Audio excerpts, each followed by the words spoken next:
Also, download and delete a couple of those streams because I've finished a bunch. Is it full? Yeah. Oh, is it streaming now or is it full? It says streaming, but it says full at the same time.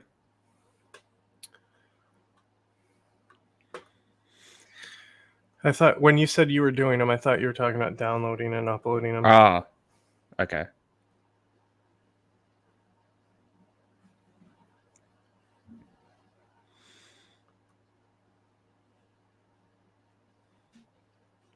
That should be fine. Okay. Just check to make sure it's streaming. Yep. Okay.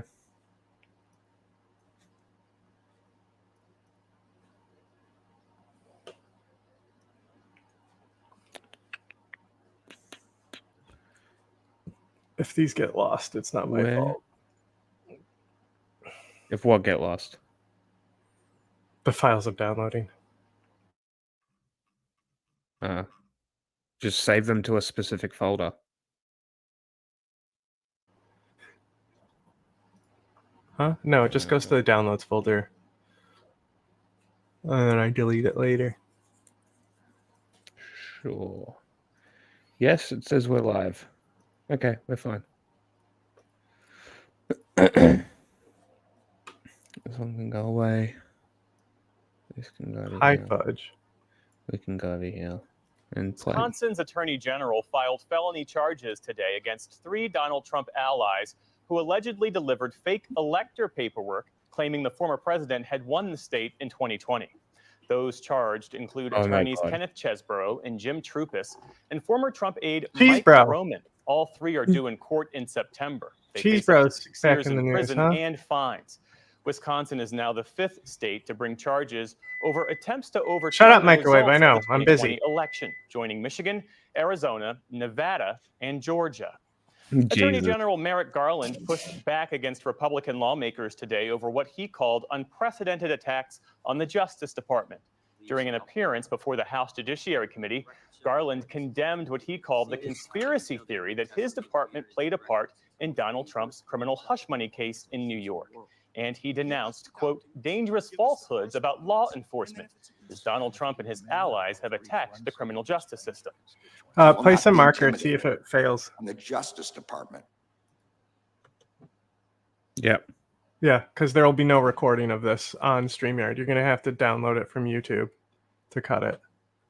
So it's still going to let us stream, but it won't save the recording. This is what happened last time, right? I mean, we could restart it. No. It's worse to restart. You can just download it from YouTube. You'll have to take notes instead of using the markers. Mm-hmm. It's fine. Will not be intimidated. Cut it immediately, and then you won't forget. We will continue to do our jobs free from political influence, and we will not back down from defending democracy. What, does this guy have a Kennedy brainworm? Why he talking like Republicans that? have moved to hold him in contempt. That's over the Biden administration's refusal to release audio of the president's interview with special counsel Robert Hur over his handling of classified documents. Garland has said that doing so could deter future witnesses from cooperating, and the DOJ says the audio could spur deepfakes and disinformation. Lawyers in the Hunter Biden criminal trial delivered their opening arguments today. Federal prosecutors tried to portray the president's son as a drug addict who intentionally lied on a form about his addiction when purchasing a gun back in 2018. Biden's attorneys say their client did not believe he was an addict when he filed the paperwork. Hunter Biden arrived at the Delaware court with his wife, and First Lady Jill Biden was also in court again today to show her support. Hunter Biden has pleaded not guilty. President Biden said today he does not think Israel's prime minister is playing politics with the war in Gaza. Instead, Mr. Biden said Benjamin Netanyahu is, in his words, trying to work out the serious problem he has. That follows comments the president made in the Time magazine interview today. I don't give a fuck. No. This is important. Biden needs to not do magazine interviews again, like anymore. I don't think the guy has had a positive magazine interview yet. Like, really? So you know what the Time magazine interview was for? No. It's because the G7 is like 2 weeks from now or something. Okay.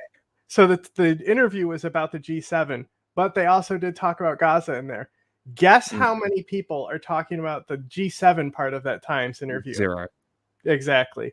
Yeah. So like just this offhanded thing where he went off on a tangent to talk about, where they asked him questions about Netanyahu if he's playing politics and stuff. Which, like, come on, he can't answer that. Why are you putting him on the spot like that? He just wants to talk about the G7 and the economics and how he's going to build Africa back better. Yeah. Yeah. There's reason to believe that Netanyahu is prolonging the war for political gain. Meantime, Israel's army chief said today the IDF is nearing a decision on launching an offensive at its northern border with Lebanon, where it's been exchanging fire with Hezbollah. The State Department spokesperson said today that the potential for such action adds urgency to the ceasefire plan President Biden announced last week. Good escalation of that conflict is something that we have been worried about and working to contain since October 7th. It is our assessment that the acceptance of a ceasefire by Hamas and the beginning of a calm would help us reach calm in northern Israel and southern Lebanon. On the ground in central Gaza, Palestinians crowded around a police vehicle that was targeted in a series of overnight Israeli strikes. Gaza health officials reported that a family of 3 and 8 police officers were killed. A large portion of the southern and western U.S. is bracing for a blistering heat wave. Parts of California, Arizona, and Nevada could see temperatures top 110 degrees this week. Southern Texas will also see dangerous heat levels. In all, the National Weather Service says some 19 million Americans will be under excessive heat watches and warnings this week. Damn. Officials are urging those in affected areas to stay inside, drink plenty of water, and check on neighbors and relatives. Major League Baseball has permanently banned San Diego Padres infielder Tucupita Marcano for placing hundreds of sports bets totaling more than $150,000. That includes 25 bets on Pittsburgh Pirates games. Well, he was on the team, though not playing himself. 4 other players were also suspended for betting violations, each receiving a 1-year ban.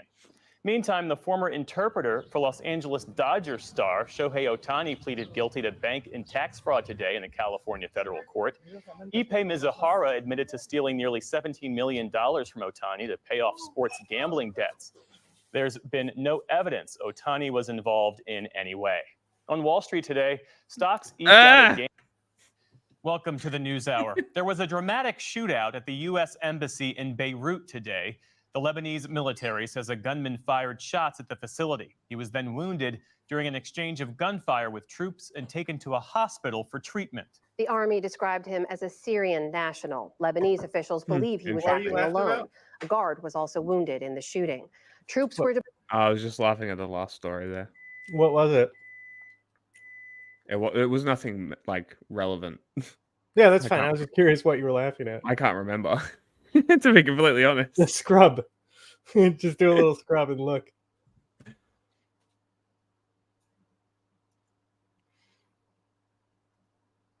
In the days capturing the Cosmos since it added 28 points.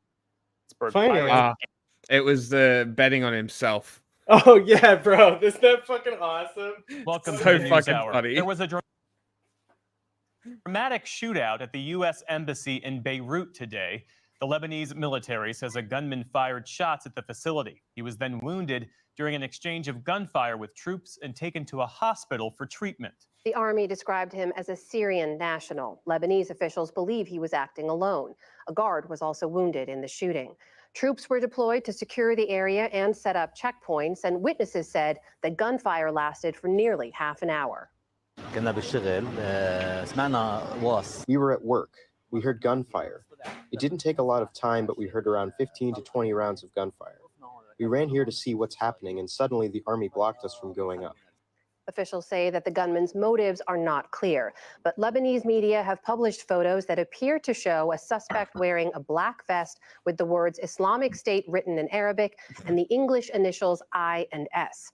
The State Department says the embassy will reopen for business tomorrow. Wait. Thousands of ultra-nationalist Israelis took part. Wait. Sounds a little obvious to me.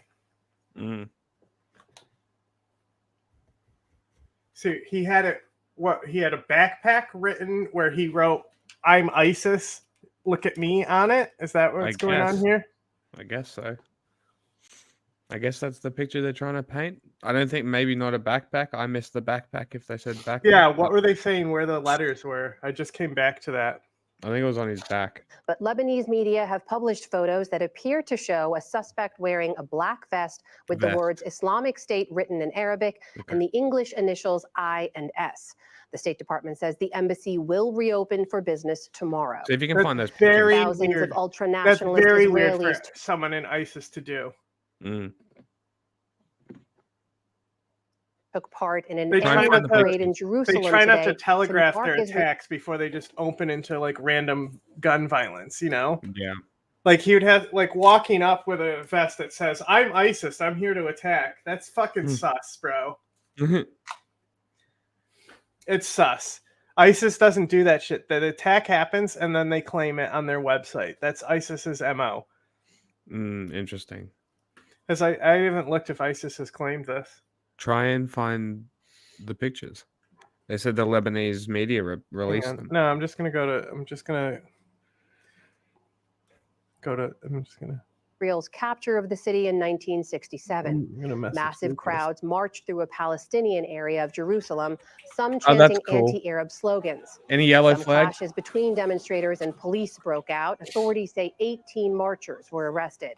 In the meantime, Prime Minister Benjamin Netanyahu visited Israel's northern border with Lebanon. That comes a day after Hezbollah rocket attacks sparked large brush fires in the area. Oh, is that what they were talking? All the Nazis were talking about posting photos of fires. Is that what all that was about? Yeah, it like spread into like Israel and houses and stuff too. They like burn their own houses down because they're so dumb. Yeah. During a tour of a military base, Netanyahu addressed calls to ramp up Israel's response. Yesterday, the land was burning here. Wait, you mean to tell me was that also on Israel's fire in about to get Lebanon. into a war with Hezbollah? Wow. Surprise, surprise. Hang on. Whoever thinks Hang on. I that he will hurt us I gotta get the meme out. we will sit idly by is making a big mistake. We are prepared for a very strong action in the north. One way or another, we will restore security here. Israel and Hezbollah have been exchanging fire for months. The fighting has displaced tens of thousands of people on both sides of the border. Hunter Biden's ex-wife and his former girlfriend took the stand at his criminal trial in Delaware today. They testified to their experiences witnessing drug use by the president's son, including the moment his then-wife found a crack pipe in an ashtray at their family's home. Hunter Biden faced... Look, it's the meme.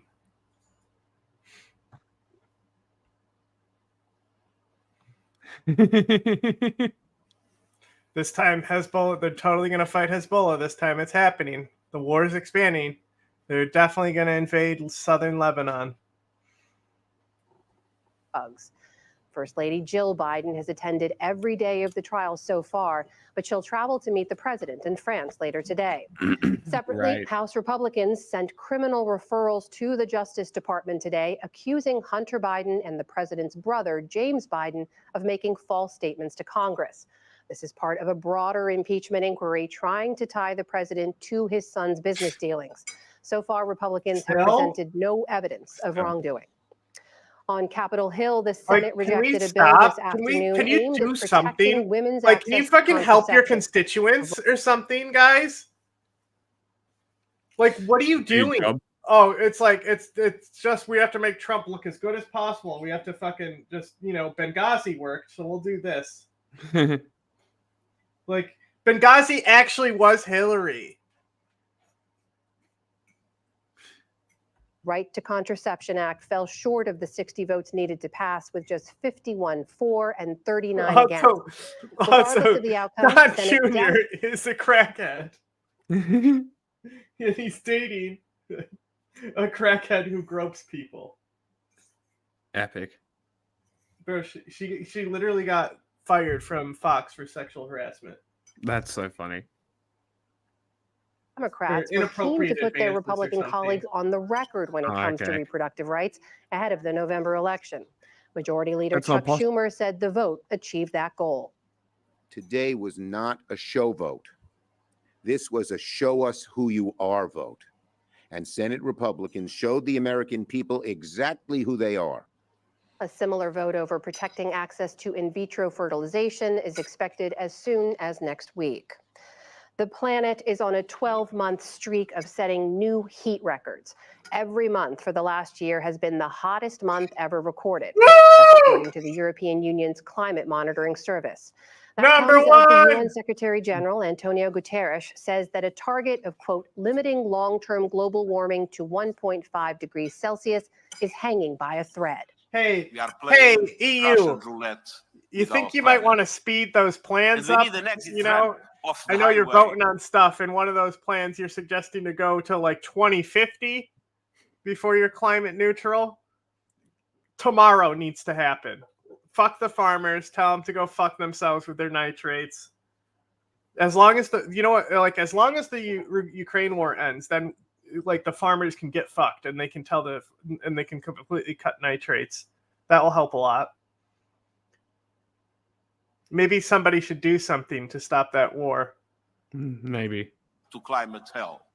Guterres took particular aim at fossil fuel companies, calling for a so-called windfall tax on the preferably today. He referred to them as the how about now? Climate like our plan is to fix it in 2035. How about now?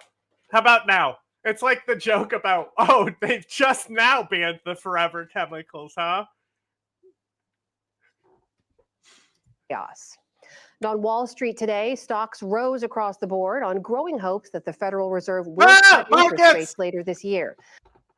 This news is funded by viewers like you. Please support our work at democracynow.org/give. Welcome to Democracy Now!, democracynow.org, the War and Peace Report. I'm Amy Goodman. Man, the American Civil Liberties Union has threatened to sue President Biden over his new executive order, temporarily shutting down the U.S.-Mexico border and suspending protections for asylum seekers. ACLU attorney Lee Gallant said, quote, "It was illegal when Trump did it, and it's no less illegal now," unquote. The ACLU this is going to be a common narrative. Order will put thousands of lives at risk. It's totally Biden different than Trump's policy, and everyone just being like, hey, didn't Trump do this policy? Immediately after he tries to distance himself. We'll see at the White House Tuesday. Bro, they fucking stumped Jake Sullivan with some restore order into the process. This ban will remain in place until the number of people trying to enter illegally is reduced to a level that our system can effectively manage. President Biden made the announcement just weeks before his first debate with Donald Trump. So like it's like a 14 days, right? So it's like it has to be like it has to be 14 days and the interceptions cannot reach this number, right? That doesn't mean people aren't still crossing illegally and coming in constantly. Yeah. Right. That's just the recorded ones. Yeah, those are the so like they'll like anyone who is caught at the border by patrol coming in during that shutdown time, they will automatically not have an asylum hearing. Okay. They'll just be rejected. Yeah. So if it's only a 14-day period, in theory, like it's like, oh, one hot day and then 2 weeks later it's going to be fine, and everyone is like, okay, we just have to wait for 2 weeks, right? Realistically, they're just going to keep trying to cross anyway, right? Yeah. Just don't get caught. Now it's like extra don't get caught mode, right? So that said, it's a pretty minimal policy. And there needs to be more stipulations onto it. I think the Progressive Caucus, what they asked for in this, they literally were like, don't pass it, but if you have to, you should do this as well. And he should go into these things because it would mitigate the illegal crossings when it's shut down by giving other more open avenues, more than, for like a big example would basically be in like anyone from Venezuela gets a work permit, like you're already pre-approved if you're from Venezuela, because everyone in Venezuela is claiming asylum because they will die in their country from poverty, right? But they're coming here to work. Yeah. Okay, so it's like it just streamlines that process. And they've for a been few doing that countries. already, like behind the scenes. Like the Venezuelans all get on the same bus and go to the same place, and then they like off route them to like, so they're all like, they keep them like kind of grouped Together. up to like push them, and a lot of groups will help the Venezuelans specifically because these groups, these charities are funded by capitalists who have capitalist interest as well. Okay. So that would be a good one. Just Venezuelans work permits already have them pre-qualified. Yeah. And it's only the southern border, so it doesn't shut down other points of entry besides the southern border. That's another thing that I think people haven't been talking about. That's a factor, at least. And the biggest issue here is that there doesn't technically have to be a process, but like we have always said, they at least are justified for a hearing. So it would be real simple, or for anyone who gets fucking like caught at the border, just fucking give them a fucking date that they can call a number or something, and then At fucking least. deport them. Then you're not breaking the whole code of not promising them at least an asylum hearing. Because it's not, we don't grant everyone asylum. It's, we'll give you a hearing at least. Yeah. Trump. Under the new measures, which went into effect just after midnight, the border would be closed whenever the daily average of asylum requests surpasses 2,500. It would remain closed until after the daily average falls to 1,500. In Ciudad Juarez, Mexico, okay. So I guess there's asylum in so the United States. I heard it's also the 14-day as long as it doesn't stay at that rate for 14 days. But I guess there's a low cap where it can then open again. So if everyone is good the next day, then it can open again. Which, I mean, theoretically not a terrible idea. There needs to be other things going on, though. It needs to be more, like, you need to mitigate, because if it's shut down and they're just going to keep crossing anyway, and those numbers are going to stay constant, and that's just who you're catching. Yeah. Right. There's got to be other mitigations, so people decide to not do that. Possibly. Yeah, I'm sure we'll find out more. Size Biden's move. This is Fausto Valenzuela from Ecuador. I hope Biden puts his hand on his heart and revokes what he has in mind of closing the borders. I hope he opens his heart to all migrants we see in the world attempting to cross into the United States. We'll have more on this story later in the broadcast. In India, final results from the world's largest ever election show Indian Prime Minister Narendra Modi appears to have secured a third term in office, but in a shocking development, the Hindu nationalist BJP party has lost its outright parliamentary majority. The BJP won 240 seats in the Indian parliament, down from over 300 in the last election. The BJP will now have to align with smaller parties to form a government to keep Modi in power. Isn't that one thing we were looking at where it was like this would be gaining seats, this would be a blowout? I think like the lower number was the 240. Like, so this would technically be a blowout. 240? No, think 400 was the higher end. Yeah, the low end where they said it was a blowout, how many seats he would get. So he used to have over 300.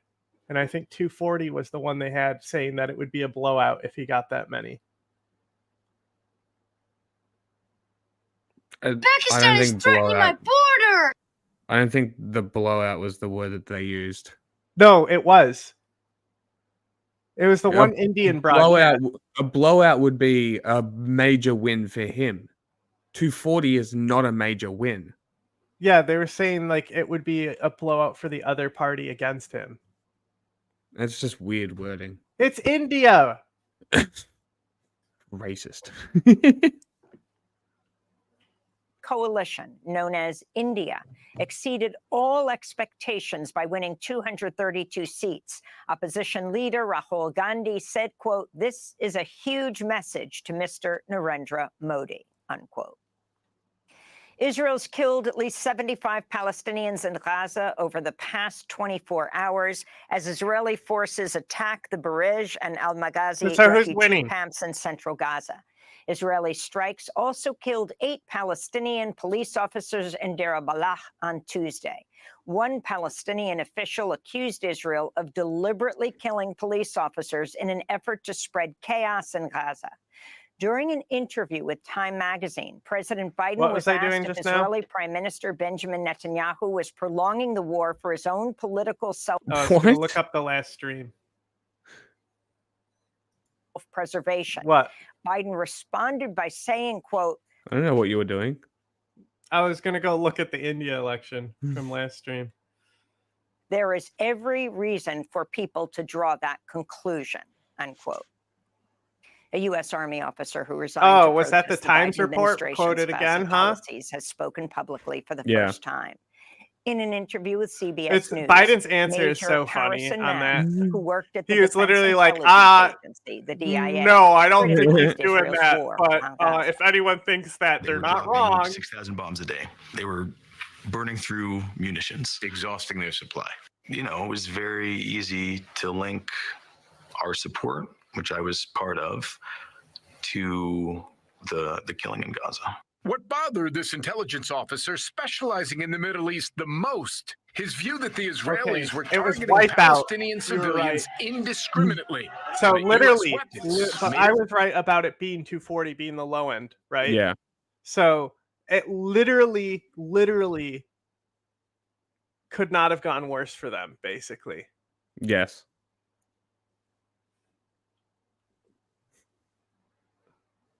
Well, it's good. It's very good. It is. It is very good.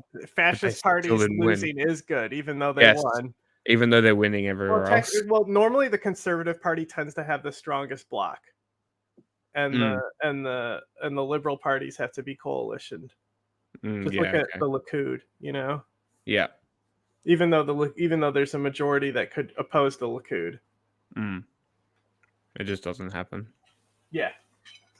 Just like how I'm sure they could form a majority against Modi if they all decided to align against the BJP. I don't know how many seats they have.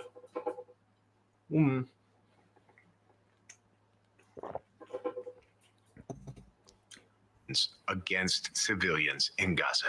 I can say almost certainly yes, but when doing so like they still are the largest party. 35. So Modi was going to win the election no matter what, but they lost like 60 seats. That's like a lot. I have to look how many they have in their Congress though. 5,000 civilians by accident. Major Harrison Mann was interviewed by CBS News' Jim Axelrod. In news from Washington, the Republican-led House has voted to sanction International Criminal Court officials for seeking arrest warrants against Israeli Prime Minister Benjamin Netanyahu and Israeli Defense Minister Yoav Gallant. The bill calls for sanctions against anyone involved in ICC investigations of Americans or U.S. allies that are not ICC members. The final vote, 247 to 155. Okay, one of the Democrats joining Republicans. 788 in total. But I'm not sure how the houses are split because there's two different houses. One is 245 and the other one is 543. But BJP is about half of both of them, so I assume it's basically the same. I'm sure we'll find out. The bill heads to the Senate, where it's not expected to pass. The New York Times is reporting the Israeli they will form a coalition. So basically, the same thing as the ANC in South Africa. Both of these elections ending up the way they did is really good for global hegemony, because the ANC was destroying South Africa. BJP is destroying India. You know, these have not been good parties as of late. The BJP's never been good, but ANC has, obviously. So these parties having to form coalitions is better for them because they've been like really harsh dictatorships. And because BJP's already the furthest right, I believe it should be fine. Maybe, I don't know. There's probably a worse party. We'll see this weekend, hopefully. But generally it's good because now it's like less power into these states, and they're both BRICS members. So that also ties into stuff slightly, but not really, because China and Russia are there and they're never going to get serious about it. Yeah. India and South Africa should just team up. For its war on Gaza. The Times reports Israel's Ministry of Diaspora Affairs allocated $2 million for the operation, which has been carried out by an Israeli marketing firm called Stoic. Last week, the social media company Meta shut down hundreds of fake accounts set up by Stoic. The Times reports the campaign focused in part on Black Democratic lawmakers, including how... Did you also hear, I think I mentioned it before the show, but I'm pretty sure a dude got fired from Facebook for Gaza regulation, meaning I don't think he was regulating Gaza at all, allowing the videos to be on Facebook. I say good, give the man his job back. I don't know. I don't know what, I'm just assuming that's what it was. Wait, I need to go back. Who, I know it was an independent group, but was it funded by the Israeli government? That's what I heard. It's been running a secret online campaign to influence and target U.S. lawmakers and the public to generate... Republican-led House has voted to sanction international criminal court officials for seeking arrest warrants against Israeli Prime Minister Benjamin Netanyahu and Israeli Defense Minister Yoav Gallant. The bill calls for sanctions against anyone involved in ICC investigations of Americans or U.S. allies that are not ICC members. The final vote, 247 to 155, with 42 Democrats joining Republicans. The bill heads to the Senate, where it's not expected to pass. The New York Times is reporting the Israeli government's been running a secret online campaign to influence and target U.S. lawmakers and the public to generate more support for its war on Gaza. Like, we know they've always had an online campaign. It's like, no shit. Allocated $2 million for the operation, which has been carried out by an Israeli marketing firm called Stoic. Okay, so literally the government just paid, like, this, to be clear, is a terrorist attack. To be clear. Okay, it is cyber terrorism. It may not be 9/11, and I'm not trying. It's like in one my Catholic school, we got to like the division, like whatever the lowest one is, like finals, right, for football, and at the same time, mock trial also got to their like state finals, right? And the mock trial lady was like acting like it's like, and mock trial, like we're just as important as the football. We're gonna get a title too. It's like nobody knows what mock trial is, lady. That's hilarious. She was hot though, that teacher. Anyway, this type of thing going on, like. And they probably like it's probably like Facebook is the one who tipped the Times off too, right? It was because we got to see what comes first, the chicken or the egg, right? So like Israel doing this is we're going to see this reflected in their because they do the CIB releases, like they're really public about their anti-information warfare ops on Facebook. That's why they're great for that specifically, even though they don't stop genocides. Like this is a pretty fucking big deal. The fact that the government itself was paying an agency to do information warfare attacks. Like I know they've already done lobbying and there's like that type of stuff. That like who cares about that at the end of the day compared to something like this? A marketing firm. By Stoic. The Times reports the campaign focused in part on Black Democratic lawmakers, including House Minority Leader Hakeem Jeffries and Georgia Senator Raphael Warnock. The covert operation also created fake accounts on the platform X and set up 3 fake English language news sites. Human Rights Watch has condemned Israel for repeatedly firing incendiary white phosphorus shells into southern Lebanon over the past 8 months. The group's verified white phosphorus attacks on 17 municipalities, including that's definitely white phosphorus. Residential areas. Good Lord. Okay. A lot of these are not, but that definitely is. But hang on. According to the law and the code, that's not indiscriminate. That's perfectly fine. If it's agricultural and not being like used on civilians, interesting. It's perfectly fine to do. Just like how when they used white phosphorus in Palestine, it was on boats. right? Because it's to attack food infrastructure. Then it's okay.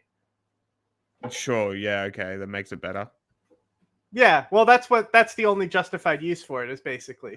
But the thing is, it's like I don't know how long some of the stuff pollutes the ground too.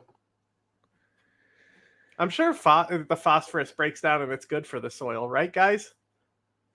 Phosphates are good for the soil, right? Sure. You literally get it out of the ground. Have injured at least 173 you know you can straight up get this stuff by filtering the water runoff. That's pretty funny. Yeah, you can like make it for. It depends, because all the phosphates like run off into the sewers and stuff. So you can like filter it to get your own white phosphorus. But like it's really easy to make. You can make it with match heads. It's really easy to make. Congressmember Andy Kim has won New Jersey's closely watched Democratic Senate. Let's go! Primary. Kim won 75% of the vote. Progressive think tank director Patricia Campos Medina placed second with 16%, and the longtime activist Larry Hamm won 9%. Wait. On the Republican side, Curtis Bashaw. But how'd Goldfarb Menendez do?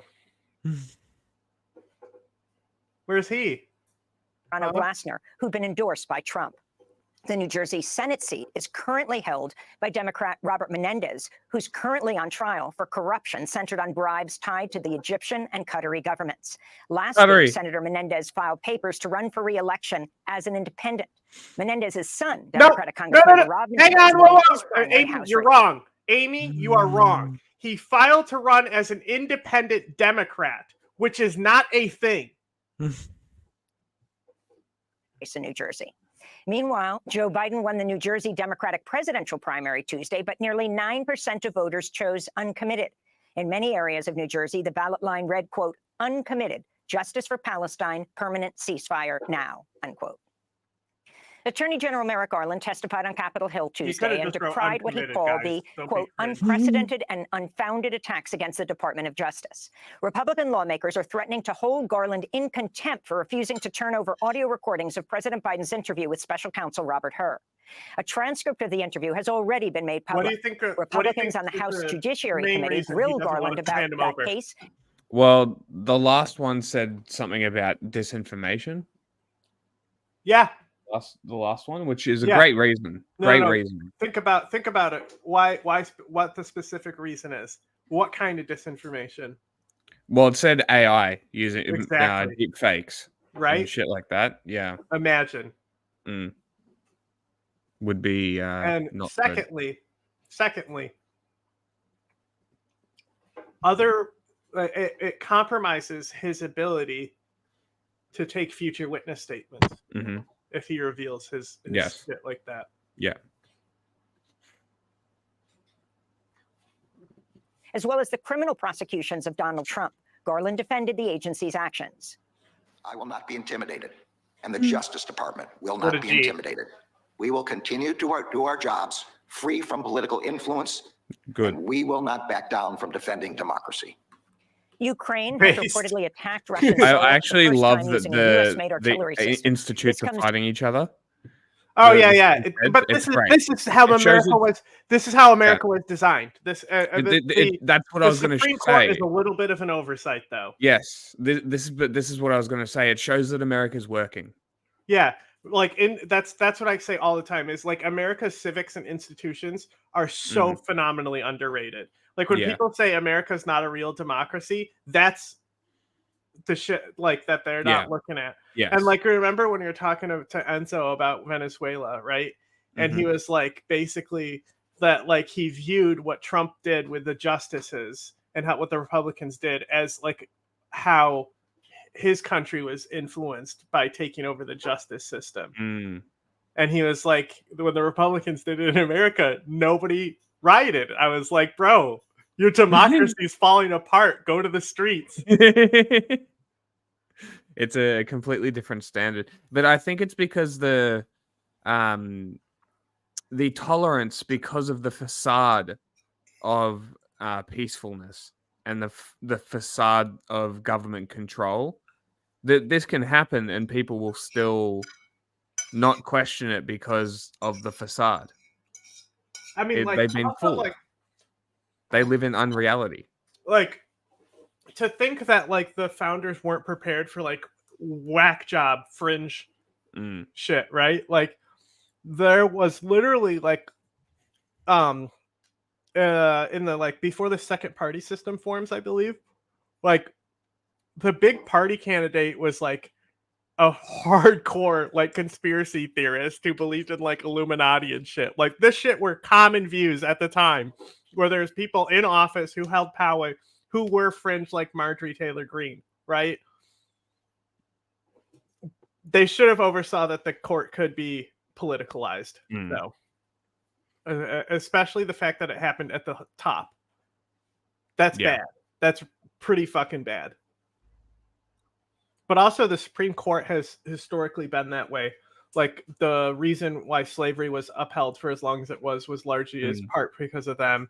They've sided on like the whole thing with the fugitive slave law. Right? A guy sued for his freedom. Right? Yeah. And a lower appellate court granted him that.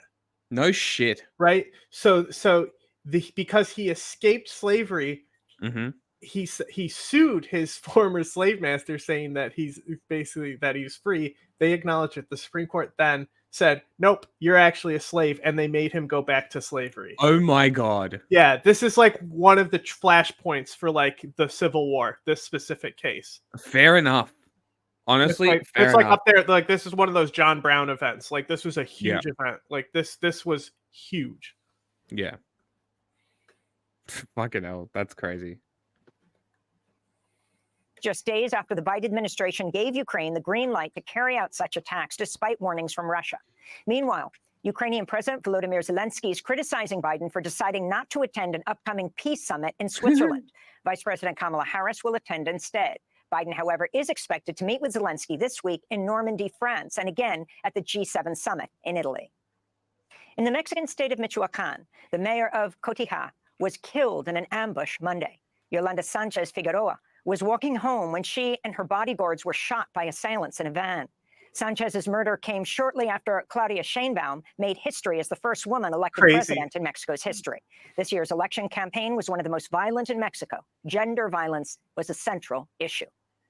In the Democratic Republic of Congo, the International Committee of the Red Cross has suspended food distributions to people displaced by the conflict. Cartel really are upset with how many people are done with them and not fucking violence bowing has been to them. spreading to Kanyabayonga. That's the reason these politicians got DRC, killed. If they were working with the cartel, they wouldn't have been shot.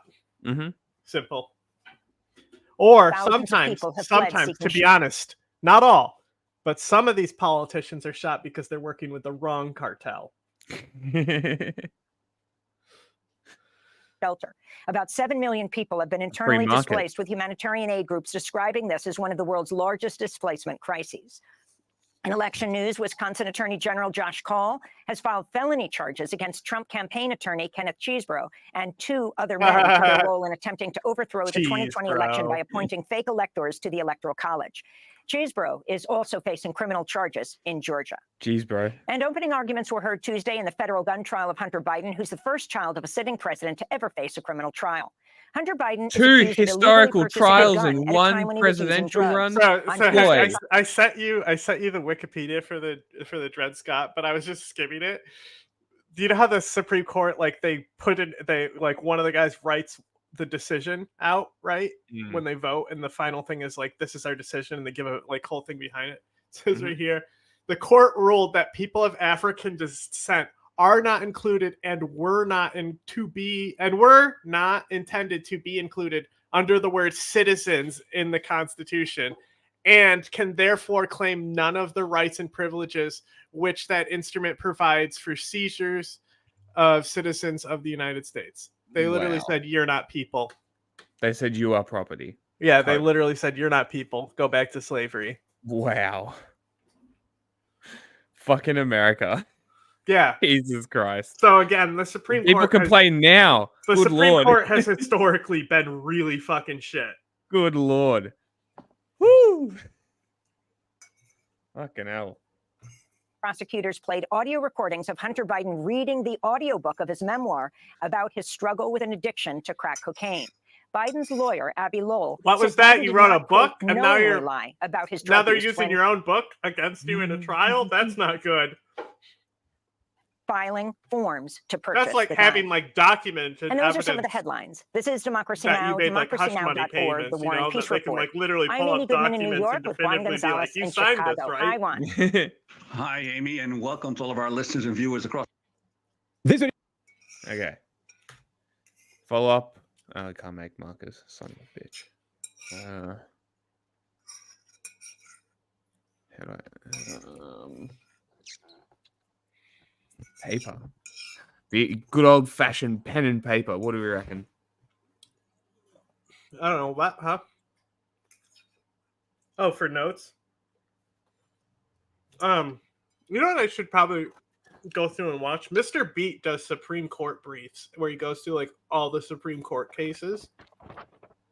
What am I eating? I'm eating Indian food. It's like they're all just chicken and rice with different Indian sauce on them. This one's kind of spicy. I assume masala.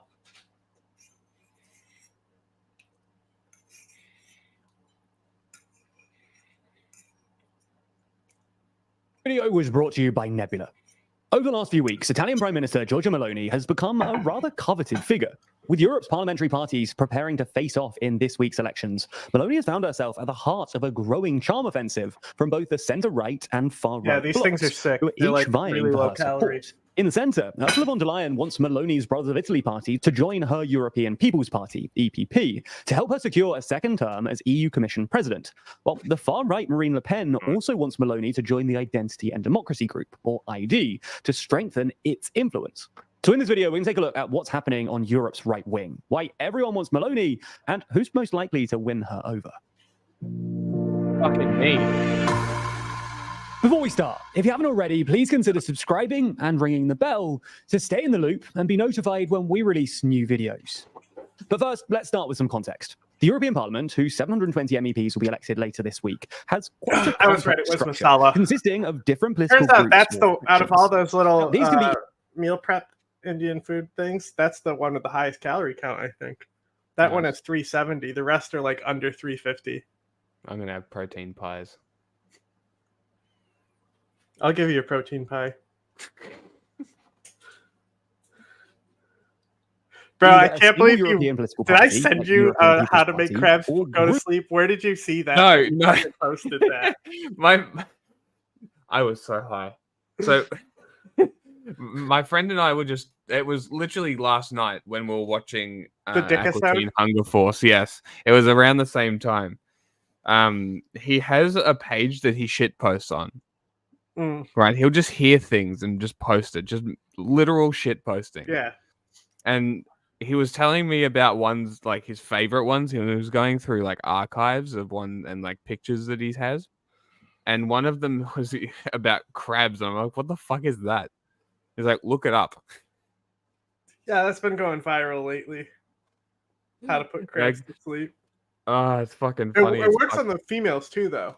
Oh, really? That's very funny. Yeah. It's like you just rub. You don't have to rub where he was rubbing though. You can rub anywhere like their upper crest. Yeah, okay. Too. Interesting. That's very interesting. It's funny. Fucking throw them in the boiling water. Groups which include more than one European party, as well as national parties from EU member states and independent MEPs.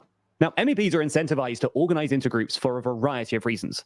Not only is there a political advantage to working together with like-minded colleagues, but groups also have some formal privileges within the parliament, including a staff allocation and financial The way they subsidies. cut them all Now, four currently, next to each other, there are it 7 looked like groups it in was the like chamber, a from left to sitcom right. that was coming These are on the next. left, the Green European Free Alliance, the Socialists and Democrats, Renew Europe, the European People's Party, the European Conservatives and Reformists, and Identity. It came up because I was talking about shit posting with the 5th gen page during Pride What Month. party does Claire Daly belong to? It's got to be S&D, right? Suck the dick. It could be the left. Oh, I didn't see that one. Yeah. Mm. That one's even more fringe. Is that one the most fringe? It looks like it's the most possibly. fringe. I don't know. But yeah, it came up because I was talking about shit posting on the 5th gen page during Pride Month. because it would be so easy to, like, I already did one test post, but I haven't checked how it went, but we'll see.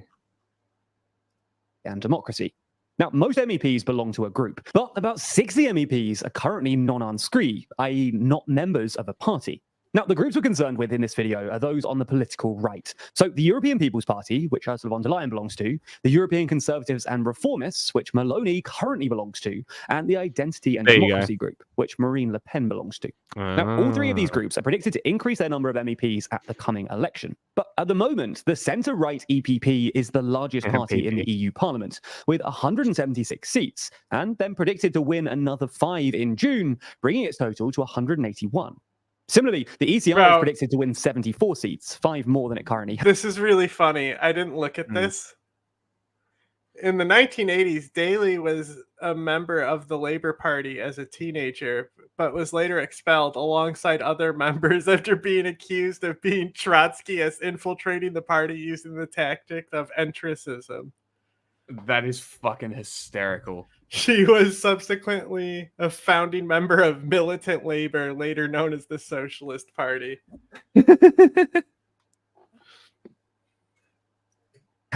With the far-right ID group She's also always projected to win 66 seats, 17 more than it currently has. Now, all of these parliamentary groupings are important for a couple of reasons. Firstly, the biggest group in the chamber generally supplies its Spitzencandidate, or top candidate, to lead the European Commission, the executive body that proposes new EU laws, giving that group more political leverage. Secondly, the EU Commission President also has to be endorsed by the Parliament with an absolute majority. So the more MEPs the group has, the stronger its ability to approve or block any candidate. So why has this rightward shift made Meloni so popular, really big, especially with Ursula von der Leyen and Marine Le Pen? Well, let's start with von der Leyen. Essentially, von der Leyen legalized in Ireland. Claire Daly. Oh, is she? Yeah. That's why she got the seat in Parliament, because she was like a face of that campaign.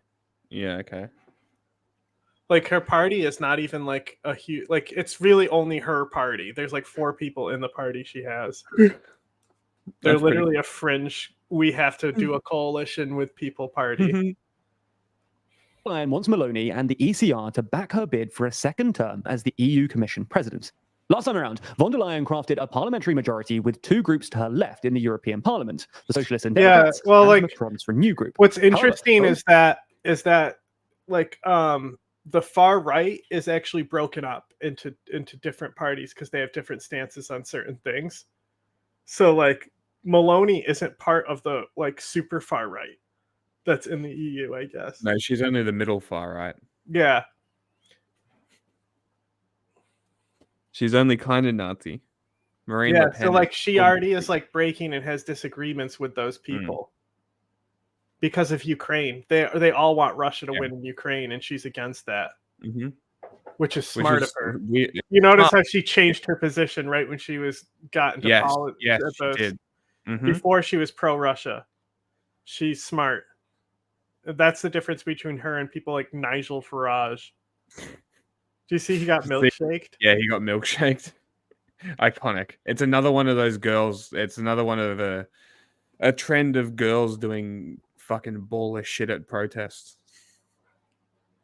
Fucking great. Yeah. Both of these groups are due to lose seats in the coming election. And while the 3 combined are projected to win a majority, it's expected that von der Leyen will still struggle to get a majority backing because, like last time round, there will be rebel MEPs within the 3 groups who do not back her for various reasons. As such, von der Leyen has started looking to the groups on her right, Maloney's ECR. Over the last few months, von der Leyen has tacked towards Meloni is literally being handed the keys to choose like the next leadership in the EU. Didn't I say something like this was like going to happen? How much power she had was like unreal. Possibly. It's just been so long Maybe not since we've talked about her because like I know like Biden fucking loves her because she's like knows how to charm, and he already loves fascists. He loves Bibi, so even though Bibi hates him. on various policy issues, including most notably migration, and recently described Meloni as clearly pro-European, against Putin, and pro-rule of law, adding that, quote, "If this holds, then we offer to work together."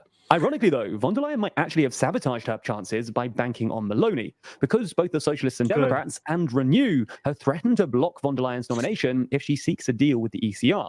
So this could mean that even if the EPP and part of the ECR join together, von der Leyen might not have the majority approval needed for the presidency. But she's not Meloni's only suitor. The other is Marine Le Pen. God, week, please, after no. kicking out Germany's AfD party, Le Pen asked Meloni to, quote, unite her ECR bloc with ID to create a right-wing supergroup that would likely become the second biggest in the EU Parliament after the EPP, which would give them significant opportunity to influence EU policy in areas like immigration, security, defence, and the Green Deal.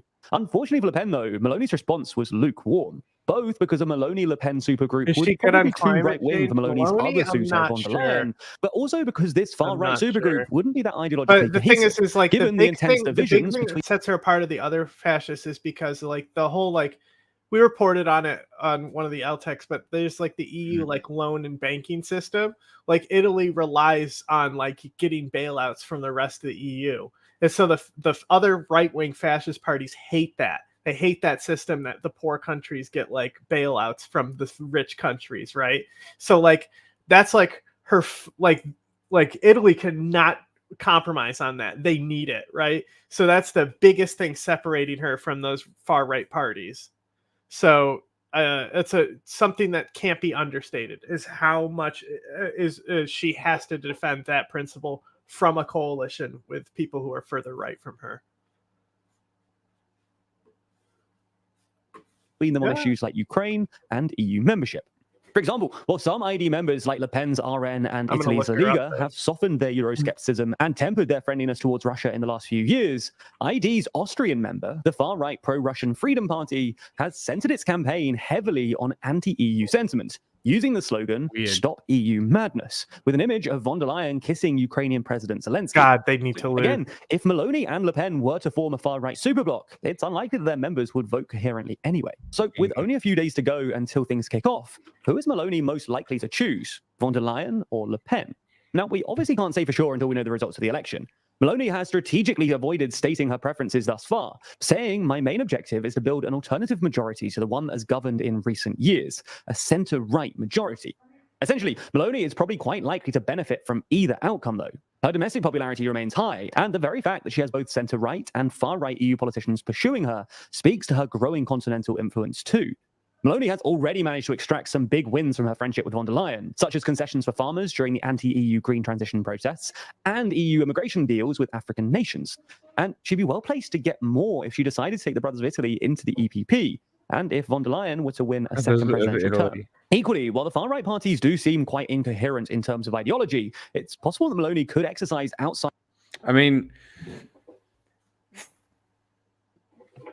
She is going to be running a lot of stuff soon. It looks like she doesn't have a strong stance on climate change. She just parrots whatever who's immediately next to her wants to hear. She'll say, "We're committed to stopping climate change," and then she'll go to the far right people and be like, "You know, too much of this anti-climate change stuff is bad for the economy." That's what it is. In summary, what I've read. Influence in the superbloc, given her warm relations with leaders even as tangential as Viktor Orban, whose Fidesz party currently doesn't belong to a faction at all. Ultimately, though, it's fair to say that Meloni has been one of the EU's most desirable figures over the past few months, and it's looking like this election really is hers to win. Bunga bunga! That's not the end of the story, though. And if you want to continue more, then you should check out Nebula News. I mean, well, India's Prime Minister... She's more effective than Joe Biden, honestly.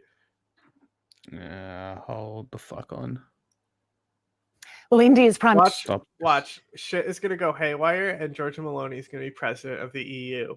And then, boom, fascist EU all over again. Then she immediately, like, Mussolini is going to burst out of her like a chest burster, you know, from Alien. And then, boom, Mussolini. EU is under fascist control. They won it through voting. Sure. Yeah, this was just the India update, I think. Minister has claimed victory in the country's election, but the performance of his party... Yeah, I added everything. I gotta reorder it, but I added it. I was going to say you saw Party, the BJP, has fallen well short of expectations. ABC South Asia correspondent Meghna Bali joins us now from New Delhi. Meghna, good morning. So talk us through how the votes rolled out. Narendra Modi wins, but not the kind of result he was hoping for. Yeah, that's right. Good morning, Lisa. Look, just a few hours ago, we were at the BJP's headquarters in the heart of New Delhi, where thousands of supporters and workers had flocked to celebrate a historic third consecutive term for the Prime Minister. Now, this wasn't quite the comfortable win that exit polls had predicted. Now, Mr. Modi had began his campaign around 2 months ago with this rallying war cry, confident that him and his allies were going to win 400 seats. That's about 2/3 of parliament. Now, as the results began trickling in yesterday, it became quite clear quite early that really wasn't going to happen. In fact, the BJP hasn't even been able to reach 272 seats, which is the magic number after which they can rule the government in their own right. Now, the biggest losses they saw, the biggest upsets they saw, were in a state called Uttar Pradesh, which is considered the largest in the country and the most politically significant. And Mr. Modi and his BJP spent a lot of their campaign in this state, flexing their economic achievements and their commitment to their Hindu nationalist politics. But analysts say that rather than that kind of message didn't really resound with the people there, that were really hurting from cost of living pressures, high youth unemployment, and rising inflation. Now, something interesting has happened in this election, which is that, opposition parties that haven't seen a resurgence in decades are suddenly winning up to, 200, 222 seats. Now, ultimately, Mr. Modi will form the government, as him and his allies do have the numbers, but he will have to rely on regional parties that might not share his ideologies or his politics. Meghna, what are the implications, the broader implications, I guess, for this?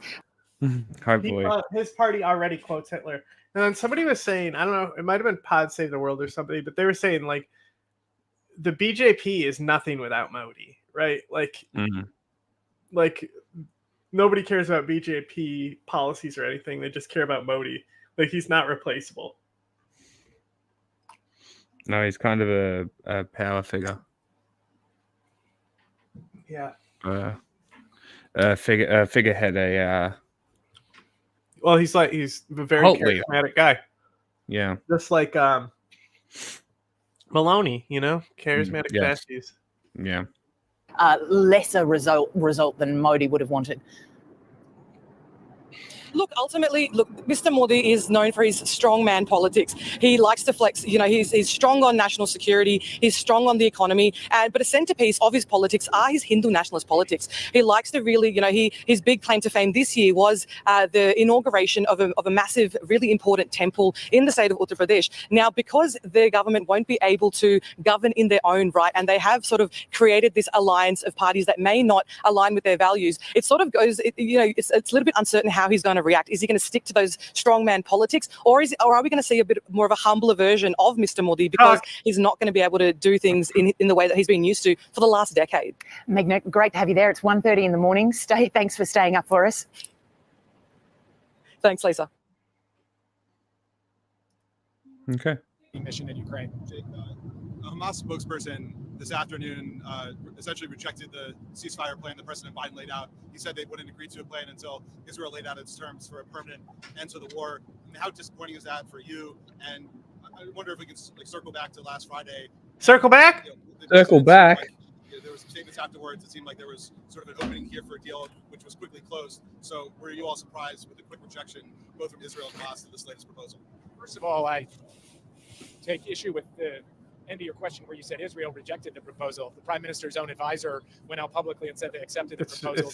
It's just frozen. They have accepted the proposal. The proposal, as described by President Biden, is a proposal that Israel accepted before and continues to accept. A form of hourly contact with Israel. I guess it's just a picture. Continues to accept today, and the ball's in Hamas's court as to whether they're going to accept it or not. We are waiting for a response from Hamas. You're going to hear a lot of things. No. A lot of statements from. No.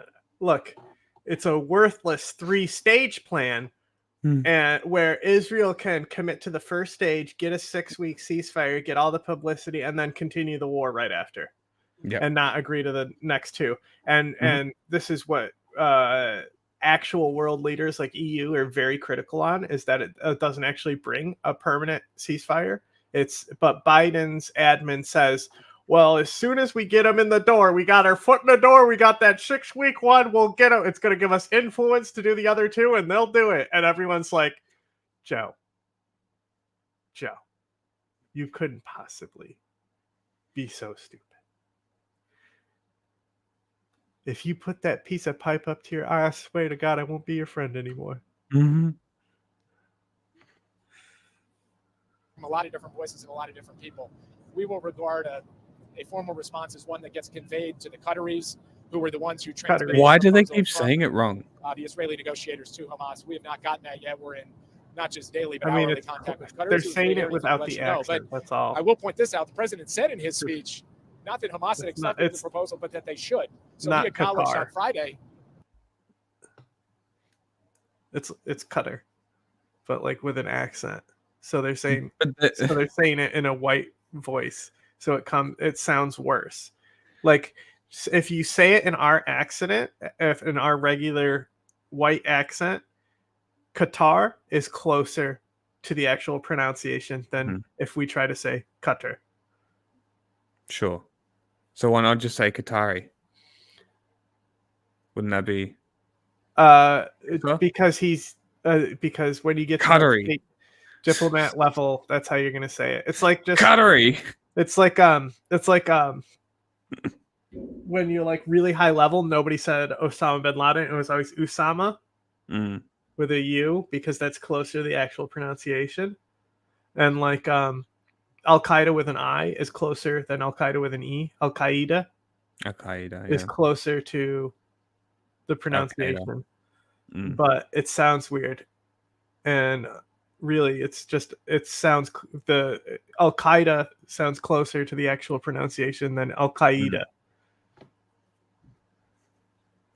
Yeah, cutlery. Yeah. Hamas may choose that they think it's just better to let the war and the suffering and the violence continue. That wouldn't be terribly out of character for a vicious and brutal terrorist group. But what we hope they will do in the end is see that the best pathway to an end to this war, the return of all the hostages, a surge of humanitarian assistance, is to accept this proposal, which is a good proposal that the United States stands behind, that Israel has accepted, that the G7 has endorsed, that the Egyptians and Qataris have endorsed, and that much of the rest of the world has rallied to support. The onus is on Hamas, and it will remain on Hamas until we get a formal response from them. With Israel, Jake, and also this week's theme of lessons learned from the past. They're specialized in making cheese boards. Trying to root out they know exactly what cheeses to cut. How does that inform your view of Israel's desire to politically and militarily destroy Hamas? Is there any daylight between Israel and Washington on this issue? Look, I've stood at the podium and said that our view is that the comprehensive defeat of terror in Gaza, including Hamas and other terrorist groups, requires military action, and we've seen military action, but it requires I think operation to be that's the interview they do with Jake. Strategy. That's later on. Like they ask really funny questions, but it might have been something else. We'll see when we get there. What we would continue to encourage Israel to do is to have a comprehensive, holistic strategy, including for a day after in Gaza, that builds an alternative vision. Oh yeah, a day after all the Palestinians are dead is what they have. Haven't you seen the real estate plan by Kush? There is the capacity for the civilian population of Gaza to get the assistance and rebuilding that they so badly deserve, and that the United States is prepared to participate in, as well as the Arab world and the rest of the world as well. So what we would like to see ultimately is a Mr. Kushner, all of this must have a cost. He said it never happened. He said the Holocaust never happened. Thank you, Jared Kushner. To follow that course as we continue. On Ukraine, if I may.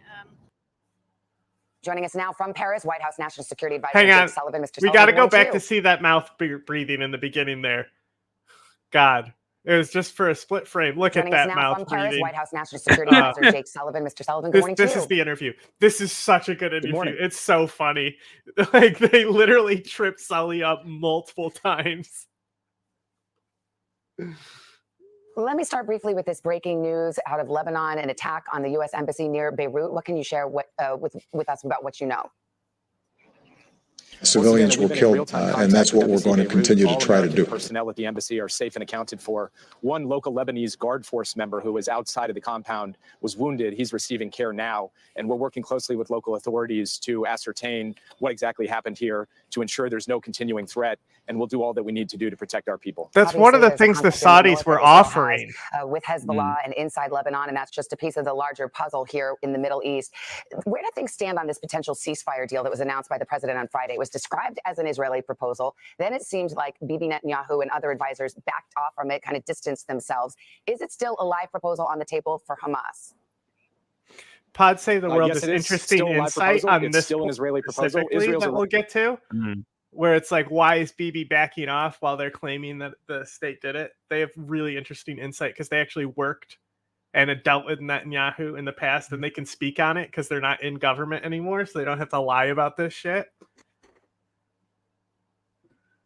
Raucous democracy, so there's a lot of talk and a lot of chatter, but the Israeli government has reconfirmed repeatedly as recently as today that proposal is still on the table. Saudi Arabia has straight up said that the talks are still open for when they said when the war's over, the talks are still open. They straight up have said this.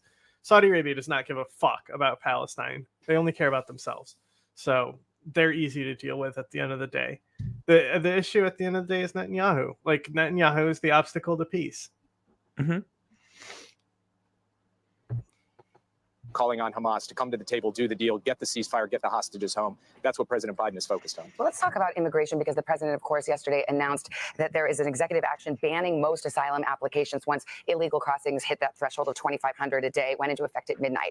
It gets you a big headline, a tough on the border headline, but immigration officials tell our reporters, analysts say that there's really no ability to carry this out beyond a certain level. They don't have the facilities, the money, the manpower to hold large numbers of migrants in detention or fund their deportations back to their home countries.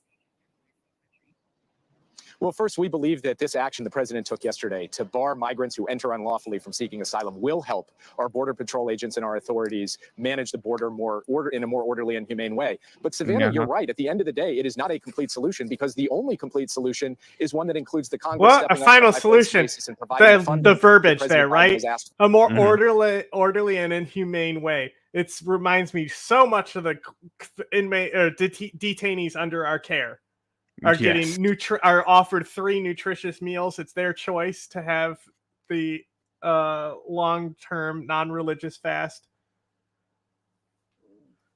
For more agents, more facilities, more capacity. And Congress is not acting on that. And it's not acting on that because Republicans in Congress refuse to put that bill on the floor and vote for it. The president has asked again, including in his speech yesterday, for that to happen. We'd like to see it happen, and we'd like to see it happen on a bipartisan basis. This follow-up is so funny. What the president has done. Well, fair enough, but why did the president wait so long to address immigration? I mean, these border problems are not new. This is the final 6 months of his first term. Why wait?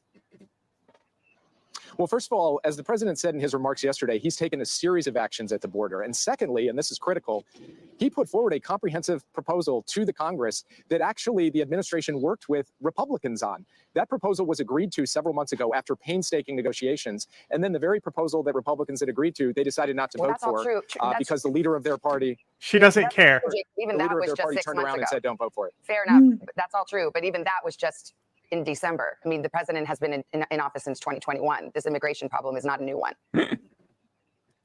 Well, as I said, in his speech, he laid out a series of steps that he has taken at the border to increase capacity, to deal with Mexico and other countries, to reduce the flow, to try to get the numbers under control, to flow resources to our communities so that they can deal with the problem as well. But also, Savannah, I would just point out that one of your questions was, if he has to act on his own, his law enforcement and his Border Patrol agents don't have everything they need, which is why they need more resources from Congress. That required preparation and execution. That's what the president's been focused on since that border deal didn't come through. So that when he made his announcement today, also like the way they're framing this, they're forgetting that like we had a COVID shutdown on the border. And it was Republicans who were blocking shit back then too. Remember? We reported on it. Effective policy. Well, you're getting criticism from the right that you expect. You're also getting it from the left. One Democratic congressman says the president has revived Trump's asylum ban. In denying asylum applications, isn't Biden doing precisely what he excoriated former President Trump for doing when he was in office? Well, first, there's a major difference between what the president has done and what his predecessor did. His policy does not separate families, does not put kids in cages, does not ban people on the basis of religion. But the denial of asylum applications. President Trump did. And critically, it does not shut down asylum. What it does is say that if you come across the border illegally, he's getting frustrated because she's not taking his answers. You are barred from making an asylum claim. There are still lawful pathways to make He's asylum about to claims yell in at this her country like in the an orderly king of and humane Saudi way. Arabia. And the president has gone further than or any the crown president prince. in generating those lawful pathways so that people looking to come here to this country with a legitimate claim to come here can do so effectively. So it is night and day the difference between the policies of this administration and the last one. But the president is not going to shirk from stepping up to take enforcement action that he believes is necessary to ensure order at the border. White House National Security Advisor. For a national security advisor, he's pretty good at being a spokesperson. Thanks for having me. Yeah. Hey, thanks for. I would Joining me now agree. is former Prime Minister of He's, Israel, Naftali Bennett. he- Thank you so much for being here. He's former Prime Minister. good at taking the states. Now, this latest This ceasefire proposal interview is is getting mixed insane. reactions in Israel. What's your reaction to hearing of the details of Look this at him. proposal? He's even coming in here Well, I think it's a like game with the that, like the dark commander of Hamas eyebrows, is like he's already evil. All right, hang on. Here we go. Here's the full plan. Phase 3, reconstruction of Gaza. Okay, sure, that will happen. We'll get there. So like phase 2 is permanent end, right? So it's really just phase 1, right? So why don't you read them off, Jack, with your sultry voice? Go ahead. Just use the last two formats. These two. Well, people can't see. Yeah, this one makes it smaller and they can't Whatever. see. So I'm saying use this one. Who cares? Just read it. 6 weeks full and complete ceasefire. Withdrawal of Israeli forces from populated areas. Not from all of Gaza. Nope. Return of hostages killed in Gaza. Release of women, elderly, wounded hostages. Release of hundreds of Palestinian prisoners. 600 aid trucks into Gaza a day.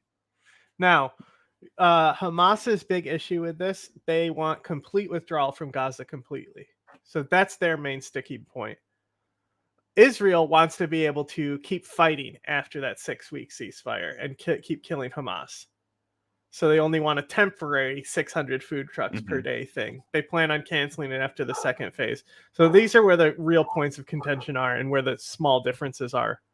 Plus, even literally the commander in the tunnels, like the Hamas commander, not the politician, the guy who was like independently, autonomously did attacks, right? He says, I'm not ready for the war to end. I want it to go longer. He literally was like, the longer it goes on, the worse Israel looks. It's good for us. He literally spelled out their strategy word for word. Like he could not be any more transparent on why he wants the war to continue and wants more Palestinians to die. Straight up. They're just being honest at this point. It's crazy. And people will still defend them. Yeah. Well, they're fighting imperialism. He doesn't want a deal. What he wants to do is With exhaust Israel imperialism. in an ongoing war of more and more months to come. And he's playing cat and mouse tactics because there's 120 hostages, of which 41 have been killed or murdered by Hamas. And you! Hostages here and there, and not willing really to release the Come hostages. on. And I think Share this is the a credit, result guys. of, Come At on. least. Come on. Come on. You dropped a lot of money's worth of munitions there. A lot of shekels. Yeah. I still can't believe. Where was that interview with Mr. Hamas Tunnel Man? We might have it in here. I can't. We'll see. We'll find it. I still can't believe that's real. It's so funny. What? Their money. Wait, what? The Israeli money. Oh, you're laughing at shekels? Did he mention shekels? No, I'm just like he dropped a lot of money's worth of bombs. Oh, okay. Sounds kind of anti-Semitic to very me. lukewarm policy of this. Oh, it's their own money. Well, you're the one who thinks they care about the money here. Hey, what is that yet? What's that yellow right there? And the American They administration. referenced the because it Protocols of means Elder that Zion. I Yitzhak mean, I Rabin wrote that does not book. That's a great book. feel he's an imminent threat. And the way to solve all of this is to go full force. And he needs to understand that we're coming to kill him. And then maybe they'll be Dar, aware. dar. Well, Zanga, it's not zanga. answer, though. Would you accept this proposal? I don't think there is any proposal here because they're talking about 3 phases in theory. And as I said, it's a game. I want you to understand Iran and Hamas's joint strategy. They want this to go on forever. That's why they'll dangle 3 hostages here, another 5 over there. They're not willing to do a deal to make the whole thing stop. And when you say a deal, it means both sides can meet somewhere in the middle. But fundamentally, here's what Hamas wants. They want to destroy Israel. And what Israel wants is to live. So fundamentally, there's a contradiction in the goals of the 2 sides. Hamas isn't looking for some compromise or some land agreement. They want to destroy all of Israel. They say it explicitly. And they say that once there's a ceasefire, they're going to attack us again and again with more October 7th massacres. And you're also saying that, that there are 2 sides to this. There's also the 2 pressure points for Prime Minister Minister Netanyahu. I wonder which one do you think is greater, responding to the demands of these hostage families or listening to the far right? So right here, I got it. Wall Street Journal. Don't think it was in mine. Wall Street Journal. Sinwar has told mediators he's in no hurry to end the war. Sees Israel becoming international pariah.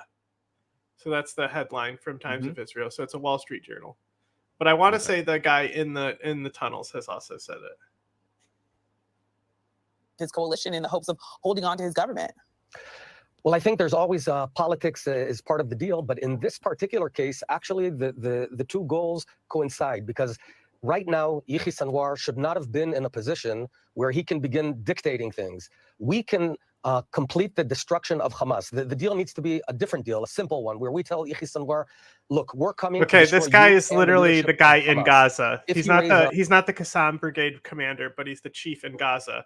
So then it says, this is Times of Israel, but it's sourcing this Wall Street Journal report. It says, by contrast, the report says Hamas political leaders and exiles are eager to end the war, provided a deal guarantees the group's survival and grants it a continued role governing Gaza. So the guy in Gaza says, I'm not ending this. People outside of Gaza said, we'll end it if the deal's good enough.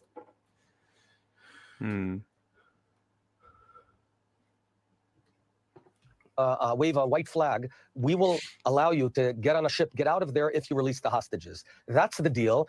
What we need to stop is this vacillation of war, Vaseline? not war, war, not war. You can't fight a war if you turn it on and off. Think of a boxing match. Let's say you hit your opponent and he's wobbling.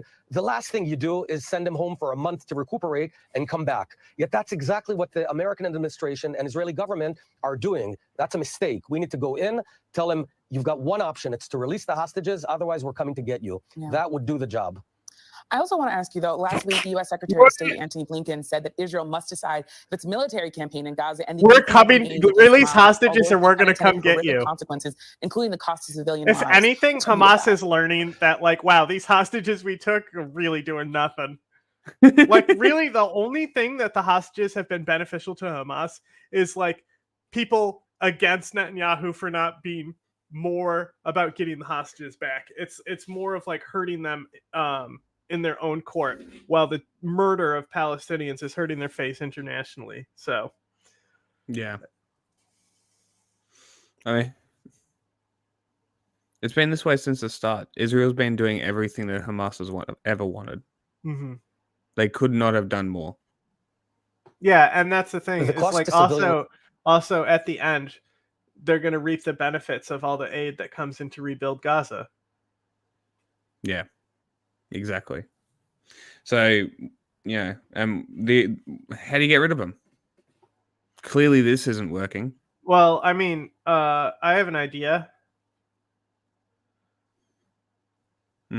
Actually, like, instead of like destroying and leveling neighborhoods, right? You know how? So, like, let's just say there's no like harmless way to like Israel is going to do a lot of killing regardless. So you remember early in the war how they like basically were cutting a line through Gaza and they went from like they like circled the first city area, right? But they cut a line through, cut that line through. You then go in and you begin a occupation campaign that is going to cost you a lot, right? It's going to cost you a lot of women, you know, they're going to die occupying this. So then that occupation campaign, literally, they oust Hamas politically from the area and come in and hold new elections and legitimize someone in there that's like internationally monitored by Qatar, Saudi Arabia, and Egypt. Mm. Right? And even throw Iran in there too. And so then that coalition will form, and it will be an arm of the PA. Yeah. So like, but another thing that people don't talk about is one of the big things they're doing right now, the reason why they're not going into Rafah, even though they're pretending like they're going to threaten, it's totally going to happen and they're going to wipe the whole thing out. What they've been doing is locating the tunnels going to Egypt, right? And they found like 80 tunnels, right? And there's hundreds of access points on each tunnel. So even if they like take out one access point, there's still 100 more on that tunnel line that they can access and go back into the tunnel, right? So this is a huge problem, is how to get rid of all of these tunnels that they're finding. So they're trying to find as many as they can and close them. Need the hell divers. They'll throw the grenades in all the tunnels to stop the terrorists from spawning. Orbitals. That isn't working. Their orbitals aren't closing the holes. Yeah, well, you have to close the holes by throwing the charge in them, or shoot them with an auto gun or a grenade launcher. Lives always hurts. In this particular war, it's the lowest collateral damage ratio in the history of urban warfare. Oh my God. There's roughly 15,000 Hamas fighters and terrorists that we've killed, and unfortunately 15,000 Gaza civilians 20,000 that have been killed, usually because Hamas uses them as a UN shield. This is lower than Afghanistan, lower than Iraq, lower than Vietnam, World War I and World War II. It's the lowest it's not. ratio in the history What of the Iraq war? Yet there's some obsession regarding Israel. The whole world thinks that. What is he talking about? You know what he's doing? You know what he's doing? He's literally saying because they've killed so many terrorists that the ratio is lower to the civilians. That's the excuse he's using. He's saying that the ratio is fine because they've killed so many terrorists. What bullshit is that?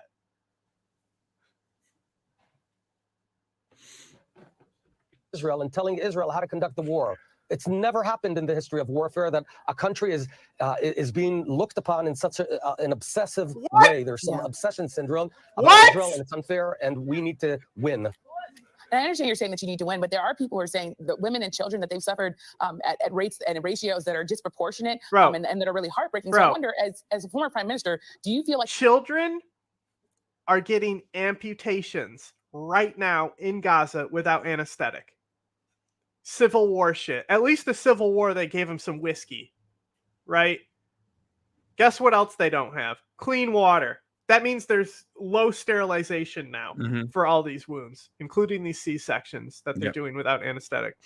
You know what else? What happens when you have low fresh water, Jack? What happens when you restrict water, clean water? What? Waterborne infections. Waterborne diseases. Specific one. Cholera. Cholera. Yeah. Exactly. Just like when Al Qaeda used chlorine in Iraq, and then the Americans restricted chlorine and caused a cholera outbreak that killed a lot of people. That's what's going to happen. Just wait.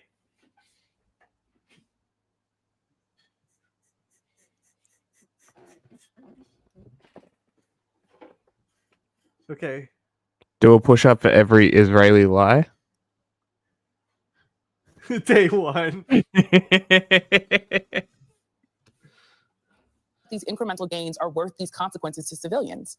These are not incremental gains, Yamish. So is it worth the consequences then is merely the question. The civilians that are dying, what is worth the consequences? We have a genocidal terror organization on our border you. that slaughtered 1,400 Israelis, that is raping right now as we speak Israeli women that are being held captive. No, they are telling us they will continue forever until they destroy Israel. What other options do we have? What would you do? Well, I have not been a prime minister, so I'm going to leave that to you. But I hear your point saying that it's essentially you think it's worth it because of what you're up against here. Look, we're fighting someone who wants to kill. They my cancel own each other out. You've got a boy. There's a boy called Kfir Bibas, the age of your own son, in Gaza right now, a year and a half old. Yeah. These are now. I just want to remember savages. This guy's coalition won against Bibi. Right? He was in power before Bibi came back. Right? And people were like, by the way, this isn't better.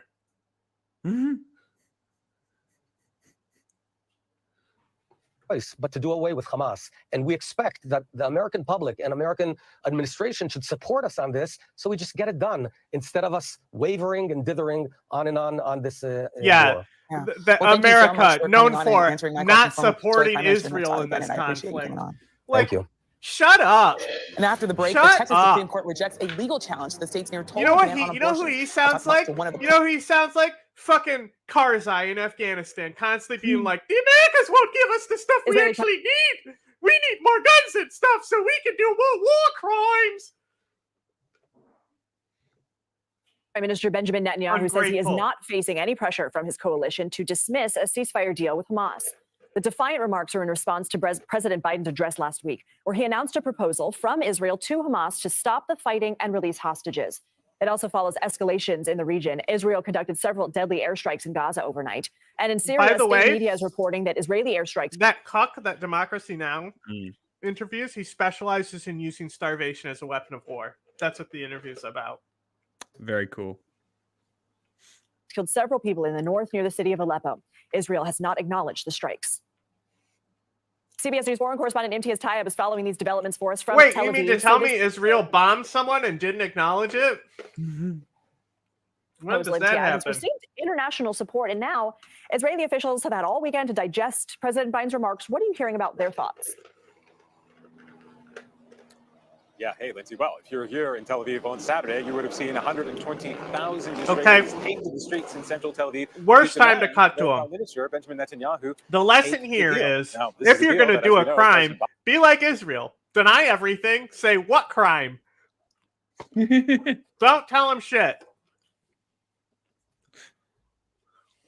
Biden just a day before, on Friday, outlined as an Israeli proposal. Oh, I like that little. Did you see the Israeli flag, but it was a heart? Yeah, I did. I like that. That was cool. To be described as the extremist right-wing members of Mr. Netanyahu's own government coalition, Bezalel Smotrich, who is the finance minister, and Itamar Ben-Gvir, who's the national security minister. Both of them one of my out favorites, saying though, that they do not support my this favorite deal at protest flags is the black flag in Lebanon. So you know how Shias are 12 are Shias. They do the mourning thing. Yeah. So they have a black version of the Lebanese flag, and it's like a symbol symbolically saying that's the death of the state. Like they're mourning the death of their own state, and they take that to the protest. Yes. That's hardcore. That is pretty cool.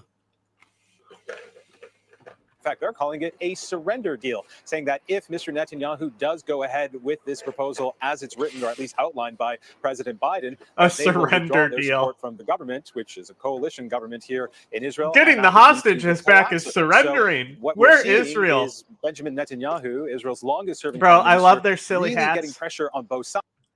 Whose? Israel's the thing that they wear them to break up the camouflage. They're to make a deal.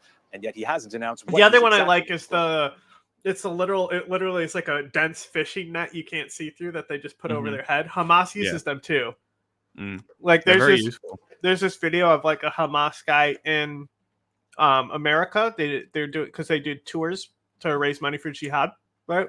So like he was speaking with Abdullah Azzam, and he came out and he had one of those on because he was literally like a terrorist from Palestine. To do. So my next question was going to be, is Hamas any closer to signing off on this? But given what you just said, is that question at this point a little irrelevant? Well, I think the short answer is that Hamas is also a big player in this as well. And I think the next one is the immediately after President Biden outlined this proposal from the White House. Is it right at the start? Saying that they responded, quote, positively to it. No. We've now heard from Hamas again saying that, well, they support the proposal outlined by the president. No, it will require clicking around. Okay. Welcome to Pod Save the World. I'm Tommy Vitor. I'm Ben Rhodes. Rhodes Lineage. Do they have chapter markers yet? It feels like a lot has happened since I left, but nothing has changed, if that makes sense. So you want the address to Congress as well? Sure. Are we going to rank their reactions? I mean, I didn't save the thing, so.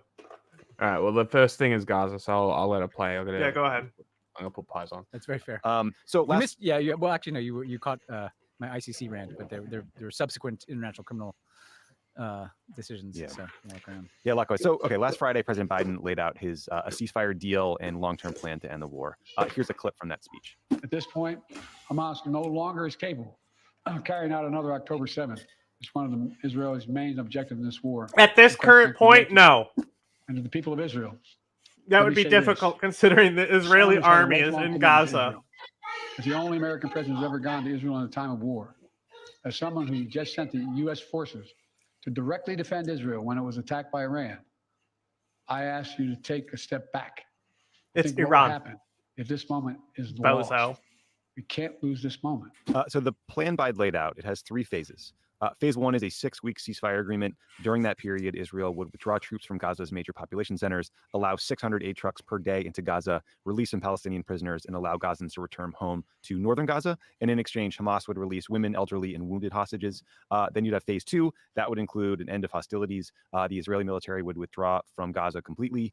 There would be potentially the release of some more Palestinian prisoners, and Hamas would release the remaining living hostages. Phase 3 is this kind of nebulous multi-year reconstruction period for Gaza, and Hamas would return the remains of any hostages who died in Gaza and their bodies hadn't been returned yet. So getting Hamas and Israel to agree to this proposal would be challenging, I think, under any circumstances, but it got complicated immediately when Bibi Netanyahu seemed to deny that Israel had agreed to this deal. So the White House, so let's talk about this. The White House is adamant that Biden laid out in that speech an Israeli proposal that had already been sent to Qatar to convey to Hamas. That has been, confirmed in a bunch of news reports from Israeli and Qatari officials. The Wall Street Journal reported that in private, Netanyahu has been showing cautious support for this peace plan. Wonder how many hostages are even alive. Well, that's funny because Hamas has been like we don't have that many living hostages when there's been number of demands in the past. Axios is reported that Israeli officials they could be lying. Netanyahu's comments are undercutting this plan and undermining what they described as constructive ambiguity about some of the ways that negotiators are trying to basically massage a plan that both sides can agree to. The political challenge seems to be the same thing, which is that Netanyahu has these right-wing ministers in his coalition that have threatened repeatedly to pull out of the government if Netanyahu accepts a ceasefire proposal, and then Netanyahu would be out of power. But Ben, let's just start with the big picture. So the White House says this was an Israeli agreed-to plan. We should talk about whether you think that that's accurate. But also, they said that the goal here, the reason Biden laid this all out publicly, was to put pressure on all sides to agree to it and to build international support. Do you think that's the right way to think about it? Is saying this stuff publicly, does that help put pressure on both sides? So here's what I think is happening, Tommy. And this is really just based on my informed, analysis. This isn't something I've heard.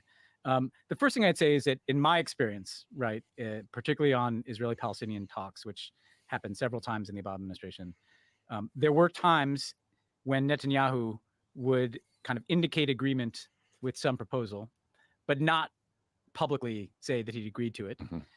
And then what he would do is he would wait until the Palestinians didn't accept the proposal. And oftentimes the Palestinians wouldn't accept the proposal because they didn't believe Netanyahu would.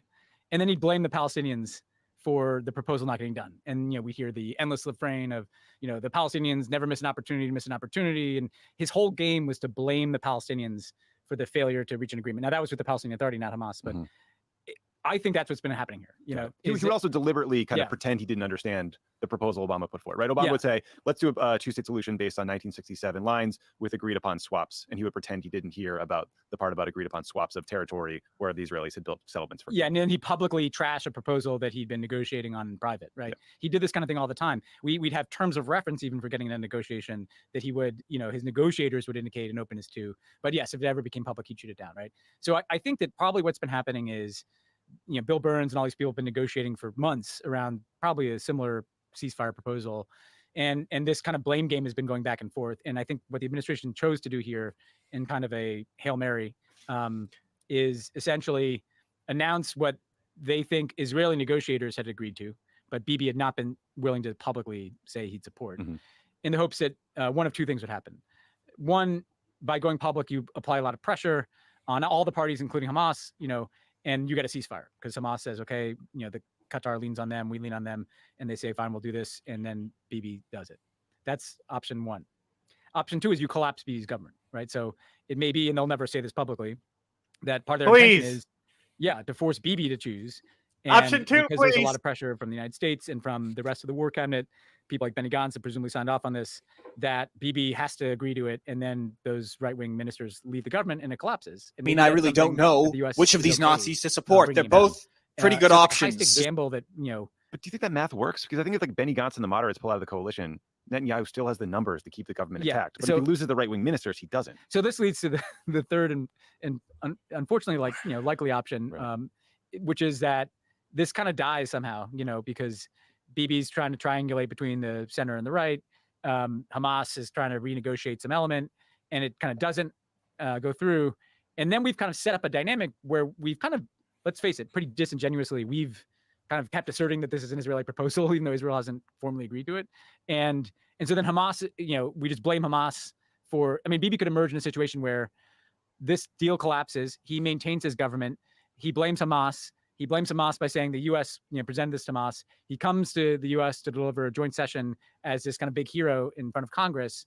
And the war is still going, and we've kind of legitimized it because we've kind of suggested it's Hamas's fault that the war hasn't stopped, right? That's the scenario that would be bad here, And so they're playing a pretty high stakes game, And look, if it works and they get a ceasefire, that's great. But if it doesn't, there's some real risk that you've set up a dynamic, which the core dynamic is: do you think the ceasefire should happen in any case, right? In other words, isn't this such a good analysis, though? Yeah. You're not listening, are you? I came in halfway through.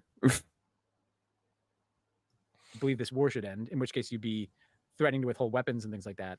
Or do you kind of risk saying, we somehow sided with an Israeli proposal, even though Bibi didn't embrace it, and it's all Hamas's fault, and so therefore it's kind of de facto okay that the war goes on, Yeah. And that's the real risk I see. Well, so the confusing thing is, you're seeing all these background quotes from the administration saying you put forward this plan to put pressure on Netanyahu to get him to accept it. But also, Biden did this long interview with Time. So what they're saying that because of precedent of other ceasefire deals not happening, that neither party is coming to the table now. No. Is that no? No. I missed it. Oh well, I'll watch it later. Foreign policy, and he was asked, whose fault is it that the deal or ceasefire for hostages has not been consummated? Is it Hamas or Israel or both? He says Hamas. Hamas could end this tomorrow. So he is very publicly on the record just blaming Hamas. Now, in his defense, in Israel's defense, the Wall Street Journal reported that Yahya Sinwar, the leader of Hamas within Gaza, the guy in the tunnels doing the fighting, not the kind of corrupt political leaders sitting in Qatar, that he has told Arab mediators that he's in no rush to end the war, and he wants to drag Israel into a quagmire that creates more sympathy for the Palestinian cause. Yeah, and this is again where I kind of philosophically disagree with the administration. Enough. Again, if this works, that's great. You get a ceasefire, but like Hamas is a terrorist organization. They censored him. They didn't want to say what he actually said. That to be true, and I do. He said it's. He says it's like reigniting the Palestinian national fire, like the national cause. It's reigniting the people to fight in Palestine, is what he said. It's strange to kind of put this all on like a negotiated agreement with them. You either think what Israel's doing is the right like I was listening to this, doing, and like I stopped what I was doing just to listen to him talk. Like he's so good on foreign policy, it's crazy. In other words, by saying this is all up to Hamas, it's kind of suggesting, well, if Hamas doesn't reach an agreement, will the war ever end? Because that's what Hamas. If that's what Sinwar's position is, then he wants the most destructive, worst possible war, so that he can kind of create a open-ended insurgency and isolate Israel internationally. Yes, we've known this since the start. It's literally Arafat's strategy. That's how Palestine got as far as it did under the PLO. And so you're basically saying, if we're backing Israel, we're going to give Hamas exactly what they want if they don't agree to this. Right. And that doesn't make any sense. Even other that's the problem with this whole paradigm. Yeah, there's chapters inside the Muslim Brotherhood, but like abroad, jihadi groups don't necessarily like Hamas. They support Hamas regardless because of the situation, obviously. Of course. But they criticize Hamas as being too nationalist. Right. So what is the real difference between them and the PLO under Arafat? I don't know. I really don't know much about Arafat. I really don't. He was mainly in Lebanon. Okay. So like all those wars in the 80s and the Lebanon crisis and the Lebanization of Lebanon. Mm-hmm. So like the Lebanon war starts differently. Like it starts with a different faction, but then by the end of it, Hezbollah is like the one that emerges, is starting to take control, and they don't like Israel. It's actually one of the more confusing civil wars that have ever happened. Believe it or not. Great. So this summary is very, very basic. Don't take it too literally. And then Hezbollah comes and they're like, hey, like, we're the boss now, right? And then America is like, hey, we don't like these guys. And Americans are backing the LF, the Catholic forces, right? The Catholic terrorists.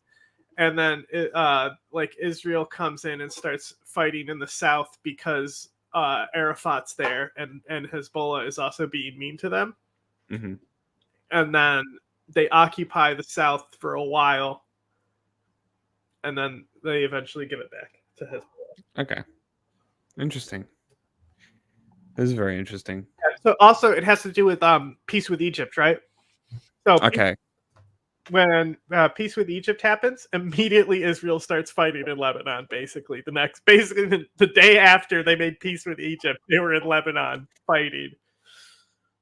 Can't confirm or deny what this Wall Street Journal report says, but it's worth just considering that, you know, one of the actors involved here, like the leader of Hamas, might have a logic that it makes absolutely no sense to us. It seems completely irrational. It's basically like saying, hey, these guys over here are arsonists. It's not irrational. And if these arsonists don't do what we want, we're going to go pour gasoline on their fire. You know, I mean, that really is what we're talking about here. And that's why it's a high stakes game, because again, maybe it works and you kind of run this air pocket. It is working. Israel's stupid. But if you don't, it's hard to see what a plan B looks like, because you've kind of legitimized the idea that so long as Hamas is not kind of negotiating in the way you'd like, that the war just goes on and on and on and on. Yeah. I heard an analyst on, I think it was on the BBC, suggests that if this ceasefire proposal fails, that President Biden should start a unilateral negotiation with Hamas to free American hostages. Now, hearing that like sort of shocked me. I've never heard anyone sort of float that before. You would imagine in a lot of other contexts that's what we do. Could happen. That's exactly what we do in this context. But you know, the politics doing that here, I think, would probably be unthinkable. Yeah. But Ben, let's turn to this joint session, because leaders in Congress, including Biden's not cool enough to do something like that.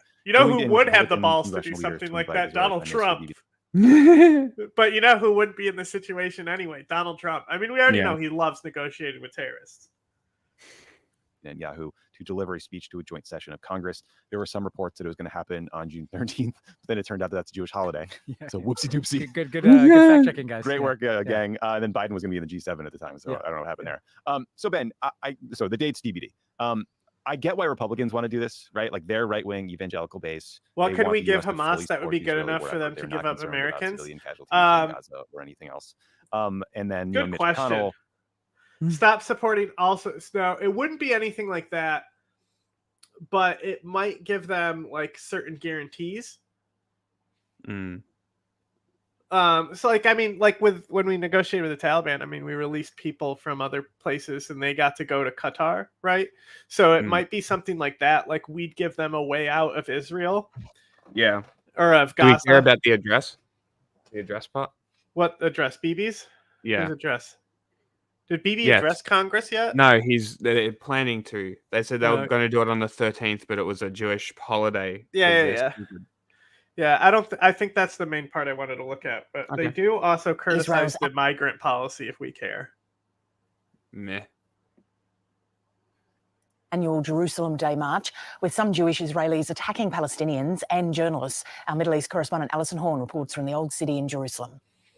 I'm standing at the entrance of the Muslim Quarter in the Old City of Jerusalem. Usually this is an area that would be teeming with Palestinians, but today they've all been moved out of this area to make way for thousands of far-right Israelis and Jews to march through. Is this the same holiday that causes all the trampolines every year and shit?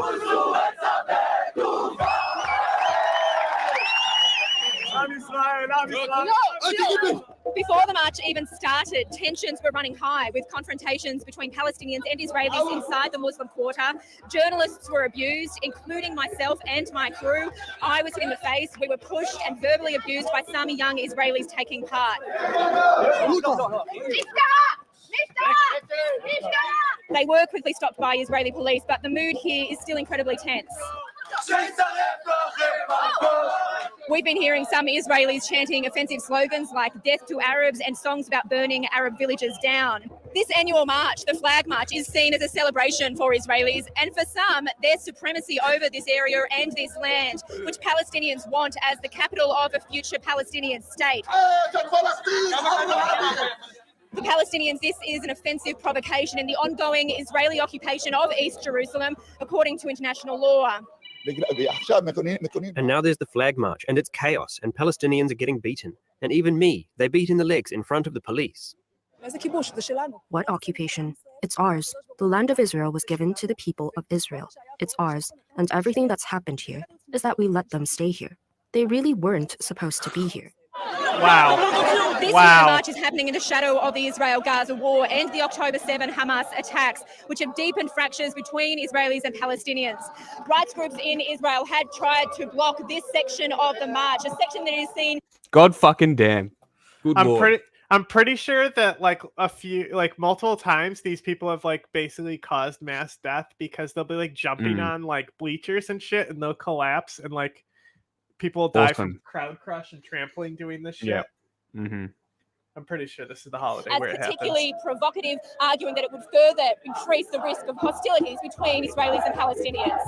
Difficult reporting there from Alison Horn. She is okay. Nazi We've checked shit. in with her, but certainly emotions running high on the ground She's there. doing such a good job. She's doing a brilliant job. Yeah. Fuck her dick more. Deal or no deal, Israeli Prime Minister Benjamin Netanyahu is addressing ceasefire negotiations today. Hi, everybody. Actual Nazi. The guy who wrote that in the script was sure proud of himself, huh? Australian media is always like that, by the way.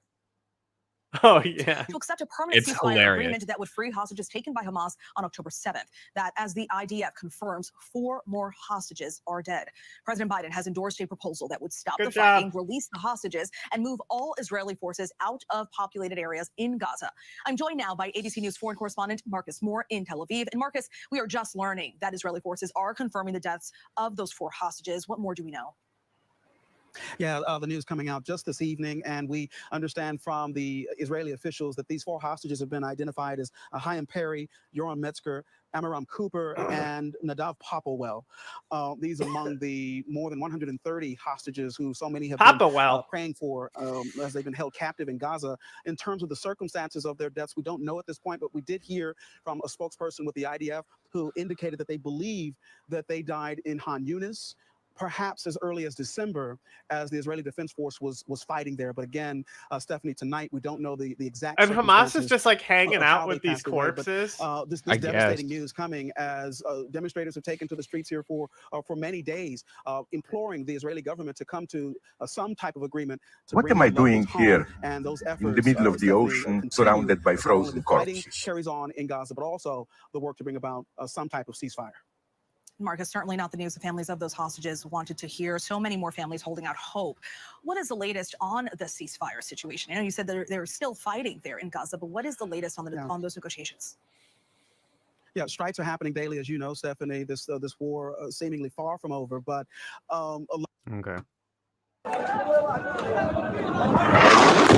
Wee. Pretty cool. Yeah, if it wasn't an ongoing genocide, that would have been fucking real cool.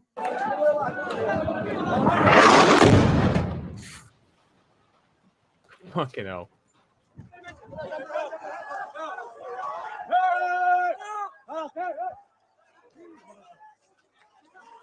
And what's crazy is that all these people are going to band together to then go be the first line to help rescue people who are in the blast.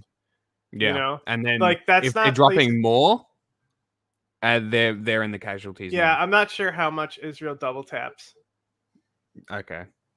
You know, because I don't know. I'm sure they do. I'm just not sure how much they double tap. Yeah.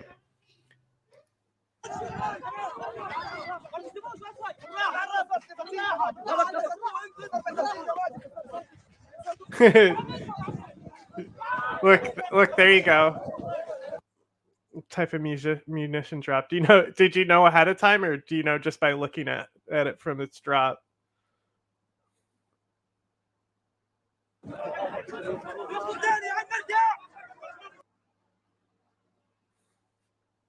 As Looked at smoke it rose earlier over today. Gaza's skyline, Israeli Prime Minister Benjamin Netanyahu said on Saturday there would not be a permanent ceasefire there until Hamas is destroyed.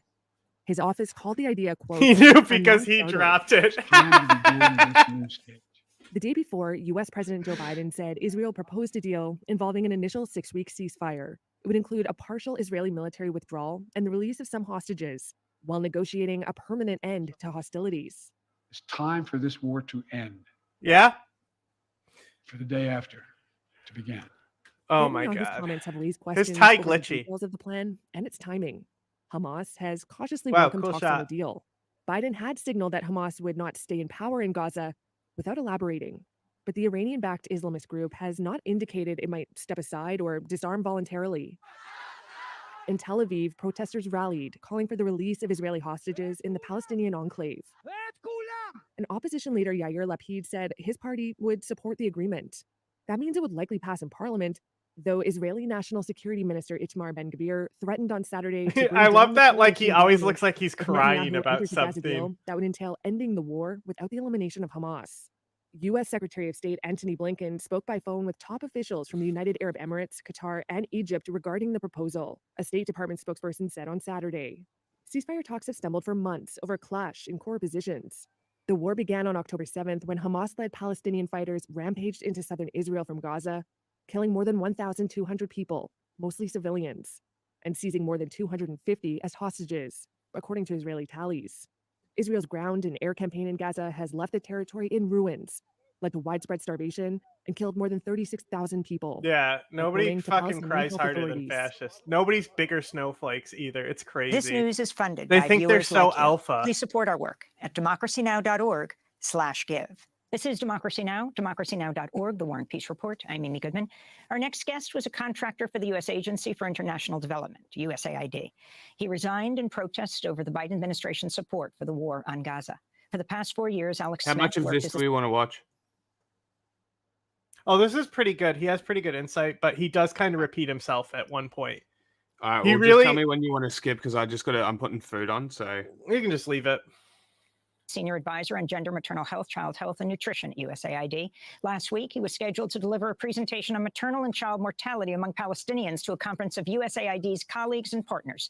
But a day before he was scheduled to present, the leadership at USAID canceled his presentation. Smith says he was then given a choice between resignation and dismissal. He chose to resign. In his letter of resignation addressed to the head of USAID. Oh, so you mean he Samantha didn't actually Power, resign? He wrote, would have been "I cannot do fired my if he job in didn't an resign by environment in which choice. Specific people cannot be acknowledged as fully human, or where gender and human rights principles apply to some but not to others depending on their race. I can no longer in good conscience continue to be silent amidst USAID's de facto policy of ignoring human suffering when that suffering is perpetrated by an ally," Smith wrote.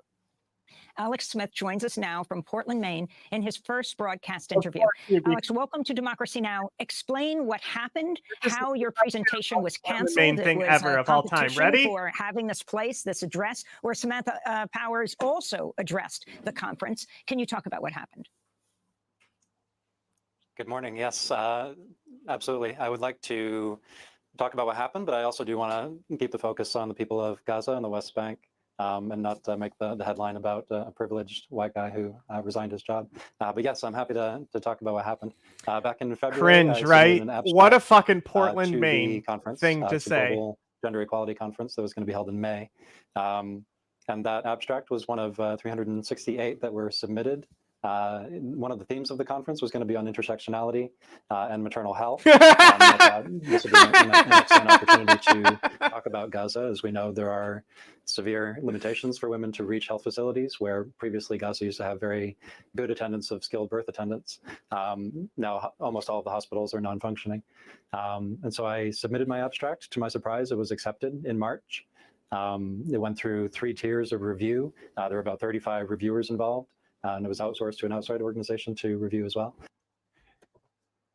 Did he say birth attendant instead of midwife? Are we dealing with the most lib of libs?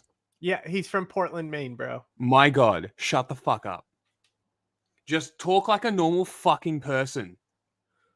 So it was accepted, and I was very excited. I was thrilled to have a chance a platform to talk about maternal and child health. No offense, but it sounds like some fucking commie gobbledygook. Before the Monday, before the Wednesday that I was going to present, I was told that I needed to meet with the Middle East Bureau colleagues and submit my slides. I did that. The slides went through many layers of editing and comments. I received a language guide. I was told to remove words like Palestine, Palestinians, Israel, Gaza border, and several others. And then there was a column of preferred language. I went along with that. I removed the word Palestine from the organization name UNFPA Palestine because that was objected to. I removed a map that UN OCHA provided that was acknowledged as an accurate map, but that couldn't be included because it showed the borders and the sea borders of Gaza. Also on that Monday, I was told this is a very sensitive issue because an hour before he keeps gasping for air. The ICC request for an indictment came down from the prosecutor. And so I was told that it's a sensitive issue because of that. I mentioned that I was a legal fellow at the ICC back when I was in law school, that I had worked on specifically starvation as a weapon of war, and that was an area of interest of mine, and that I thought it would be useful to talk about international humanitarian law frameworks as they apply to every country, Gaza included. And I think that set off alarm bells. It's because he's speaking so softly that they're cranking how open his mic is that it's picking up everything. From the conference website. We're lucky his mouth isn't clicking too, because normally when it's like that, it gets real USAID clicky. defends human rights norms and international law when Ukrainians suffer from Russia's crimes. In Ukraine, we call for legal redress when people are victimized, named perpetrators of violence. See how like Amy is like shouting when she reads? Prosecution. Because she's used to being on air. We avoid saying anything about their right to statehood, the abuses they're currently suffering, or which powers have been violating their basic rights to freedom, self-determination, livelihoods, and clean water. What was their response to this?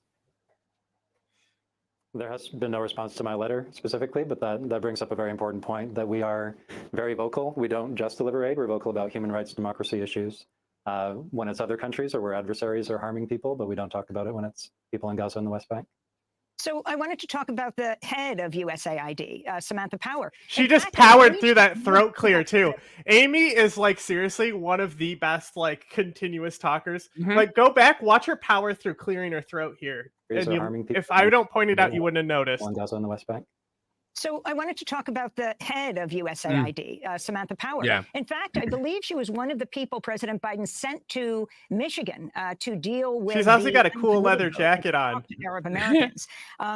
She, as head of USAID, was the first top Biden administration official to publicly acknowledge that famine is present in northern Gaza. I wanted to go to a clip. She was like I have so much respect for Amy, even though she does platform some people I don't like, but what news organization doesn't platform people I don't like. That said, it gives me the reason why I hate Aaron Mate so much isn't because of Syria, it's specifically because he's rude to her and she gave him everything. Like how can you disrespect Amy of all people? Like she literally built you. And you're gonna fucking trash her because she's not fucking spouting propaganda points that you like? Like what dickhead? Like how like the value of people to him is just that low that even someone like that just doesn't matter.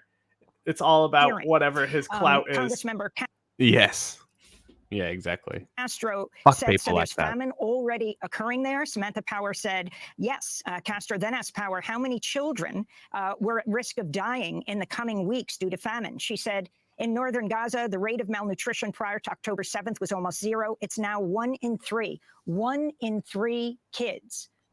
That's just in North too. Was she aware of the demand that was made of you to change all the language? Such a great question I don't too. I don't know who in leadership was told about the presentation. I know that there was a lot of chatter that I wasn't privy to about my presentation in the days leading up to it. But I don't know if she has seen the presentation slides or my resignation letter. Yeah, I don't know if she looked at my PowerPoint. You have your moment here. Your presentation was canceled. You're an expert in infant and maternal mortality. You were talking about the Palestinians in the speech you weren't able to give. Tell us, what is the situation? So my presentation would have looked at snapshots of public health data, DHS data that USAID funds leading up to 2022. It would have talked about some of the challenges of not having clean water, of not having food security in most of Gaza, and also the checkpoints in the West Bank, that there have been risky roadside births before 2023.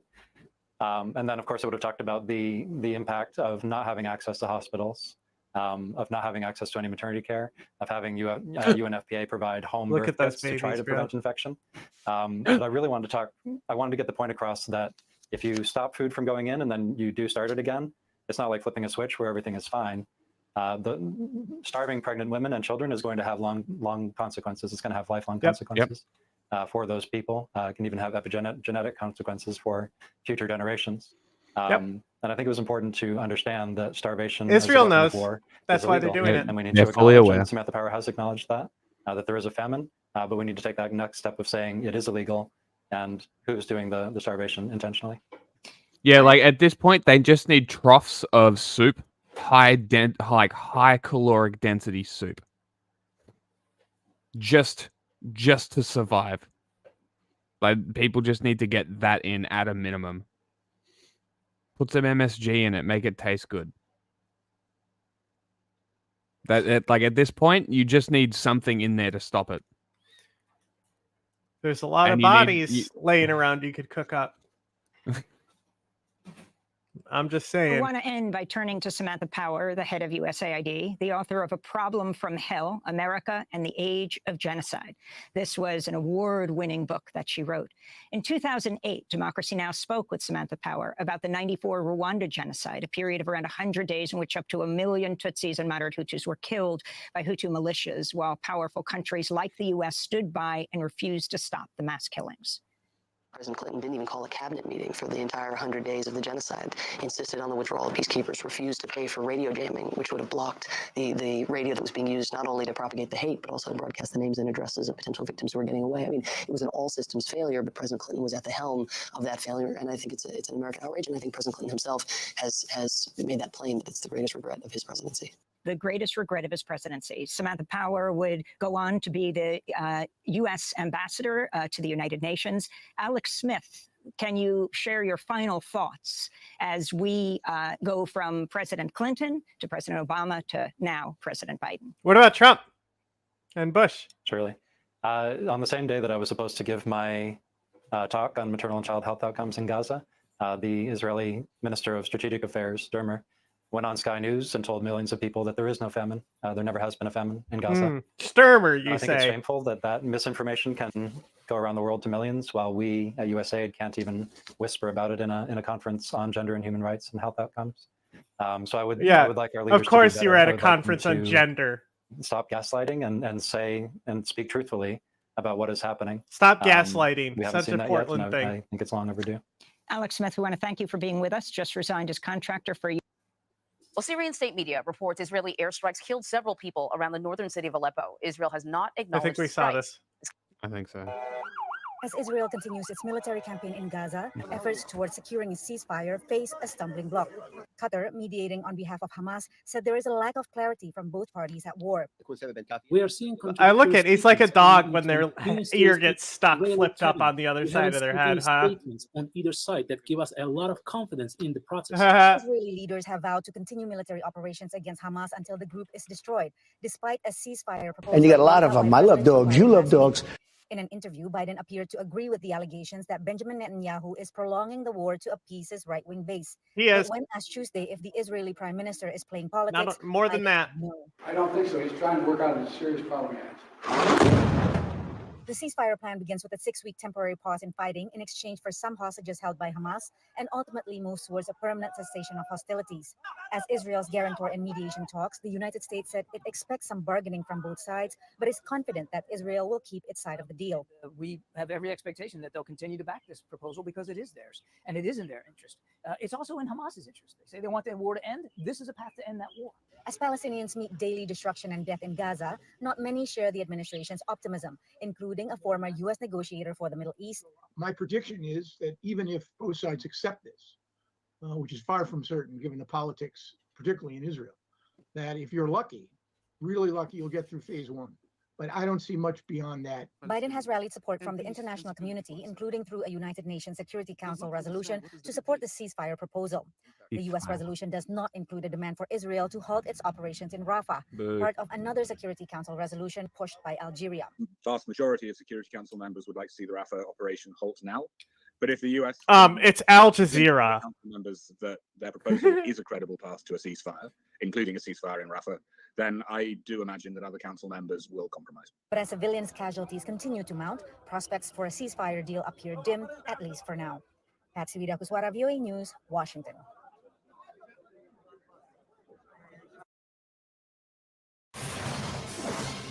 Thank you so much for joining us for CBN News Watch. I'm This one's so funny. Today, Israel but possibly wasn't it facing crazy an how that expanded war VOA against was Hezbollah. hypercritical of America? It was critical to all sides, but you would expect it Voice really of was. America to suck their dick a little harder, right?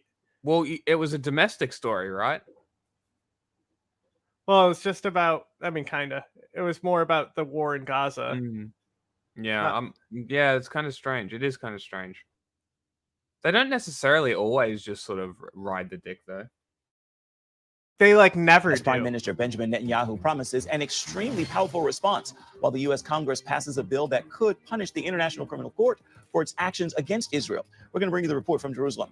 Here at home, President Biden's executive order on illegal immigration drawing fire from both sides of the aisle and already facing a lawsuit. Remembering those who fought and died on the 80th anniversary of D-Day, and we'll meet the great-grandson of one of the war heroes. And the cause of death has now been revealed for the beloved Christian singer Mandisa. All those stories and more ahead today, right here on CBN News Watch. This is CBN News Watch. We have lots to get to this Wednesday. Going to begin with the battles in the Middle East, which could Speaking about the expand homo from Gaza to agenda. include a war between Israel and Hezbollah. The potential expansion coming as here in the United States, the Republican-controlled House of Representatives has passed a pro-Israel measure that would level sanctions on officials of the International Criminal Court. Here's CBN Middle East correspondent Julie Stahl. In a show of support for Israel, the Republican-led House All right, which approved one a did bill we want? Oh, this one. The first two here are fine. to punish the ICC for its They're pretty threats to funny. issue arrest warrants for top Israeli leaders over the war in Gaza. Representative Chip Roy, It's who so introduced funny the that bill, like told the CBN News it Christian sends a network strong message is that like more fair and balanced than like any of the Murdoch shit. Like sometimes they're really not bad. But it's what's funny here is the Christian undertones in this one. They say some funny shit. Israel's leaders can't be targeted for defending their people. They are carrying out the war with, frankly, a historic effort to target Hamas without endangering civilians. Civilians are going to obviously, unfortunately, lose their lives in combat. But Israel was attacked. Israel's continuing to be attacked. People forget that, right? They're getting missiles lobbed into them by the thousands. Few Democrats voted for the bill, saying it could stop the ICC from addressing violations in other parts of the world. All House Republicans backed the bill. House Speaker Mike Johnson called it a matter of conscience to support Israel in its fight against Hamas. The idea that they would issue an arrest warrant for the Prime Minister of Israel, Defense Minister of Israel, at the time when they're fighting for their nation's very existence against the evil of Hamas as a proxy of Iran. is unconscionable. Wait, you mean to tell me that somebody doing a war is being looked at for war crimes? When else would it happen? Mike, when else would it happen? Give credence to a serious charge against Benjamin Netanyahu in an interview with Time magazine. When asked if Israel's prime minister is dragging out the war in Gaza to stay in power, Biden responded, "There is every reason for people to draw that conclusion." The president had a different answer when reporters publicly pressed him on it. Couldn't be a better Tuesday. answer, though. Prime Minister Netanyahu playing politics with the war? I don't think so. He's trying to work out a serious problem he has. As the U.S. awaits a response from Hamas That's on its you know ceasefire here at that proposal, that's a there's funny growing answer. concern of how many right? hostages may be left Because you alive. can take that Israel's multiple ways. N12 News released The serious problem he has is that when he goes out of power, he's gonna fucking go to jail. Right? That's what he was saying. Yeah, I don't think so. He's not playing politics. He's trying to not go to prison.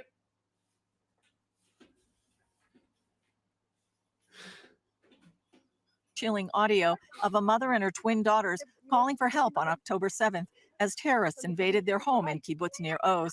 One of the little girls cries out in Hebrew, "Mommy, don't die."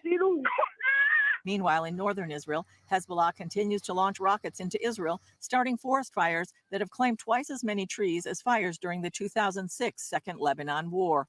In a visit to the area, Netanyahu told residents that Israel is preparing a with the recording thing, right? Okay, that's sad and all, but like 1,000 people died. You know what's some really chilling stuff is people Let who me were on the phone when the towers fell. That's some scary shit. That is. The people on their phones while the planes are flying into the buildings also kind of crazy. Yeah. But like, I would have cared maybe a month after the attack, right? If this comes out, it's like, that's pretty horrible, right? It's now 7 months and like all of Gaza's gone. The entire population is basically in genocide conditions. I don't care anymore. Where's the recordings of them saying "Don't die, mommy"? Yeah, because that's all that matters, right? I mean, we've got the beheading incident. At least this True. beheaded baby was caught on camera. Israel can't produce that. One of the things they fucking argued with this fucking sanction bill, by the way, was that the whole like beheading babies thing. Fucking ridiculous. Gunman attacked the U.S. Embassy and was wounded after a half-hour firefight. No embassy personnel were injured. Julie Stahl, CBN News, Jerusalem. Our CBN News Middle East Bureau. You mean to tell me our coverage for us a guy wrote IS on his vest and got into an active gunfight for a half hour? How much ammo did he bring? A half hour, and then he got wounded and was taken alive? Okay. Nothing sus here. Yeah, but meanwhile, American what police. Can you tell us about this gunman who was captured outside the U.S. Embassy? Yeah, that happened earlier today. Ephraim was he was a Muslim. He might have been affiliated with ISIS, and because he had a T-shirt that said that. It was a gunfight there for about half an hour. Apparently, one has been injured on the U.S. Embassy staff, but right now the situation seems to be stable, and an investigation is underway. But I guess that goes to show how tense it is here in the Middle East, whether it's here in Jerusalem or up north in Beirut. Chris, it seems like the battles with Hezbollah on the Israeli border with Lebanon are heating up. Is there concern that Israel is preparing for a full-scale war with Hezbollah right now?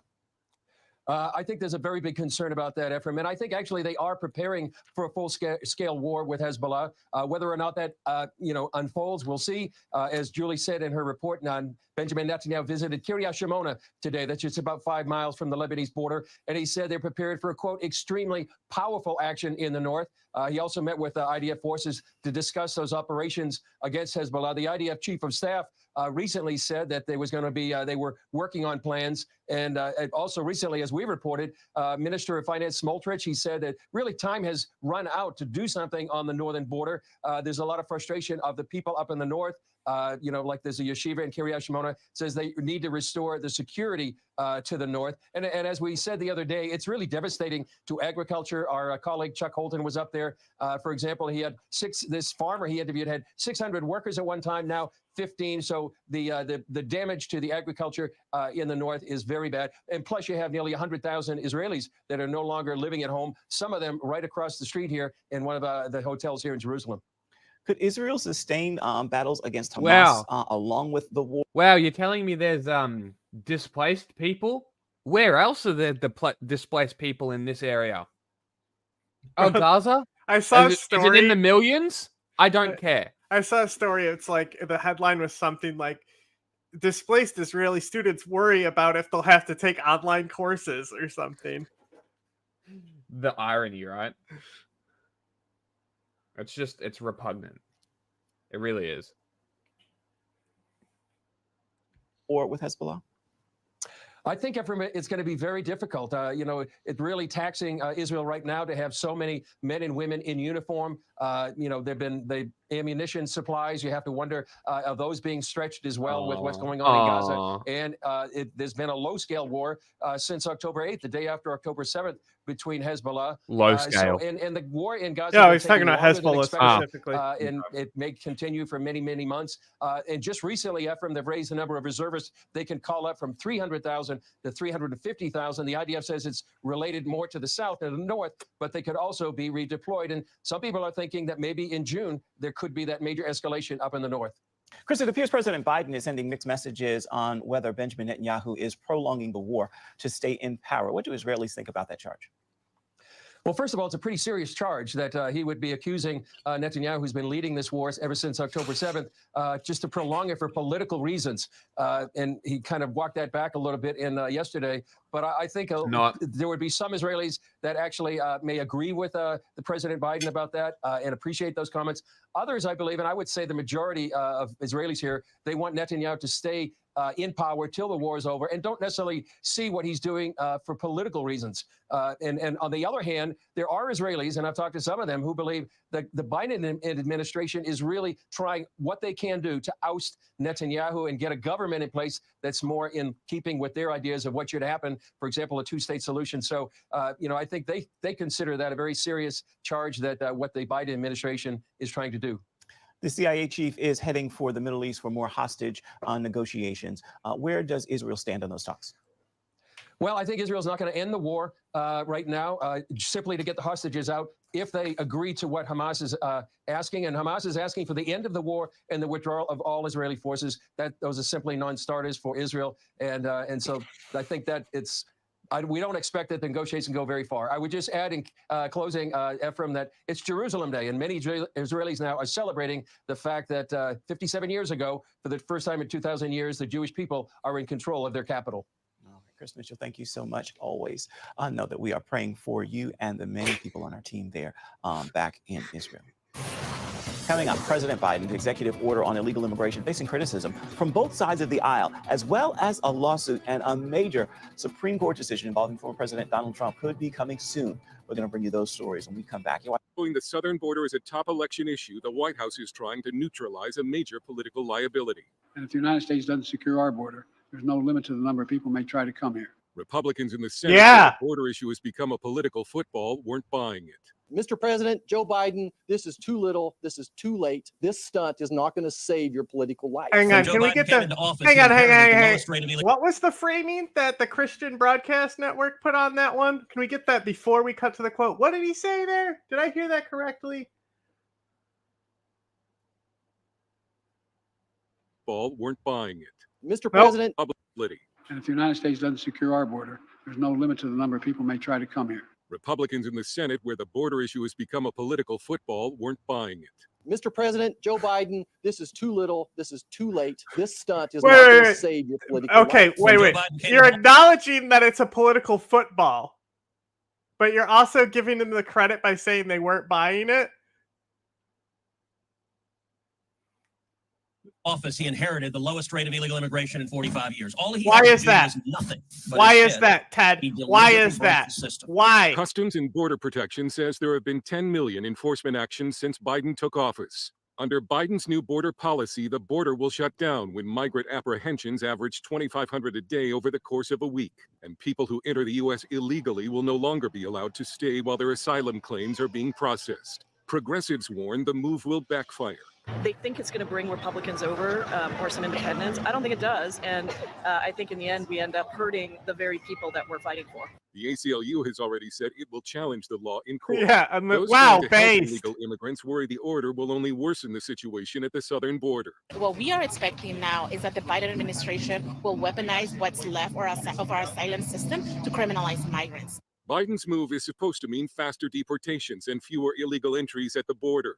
But Biden's expected election opponent, former President Donald Trump, wasn't buying it. The truth is that Joe Biden's executive order won't stop the invasion. It's weak and it's pathetic. Biden's order makes for exceptions for unaccompanied minors, victims of human trafficking, immigrants. Oh my God, this is such a good point, bro. And those the unaccompanied minors. Safety. Dale Hurd, CBN News. Pod Save America or Pod Save the World brought it up. Important political story. The Supreme Court could soon decide an unprecedented decision regarding they might ask it immunity. here too. Former President Donald Trump argued he shouldn't be held liable for actions taken while in office. As Gary Lane reports, the court's ruling could have a significant impact. Okay, we don't care about this part. Power. The nation stands at a crucial moment regarding President Biden announced a new executive action today designed to curb the flow of migration at the U.S. southern border. This executive action uses what's known as 212F authority, which the White House says gives the president powers to shut down asylum requests at the southern border if the average number of migrant encounters between ports of entry exceeds 2,500 per day. Please. Thank you. So like the unaccompanied minors thing. So like Joe Biden is like, oh, this policy is different from Trump's because it doesn't split minors, right, from their parents, right? But like, this is something we said after like Trump's policy and like of the child separation ended. We said the child separation is still happening. It's just happening on the other side of the border. So in this, one of the, you know how I said there needs to be exemptions? One of the worst ones in there is that it makes an exemption that if they're an unaccompanied minor, it doesn't count. Right? So now parents in Mexico have to make the choice to send an unaccompanied minor over the border. Right? It's literally child separation. You're muted, buddy. Yeah, that's very fucking cool. That's what a great policy. That's smart, huh? Very smart. Yeah, sending kids over the border. That'll work. That'll definitely not kill people. Yeah, because if the kid is with an adult, then they can get deported. The whole family. Right? Ridiculous. Insane. So basically we're going to see an increase of kids coming. Pretty much. Possible. Could be. Great. Cool. Thanks, Biden. We need them for the slaughterhouses. Over the course of 7 calendar days. This would be a temporary shutdown of asylum requests that the president is able to immediately enact. And so migrants would be either sent back to their home countries or sent into Mexico. And because border encounters right now are already over that 2,500 daily limit, this order is going to immediately go into effect at the border. And the border would only reopen when the average number of border encounters between ports of entry drops below 1,500 over a 14-day period. Now, some key exemptions to this executive action are victims of human trafficking and unaccompanied minors. They will not be prohibited from seeking asylum at the southern border, whether they seek it at a port of entry or between a port of entry. Now, it's one thing that a number of immigration lawyers have said to me is that they are really worried that this executive action is going to force families to make an impossible choice, that families are going to ultimately decide to separate, and that parents may send their children over alone to seek asylum in order for them to be able to enter into the U.S. Because unaccompanied children would still have that ability to seek asylum between a port of entry. Now, this executive action has been months in the making, and President Biden said today that he was forced to take this action because of the fact that Congress did not pass that bipartisan Senate border deal that you've probably heard about. That border deal was killed because Republicans said that they would not support it, even after asking President to come to the table and negotiate with them. And that bipartisan border deal was one of the most conservative deals that has been considered by Congress in decades. And President Biden was prepared to sign it. Republicans killed it because Donald Trump asked them to kill it, saying that he didn't want to give President Biden the political advantage ahead of November. And so now we're here today where President Biden is issuing one of the most restrictive executive actions on asylum that he has done to date as president. That's pretty good framing there. This news is funded from her specifically. Nawaz kicks the shit out of the guy she interviews, though. This one is pretty good too. They have a pretty good expert on Democracy Now, of course, because it's a please support our work. You know, commie issue that commies care about. So well, we've been going through a lot of it, so I think we'll just do. No, just skip to the interview with her. Senator Mark Kelly is a Democrat from the border state of Arizona. I'm saying we'll just skip to this one. Yeah. Joins me now. Senator Kelly, welcome back to the News Hour. Thanks for joining us. Well, thank you for having me on. Nawaz Let me ask you about the president's fucks move him up. today Oh, to she's take got her this cool step clothes some on 3 too. weeks This is before the first my presidential favorite 5 months drip she before the wears. election, when It's polls like do show immigration it's is like a she's top got her issue for militia many. gear on, you It know. leads many to think that it's a political decision and not a policy one. As you've noted, Republicans walked away from a border deal back in February, but the president has always had this authority. So why this move now? Well, first of all, Arizonans and folks who live in other border states deserve to have real solutions for this problem and deserve to have a border that's under control. It's often been out of control. I've been in the United States Senate for about 3 years, and it's really been unfair, especially to people who live close to the border. I talk to mayors and sheriffs all the time about this issue. And we had an opportunity, and you talk about the politics behind this, we had an opportunity with bipartisan legislation negotiated by Democrats and Republicans in the White House, worked on for months. We were right up to the finish line on this legislation. And the politics of the presidential election, superseded everything, where the former president, Donald Trump, decided that he did not want this legislation passed and was able to get my Republican colleagues in the Senate to run away from a comprehensive piece of legislation that was going to help the Border Patrol, help CBP, help communities in southern Arizona and other Yes, sir. states. And as I noted, pardon the interruption, this was back in February. President Biden could have taken this action sooner. You know what? You know when they're interrupting, they really don't give a fuck about your fucking gobbledygook. You know? Yes. Like we get it. We get it. It would have helped all these people. Answer the fucking questions, dickhead. We were going to have more Border Patrol agents on the border, funding for that.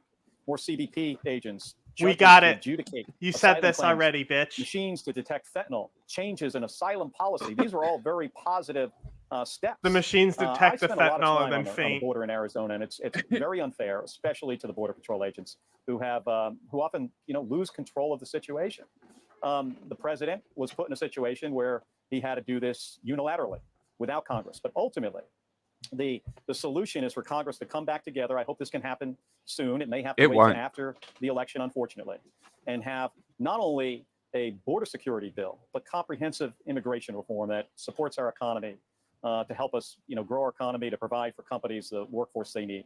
Senator, let me ask you about what President Biden has said previously, because he did slam then President Trump for using this exact same authority to restrict asylum Democracy years ago. Now, Here, the reason President why Biden theirs is good is because they do it they start doing a clip compilation to discredit everything Biden says. Seeking asylum has to do it in another country. That's never happened before in America. That's never happened before in America. You come to the United States and you make your case. Senator, the question is, why should migrants today not have that right under international law and U.S. immigration law to make their case? Well, this is different than what President Trump did. It is under the same authority, though, to restrict asylum access. Well, it's under the same, essentially the same federal. She got him. She got him. This doesn't change the ability for individuals to come here and seek asylum. What it does is, if the numbers he literally had to be like, "Yeah, I'm lying." We will temporarily close the southern border for people to enter between ports of entry. They will still have the CBP-1 app to lawfully seek asylum. That's available today. It's been available for some time now. Senator, so there will be another interruption. App with very restricted access. This would essentially restrict access across the southern border for people to arrive and make an asylum claim. It's true. Well, I don't agree with you that the CBP-1 app is restrictive. It may be challenging at times to get an appointment.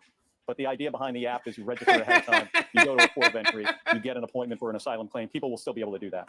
What will happen, though, if the numbers go up above a certain average in a given week, until they go back down, we will restrict people from coming across the southern border. Hey, we are a country of immigrants, and it's very important to me that people can come here when they meet. It's very important to me that people can come here, and that's why we're not letting them. Especially children, people that have special needs and other issues that they're facing in their home country. That's important. But what's also important is that this is safe for Border Patrol, for CBP officers, for people who live in these southern border communities. And over time, it has not been a safe situation. It also needs to be safe for the migrants. When Border Patrol gets overwhelmed with the number of individuals and people are waiting in the desert, essentially, with no water, no food, and Border Patrol can't manage this, this is not good for them. We have migrants that die, that pass away in the desert. We're trying to get operational control over the situation. It's unfortunate that the legislation in February did not pass. That provided Border Patrol, CBP, with the tools they need to manage this. But it became political because of the former president didn't want this issue solved. So Republicans ran away from this. Ultimately, we need comprehensive immigration reform, and we need border security. Senator, I have been on the Mexican side of the border during previous times of border restrictions and seen families who then have to decide whether or not they will decide to send their kids alone, because obviously unaccompanied minors still do get access. Are you at all worried this is going to fuel another potential crisis of children arriving alone at the U.S. border? Of course I'm worried.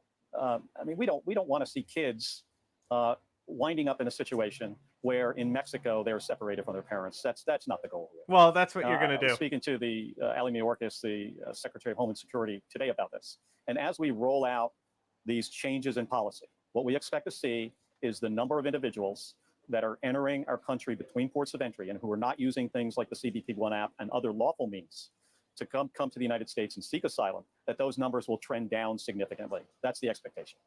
That is Senator Mark Kelly, Democrat from the border state of Arizona, joining us tonight. Senator Kelly, thank you for your time. Good to see you. Thank you, Emma.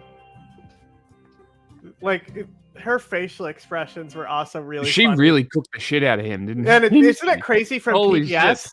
Like, and a Democrat too. Fucking hell. Yeah. Like PBS, but also, she just did that story. south of the border. Yeah. You know, like she is literally fresh back from the fucking, like, she went down to like the south of Mexico, right? Also, it might be in the Pod Save America coverage, but they're also addressing shit with the Gap as well. I don't know exactly what they're doing there, but they're basically like, I think it's more of a, you know what, it was probably coverage from Mexico. Mexico is looking to address the Gap, right? So like Mexico, part of this is that we're gonna fucking slide Mexico money to prevent the people from getting to the border. Yeah. Like, obviously that interview could have been way more critical, but for a PBS interview that's supposed to be like impartial and stuff, just how the questions he asked when she was interrupting him because he was just talking about nothing in circles. There's one in here. I don't know if I saved it or anything, but they're talking to someone about Gaza. Okay. And they said, like, what isn't this repeating? It was someone, because I disagreed with them because how stupid the point was, because they could have made it so much better. But haven't you learned any lessons from America's trying to like get rid of Ba'athist Iraq when they're talking about trying to get rid of Hamas? And I'm like, oh my god, they like, because if you know one thing about the Iraq War, it's the de-Baathification is what made it go wrong, which is like base level take. It's so much bigger than that.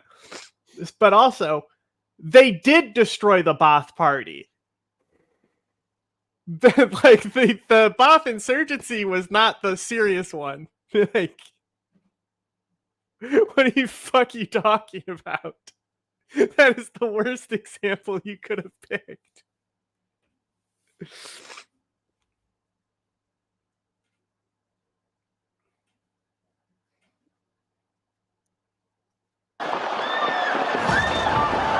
Now we got some spicy stuff. Tanks would fire their cannon into the crowd. People would die flat, then resume their one-sided battle as others clear their dead, they're dying and they're bleeding. Beijing people are sickened and stunned by the action of an army they once hailed. The Tiananmen Square massacre was a significant moment in China's modern history. But 35 years on, Beijing has yet to acknowledge the death toll. As memories of the generation fade, more witnesses speak out about the tragedy that left deep scars on Chinese society. 入院以后呢，第二天吧，我女儿出生了，5月30号。那么可是6月4号就 Bro, look at her art. Look at behind her. You see what's behind her? Which side? Literally right behind her. There's Stalin, Lenin. Oh, it is too. What the fuck? So it's like, it's not like this person is like a fallen gonger, you know? No. This is like a communist, you know? 当然我们就是吃惊不 We 小， also 而 can't see 且 we're 在医 covering 院 the 呢， subtitles. 那个夜里 Apologies. Get back over here. On Chinese society. 入院以后呢，第二天吧，我女儿出生了，5月30号。那么可是6月4号就发生了这个事情。那么当然我们就是吃惊不小，而且在医院呢，那个夜里就是这个救护车声不断呢。那我们这个妇产科的这一条走廊呢就封死了，不许我们出来。但是我们在这条走廊里呢，就能看到这个前厅的急诊这个担架呀，推进来，这个医生这个护士举着这个吊瓶啊，都送到急诊。这个情就是这样子。 Wang Lan, then a university teacher, was deeply affected by the sounds and sights of that night. Her campus was shrouded in mourning, and her colleagues faced suspensions for supporting the protest. When the news reached Australia, her husband Shen Jiawei was devastated. Once a famous propaganda artist during the Cultural Revolution, Mr. Shen spoke out for the first time. That's wild, right? Like, yeah. like literally, like they want to act like try to do propaganda like this was Western backed, and it's like literally, it's like here's the two biggest communists of all time.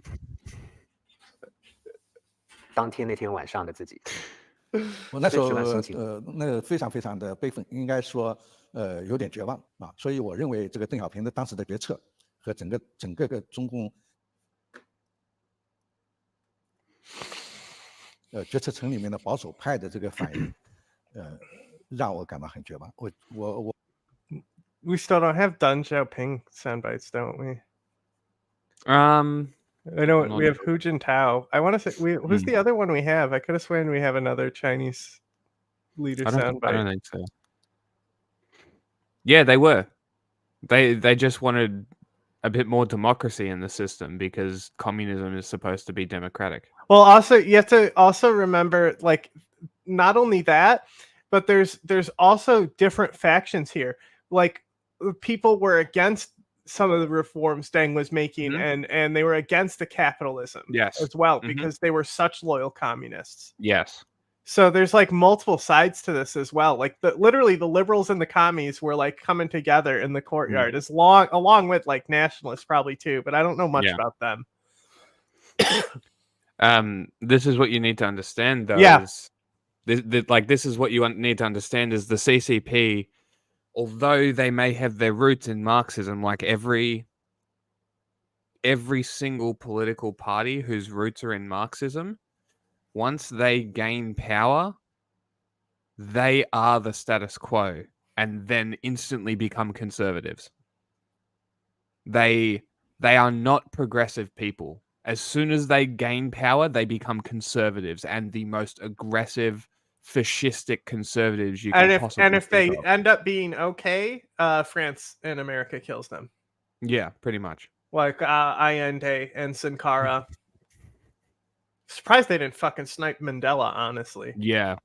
He's not So it's really like- that communist, but So you've got to like and the CCP specifically is anti-revolutionary. I'm beginning to smell a big fat commie rat. Like if you saw let's say Maoist, right? Because a Maoist uprising in China would be the most likely at this point, right? Let's say a Maoist uprising happens in China again. The first thing the CCP is going to do, bullets in their head. Every single one of them. They'll track them all down and they'll put bullets in their head. Because they are anti-revolutionary. They want to maintain their status quo. They're conservatives. They're fascists. As I have been saying for a while. 我觉得，如果中国没有出现一个大的这个逆转的话，中国的这个改革开放会走在所有的共产党国家的前列。 Chinese reformists. Wait. 说得很好。 Hang on. 可是 Wait. I want to hear what the commie says. Chinese reformist progress would have led all communist countries at the time. Are you saying that Deng Xiaoping's policies would have led at the time?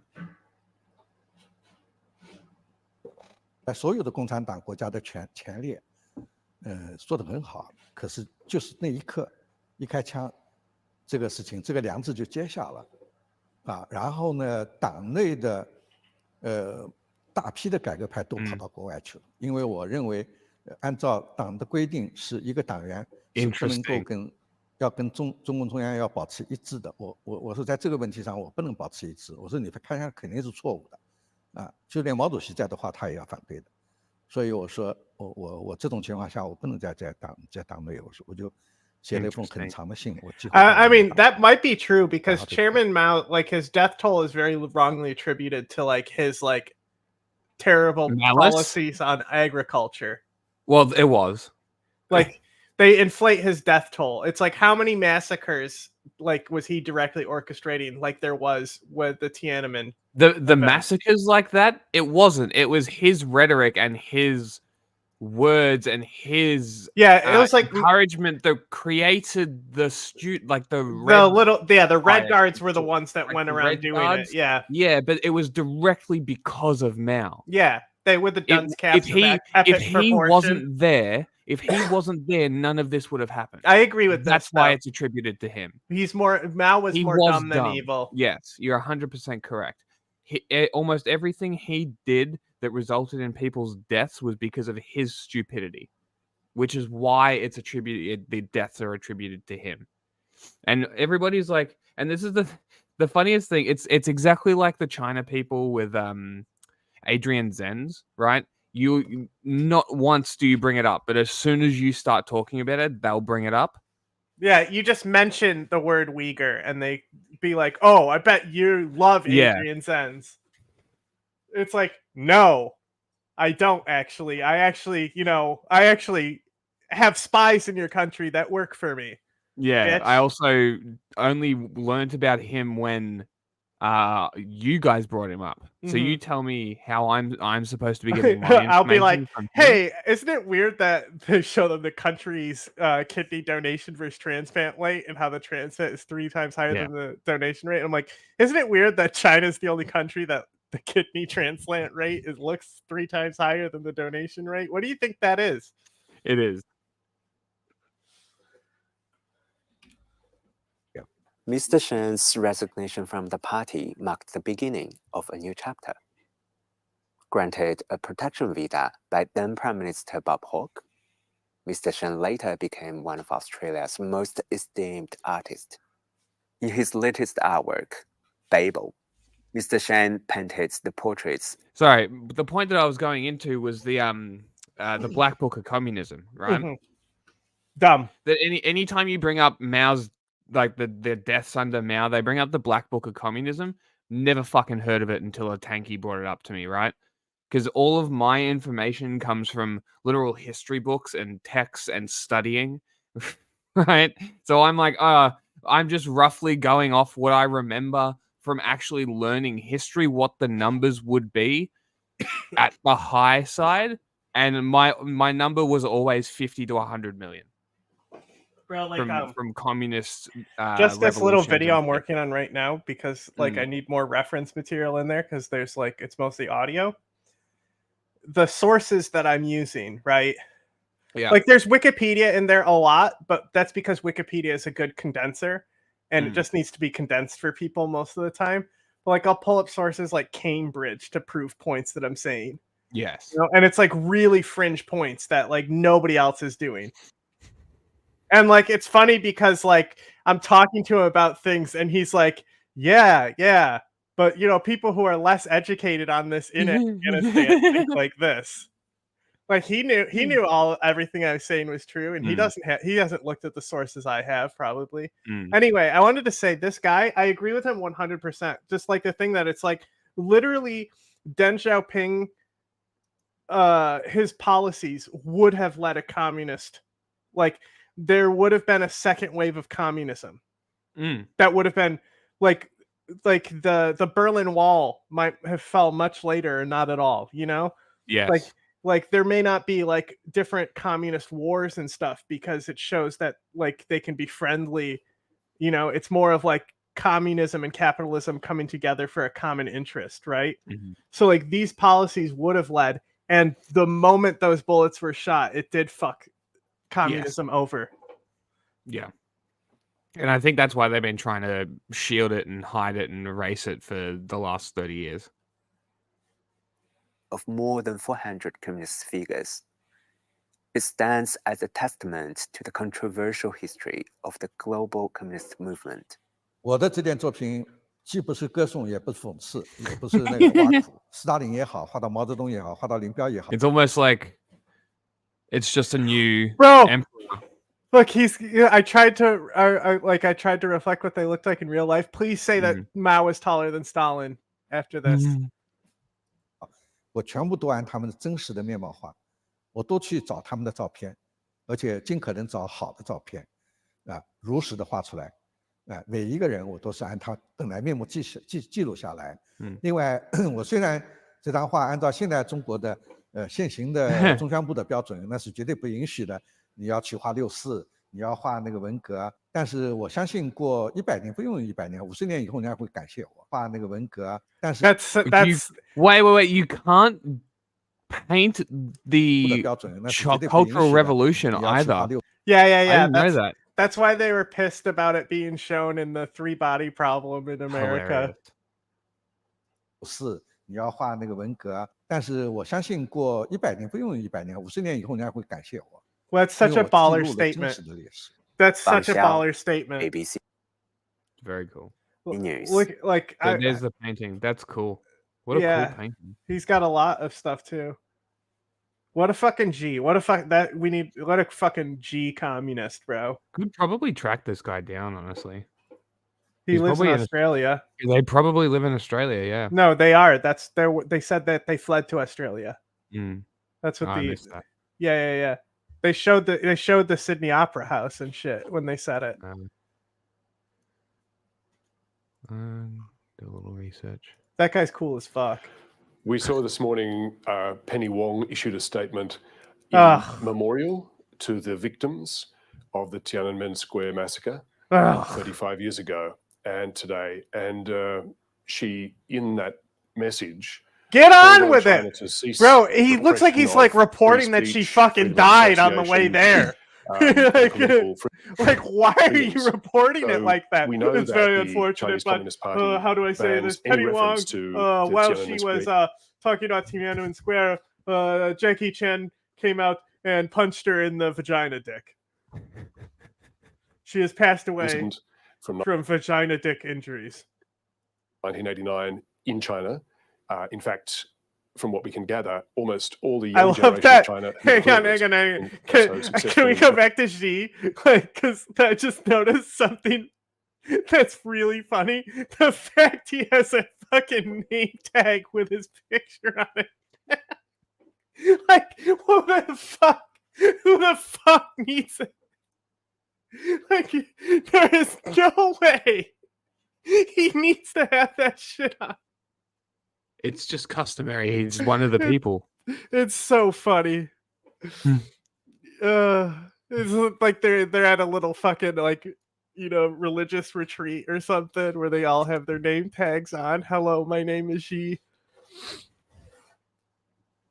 What we can gather, almost all the younger generation of China have never heard of it. What's funny here is I read the bottom comment first, and I was like, I thought in my head, oh, I can make a joke about they think all Chinese people looking alike, and then I saw above it and saw that you already said that joke. The anniversary and put out a formal statement will be an unpopular move in Beijing. Penny Wong knows that. She's done it anyway. Yeah. Also, a decision. Wow. Yesterday, So ordering brave. Chinese investors be removed from Northern Minerals, which is a rare earth company.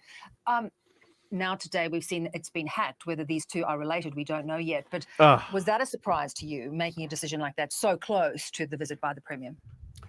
Well, given that the Premier Li Chang of China is due in Canberra in just 10 days or so, it was a surprise. The Foreign Investment Review Board, advising the Treasurer, and the Treasurer's announcement we saw, could easily have been postponed for a couple of weeks. The Western territory that is mainland China anyway, belongs to Taiwan. This Chinese-controlled company to sell down its holdings in this rare earth mine, Northern Minerals, in the Pilbara area of Western Australia.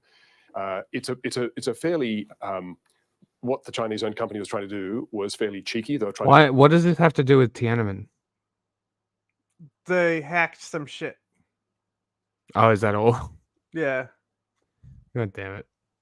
Do an end run around the foreign investment laws that had already been banned from stepping up their holdings in the company twice. They've been banned by Josh Frydenberg under the Morrison government, and then there you go. Also look, by, and they keep breaking the Labor rules. Crazy, anyway, right? Using associated companies to sneak around the law, and now it's almost like we shouldn't be allowing them in the fucking country in the they first use place. shadow companies to sneak around the law. Who else does that? America. Just to say everybody, everybody, literal capitalist. Hey, why do you think Liberia exists? Because I can tell you right now, it's not because we were like, hey, slaves, you want to be repatriated to Africa? That's the official story, yeah. And I'm not going to start spreading rumors, but I heard the same thing. Mm-hmm. She was the tank driver. Can I say? Yes, you can indeed.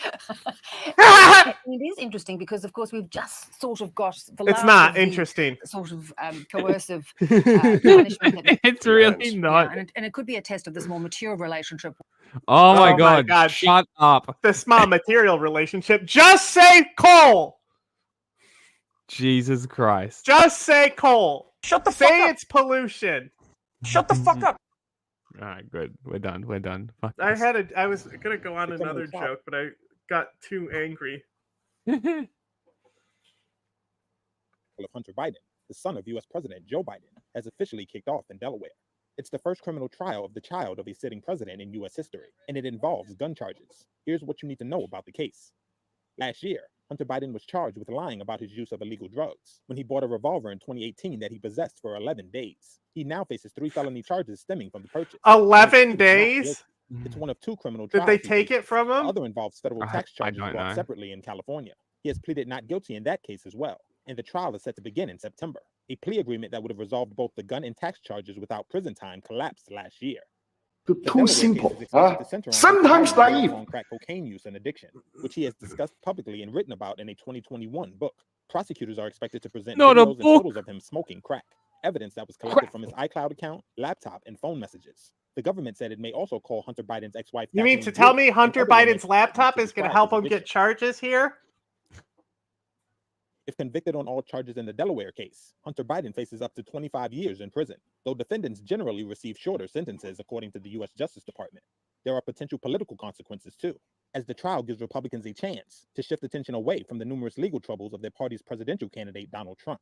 Last week, Trump was convicted in New York of 34 felony counts of falsifying documents to cover up hush money paid to a porn star shortly before the 2016 election that put him in the White House. Trump is due to be sentenced on July 11th and has pleaded not guilty in 3 other pending criminal cases.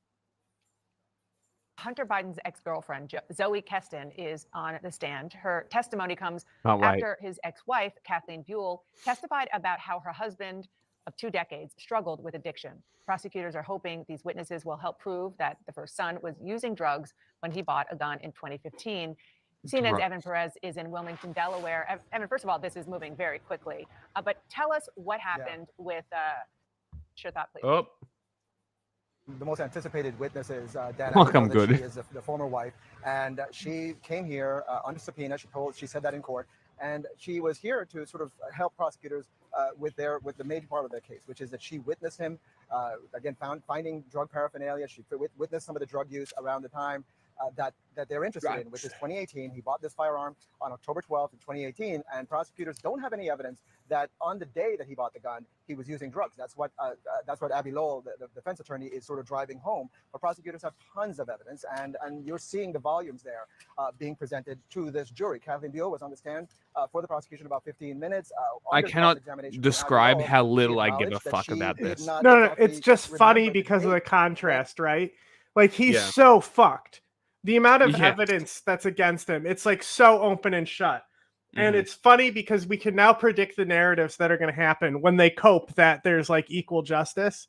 It's like, oh, Biden intended for his son to get charged just to throw us off his trail.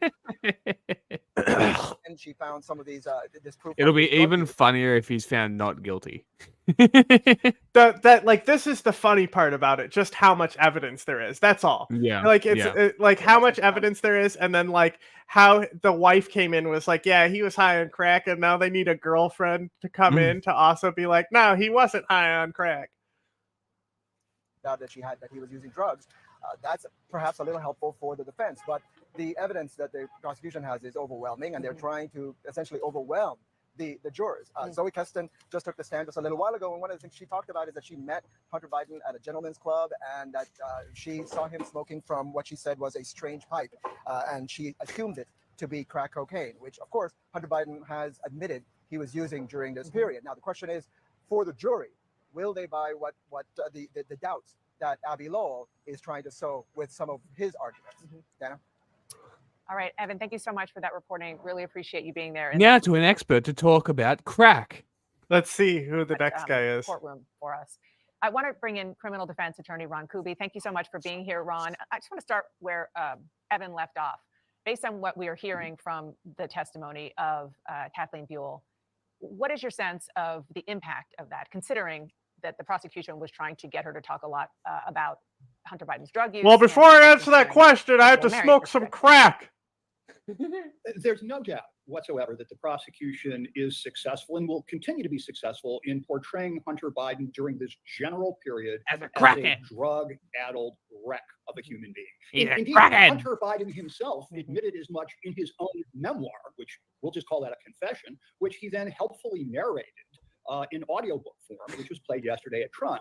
But what the defense is doing here See how funny it is? Remarkably clever and remarkably careful whether or not it's going to work.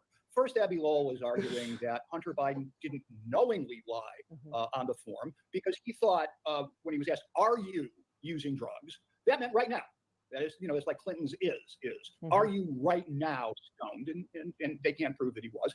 And number two, that as addicted as he may have been, like many addicts, he didn't identify as a drug addict. Oh, so now we're doing I identify as a butterfly right now, not a drug addict. Wokeness, am I right? And just taking a step back for our viewers who are not very familiar with the charges, we call it a With not very familiar with crack. This is what it looks like. Indictment is about possessing a gun and not telling the truth on the form that he was in fact allegedly an addict. Because you mentioned like this while you're high on crack, like me. In court yesterday, I want to play that for our viewers. No honor among us crackheads. In Nashville, I was a bloodhound on the scent. Like everywhere else I'd bought crack, I knew I could go there cold and in no time assess what highway to get on, what exit to get off at, what gas station to pull into, and what unsavory looking character to choose as my newest, most trusted associate. I mean, first on a human level, this is just sad, incredibly sad. He has obviously very talked about his addiction. That's what that could have spent. That's the prosecution's case, and the prosecution. To summarize that paragraph, that's what it was. And I want you to speak to this as a veteran and famed defense attorney. Could that actually make Hunter Biden more sympathetic to the jury? It totally I agree. He could just be like, I had a ghostwriter. That's a great defense too. But the thing is that there's just so much evidence against him. First, you need to make them want. The jury is going to be overwhelmed. Just like with Trump, there was no defense that Trump would have given. Like, there's no way that this does not fucking, like, he's got to lose this case. I don't see it any other way. I've got exclusive new footage of Hunter Biden. Hold on. $1,000 guns, $1,000. Nope. No music, but drifting around crackheads. It's kind of fucked. Guy just needs some help. I think at some point you can't help them. Like, that guy looked like one of Isn't there photos of Hunter Biden smoking crack with a gun? That's cool if there is. That's a good question. I'm going to look that up. That's pretty cool. That'd be pretty cool. What if he's smoking crack out of the gun? Because if it's like a break action, right? And you take the one that you can take the whole cylinder out of, right? That's just a pipe. A variety of reasons to vote not guilty in this kind of hunt for reasonable doubt. And once the jury has decided to hunt for reasonable doubt, they'll usually find it. And this is... Say again? Oh, I didn't say anything. Keep going. I think there was a little bit of an interruption. Finish your thought, please. Oh, I'm sorry. It basically, jury nullification works in these kinds of cases where nobody was seriously injured. The offense was transitory. It can be... God damn it. Although, frankly, jury nullification... Was there a picture of him with a gun? Careful, No, there's dicks, bro. I know. I just wanted this photo because it's kind of funny. Looks like the guy I used to rent a room from, who was also a crackhead. Ron, I always learn so much from you every time we speak. Thank you so much. I hope you come back soon. That's up to you. Just got a call. Thank you, Dan. Ron's cool as fuck. Here we go again. Hunter Biden about to leave the courthouse in Thank God. I haven't looked at any of their coverage of it, okay? I didn't want to spoil it. 3 felony counts related to allegedly lying on a federal gun form back in 2018. He could be facing up to 25 years in jail. Hunter That would be Biden showed awesome. public support from his It would family. be His awesome. stepmother, First Lady Jill Biden, He'll appearing in definitely court go back today. into drugs This if that weekend, happens. President Biden was Yeah. at his beach house, spending part of the day biking with Hunter. The New York Times Fucking come on, Crash. We got to see him fall over on the bike President again. Biden released a statement saying, as the president, I don't and won't comment on pending federal cases. But as a dad, I have boundless love for my son, Okay, confidence so in him, and my respect for his strength. dyslexia It's not brain the for a first time that second Biden has said something. thought that said Biden on Hunter's trail. Like he's also sniffing out the coke behind that bloodhound. He gets me the coke sucker, I can smoke the crack and then do my State of the Union address. While there's no ties to you, That's you'll what be they charged by the believe. Department of Justice. How will that impact your presidency? First of all, my son's done nothing wrong. I trust him. I have faith in him. Damn, you And sound like protect my Trump. presidency by making me feel I mean, proud. honestly, no, he. The trial of Hunter Hang Biden. on, hang on. Hunter has done nothing wrong. I did everything right, and they indicted me. As long as he didn't diddle kids. As long as he didn't diddle kids. Okay. Being an addict is not wrong. The only reason why I'm making jokes about it is because it's funny because it's Hunter Biden. And it's the political angle. I've lived with drug addicts. My roommate died from fentanyl. Not while I was there. I had to kick him out because I didn't want him to die there. And then he died a year later. Anyway. Will be a serious test for the Democrats who claim that no one is above the law. House Minority Leader Hakeem Jeffries is already defending Biden's comment that Hunter Also, did nothing wrong. haven't you heard of the Second Amendment? As a loving father, as I would hope any loving father would do. And this Justice Department is going to proceed in that fashion, present the facts in the law. Yeah, it's just wait for my generation was just like by a jury as to Hunter Biden. It was wild. Like fucking dope wiped us out. And I'm like the only one who's like never touched it. That's not true. My friends, I'm sure they're both dead at this point. But my brother's friends went when I was like 14, and it was my second time smoking weed, and they put fucking heroin in with the weed and didn't tell me, and like it just felt like I smoked really, really strong weed. Cause like it wasn't like a shitload of heroin. You know, technically I've done heroin. Technically. Yeah.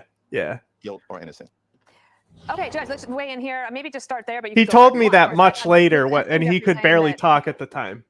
And I was like, "Oh, okay." Saying that as a dad, but as the commander in chief and leader of the Justice Department, really, I mean, not the AG, but he's the chief enforcement officer. Well, you know, if he did nothing wrong, then why was he about to enter into a plea deal with Judge Noriega?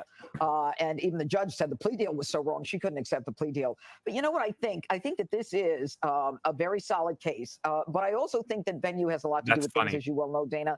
I mean, on the one hand, you bring a Republican into Manhattan, where the jury pool is very anti-Trump, and you bring a Democrat into Delaware, where the jury is very pro-Biden. You know, and it's kind of interesting that Jill Biden went in during jury selection. Where was the crime committed? Kind of like a mob tactic. Was it Delaware? The jury, and although I'm sure I think it was New Jersey. Like that, but you know, why is it not in New Jersey then? Well, maybe it was Delaware. You're right. I want people to understand one thing: that this isn't just an illegal. Unless they said federal charge. Did they say federal? It's a firearms charge. It's a federal charge. Yeah. Okay. Case, you know, we see him all the time, and people get away with him all the time. This is a guy who went in and lied on a pistol permit application. He lied to the guy he was buying it from. Is a pistol permit possession of it the same as a revolver? Of, illegal drugs and narcotics. But so I wasn't sure if they so revolvers are pistols to the government. Yes, but so are short-barreled rifles without a stock. So yeah, AR pistols. Yeah. Mm.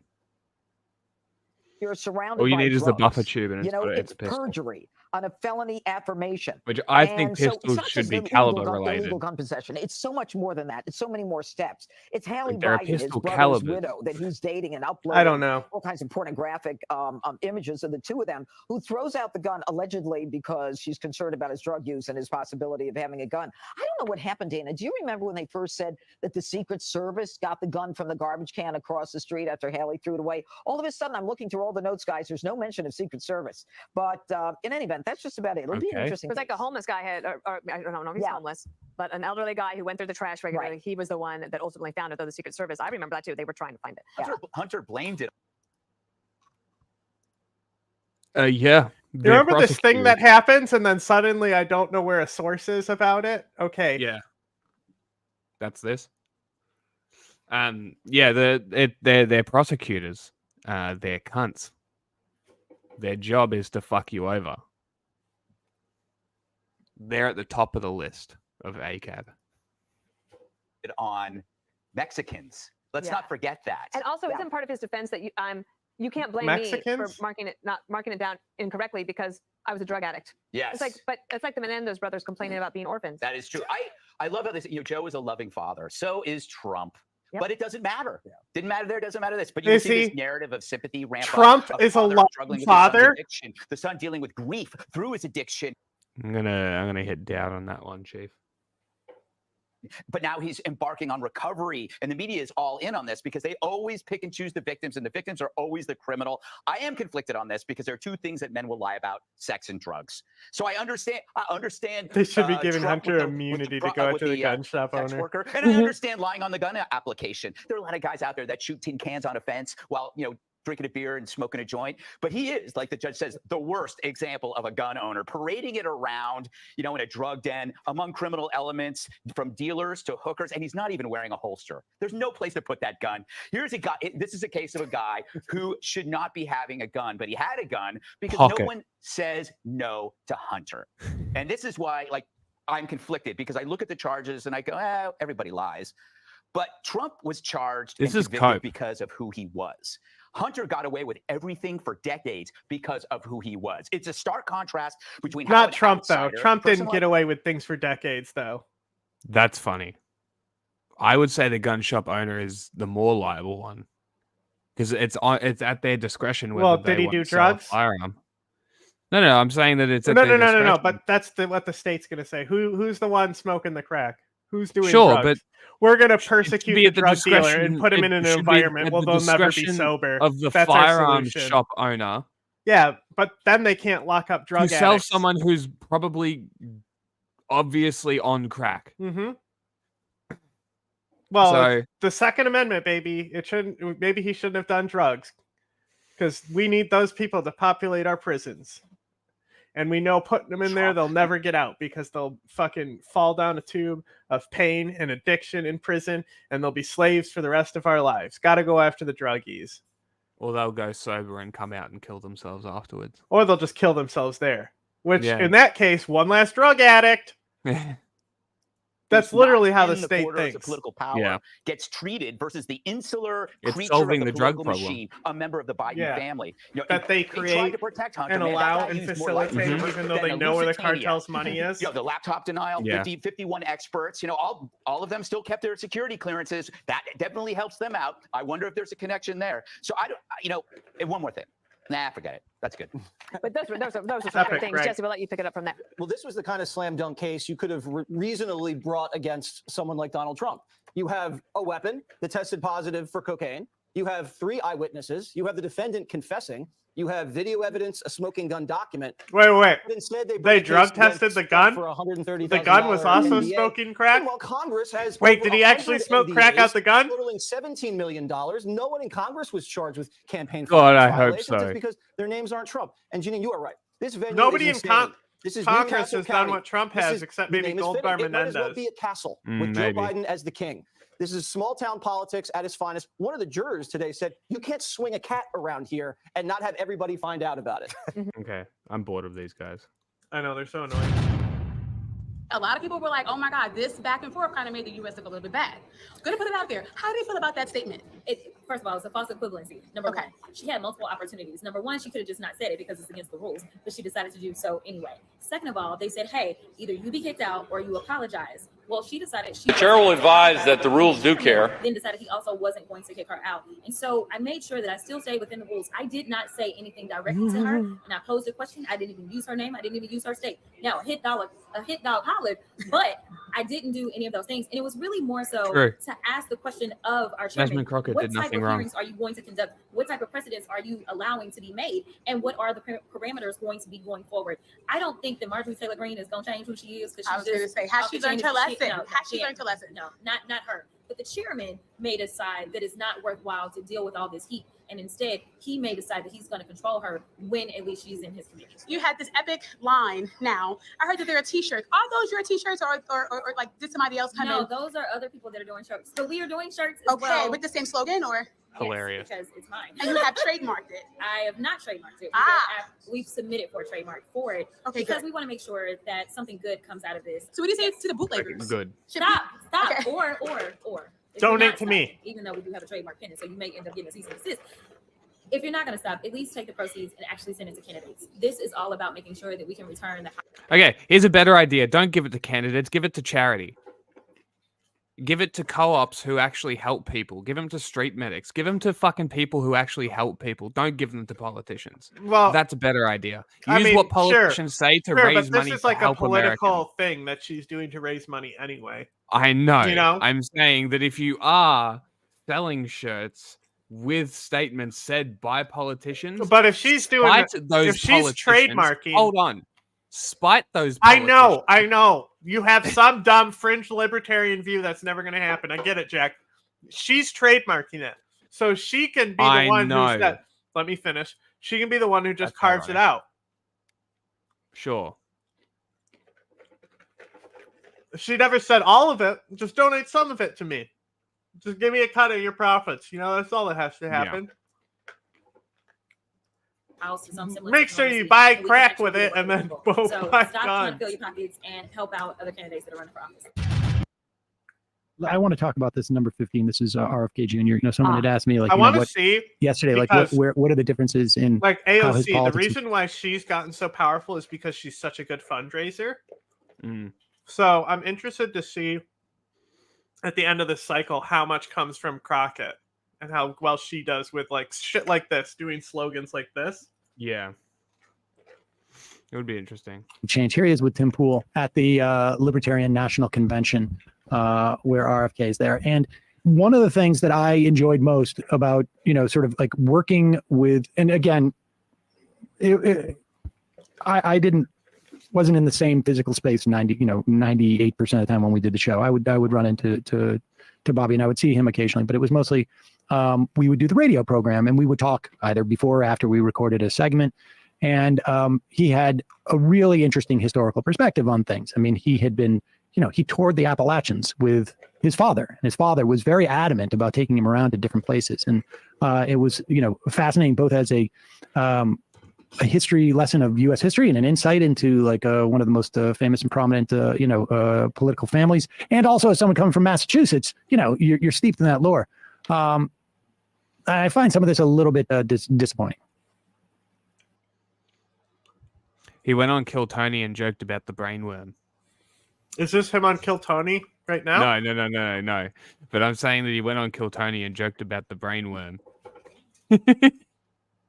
Father always believed that our country would never live up to its ideals if we didn't make some kind of amends, meaningful amends to the to the group that was exterminated, in order for us to settle in this country. I think it's a good aspiration for every American. I don't think it should be a left wing or right wing. I agree with you about the statues. I don't think it's a healthy thing or any culture to erase its history. So would you condemn Charlottesville melting down the Robert E. Lee statue? They gave it to the African American History Museum and then let those horrifying photos. I have a visceral reaction against the attacks on those statues. I mean, I grew up, you know, in Virginia. I know that, you know, that there were heroes in the Confederacy who didn't have slaves, and you know, I just have a visceral reaction. Slavery, you fucking idiots, bro.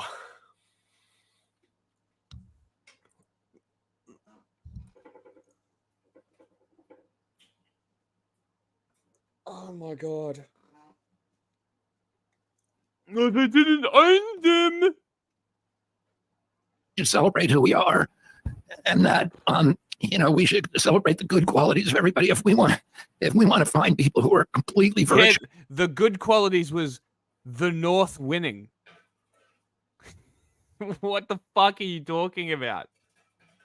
Was on every issue throughout history, we would erase all of history, and you know, values change throughout history, and we need to be able to be sophisticated enough to live with, you know, our ancestors. You're correct. Values do change. That's why we got rid of the statues. Don't worry. Nobody's going to forget who Robert E. Lee is. Things that are now, you know, regarded as immoral or Robert E. Lee we're wrong. So bad that he is one of the people that, like, if you quiz people to like name historical figures in America, he's going to be one of the more common ones outside of the founders. Yes. Mm-hmm. Not as popular as Lincoln, obviously. But nobody knows who Jefferson Davis is. Who? Jefferson Davis. Nobody knows who Jefferson Davis is. Yeah. He sucks too. Maybe they had other qualities that we want to. All right, pause here. Okay, hold on. This is what is so off base on this, and I find it even hard to believe that he believes this. And I should correct myself. It's Tim Pool's, co-host Hannah Claire Brimlow, Yes. I guess, that was interviewing him. Yeah. I haven't looked into her at all. Oh What's well. her deal? Well, she's turns to stone in the sunlight.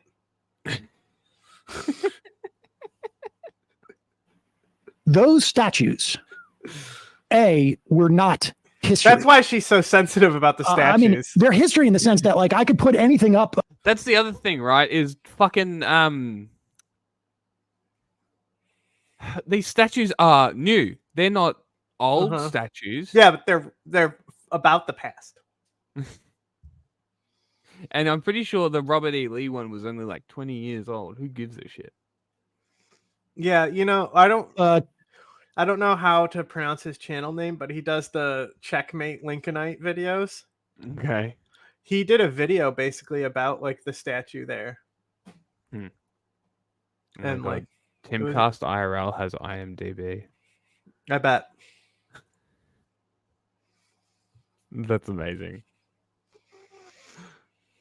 Yesterday, and it would be history today, right? But it was not an accurate retelling of history. First off, the vast majority of those statues, the overwhelming majority of those statues were put up 60 years after the Civil War. 60 years after, specifically, and not coincidentally, at the peak membership of the KKK in this country, where you had over 6 million members of the KKK out of a country of 100 million people, where Madison Square Garden was filled with KKK members of the country having a rally. Was KKK. 6%. That's fucked. That's a lot. And those statutes were put up at a time where there was the peak of the pushback, the post-Reconstruction pushback. Now, I find it impossible that Bobby doesn't know this. And the fact is that it is very quite possibly that some of those statues of some of those Confederate soldiers or generals or whatever leaders, some of those people didn't own slaves and some of them had good qualities. But the reason why those statues existed, and the whole point of statues, remind you, is to venerate people and to venerate ideas. It's not a museum. The reason why those statues existed, the reason why those statues are made of those people were not because this person had no slaves. Oh, here we go. He's calling for the caliphate. A lot of finger pointing here. Or this person had good quality. Oh, look, she shares Laura Loomer. Of course she does. I guess they had her on the show, doesn't they? Bro, no. It's like fucking Sam Cedar. I put it on the Friday list. The Laura Loomer thing. Laura Loomer literally calls for death threats on Tim's show, and it immediately cuts. It goes off the air. Fucking hysterical.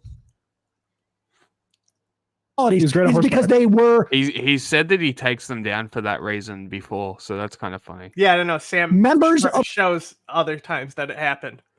Okay. The Confederacy, and both contemporaneously and in 1920, when a lot of these statues went up, or in the teens, or whenever it was, they were being put up and they were being venerated because they wanted to maintain a system of slavery. They were fighting for slavery, whether they had slaves themselves, whether they were great people, whether they were very generous. The reason why they were codified, the reason why they were venerated, the reason why they were turned into a symbol was to remind people of white supremacy, period, end of story. And to and I would like to know his question about the Confederate flag. I'm talking about slaves! That we no longer fly the Confederate flag over the capital of South Carolina, over the capital of Mississippi or Alabama, wherever it is. I mean, and he knows this. He knows this because the nuanced take is tear down the statue, build a museum, so that people can learn, okay, these guys were leaders in the rebellion to fight on behalf of the institution of slavery. And I am all for that. We should be learning that. In fact, if that's the case too, he should be complaining about Ron DeSantis trying to pull all this history out of the books. This is what is so disappointing about this. And did I hear the beginning of that conversation right? Yeah. Were they talking about the Native American people? I don't know what the hell how that. I think he was. I'm not sure. We didn't hear the question before. Well, I mean that's clearly like when he said the people that Emma were exterminated in this country. He was talking about the Native Americans on the Appalachian Trail and how their history was destroyed, so we should preserve statues venerating white supremacy so our history isn't destroyed like theirs is. Weird, huh? Weird thing to say. What a weirdo. God, I learned from my dad we should do something about that, and that is what not confronting the legacy of Jim Crow. Well, I will say that would be in keeping with some of his activism at Standing Rock, right? When he was doing showing up there and at least supporting the water protectors there. But so he's not going to challenge at all that co-host conflation of our genocide of the Native American population in this country with the removal of Confederate statues that were put up decades after the end of the Civil War to maintain public support for white supremacy. That is not the same thing as a genocide of the Native American population. Well, who knows what the question was? He could have been referencing something that we didn't hear. But nevertheless, the point is that he must know of the Dunning School. He must know of the lost cause.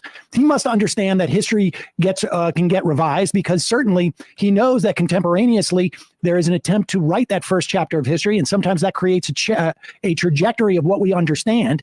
I mean, for how many decades of this country did we not recognize what he just stated at the beginning of that, which was that we killed the indigenous people and we owe them something? That is a new idea. When he even articulating that, even the fact that his father articulated, was a destruction of history, was a destruction of what we believed up to a certain point. And if he understands that concept, then he must be able to apply it to the notion of, yes, this history was manufactured, that these people should be venerated. The mere existence of a building. If what he's saying about these statues was not the case, then you'd never want to tear down a building either, ever, regardless of where it is or what it's doing at any point. Yeah. I wonder if Israel's destroyed any historical landmarks in the past 8 months. If we just care about history being preserved so much and heritage sites not being destroyed, or if that's maybe a insincere principle that we're just leaning on for a media appearance. And he's just the answer is stemming from him being asked apparently at a rally he called Columbus Day Indigenous Peoples Day, and that's what. Okay, Hey, I just found an actual picture of the worm that ate RFK's brain. There it is. Oh my God! Is that a Dr. Seuss cartoon? It is. Incredible. The Leviathan is Hitler. Mm-hmm. Native American, like I thought, he pivoted from. I said that good thing. Did he do that completely uninformed? I mean, we should listen to the whole. We saw prior to that before. Yeah, but we don't know if the question. I typed in so many things, like worm dressed as Hitler, Nazi worm, Hitler drawn as a worm Hitler, all this type of stuff. And that's the closest I could find to a worm being Hitler, is the Leviathan. Mm-hmm. And I said, you know what? Close enough. I can't believe nobody draws Hitler as a worm, though. Like, come on. Yeah. Who knows what the question was? I'm just saying, I don't want to assume that he made that pivot unless we're going to watch. She made the pivot for him by asking the question. But if you're living in the rational world and you're making a coherent point about how we should be respecting indigenous people in this country, or at the very least gesturing towards it. Confederates are kind of like indigenous people, if you think about it. You should reject the notion that is being described here. Yeah, I guess. I think the bottom line is just he knows better about that history, what it was born from. And it was not a question of eliminating all historical facts. And it's not a question of some type of woke purity test. It is about, do we want statues venerating the institution of slavery? That doesn't mean that you eliminate the existence of these Confederate leaders. No, you should talk about them. And you can even say some good things about them in the museum. Go ahead. That you want to build. Let me know. But the museum provides the context. It's not just a symbol of a, sort of venerated figure. That's the whole point of statues. Statues are always propaganda. And the question is what I've told the story many times before, but when I was in Cuba in 2002, there is a statue of May of Marti. Sam went to Cuba. What a real I don't know, communist, maybe bro. 600 yards away from the U.S. Consulate or annex or whatever they call it. We don't have an embassy there, but it was an annex. Okay. And Marti is holding his hand out now. Guantanamo? Marti was basically the Cuban. Guantanamo. Sam, were you in Guantanamo? No, it's like the annex. It's like the it's an unofficial embassy, right? Just like how that guy was killed in Benghazi, and there's like the CIA didn't have a fucking facility there. Sure they didn't.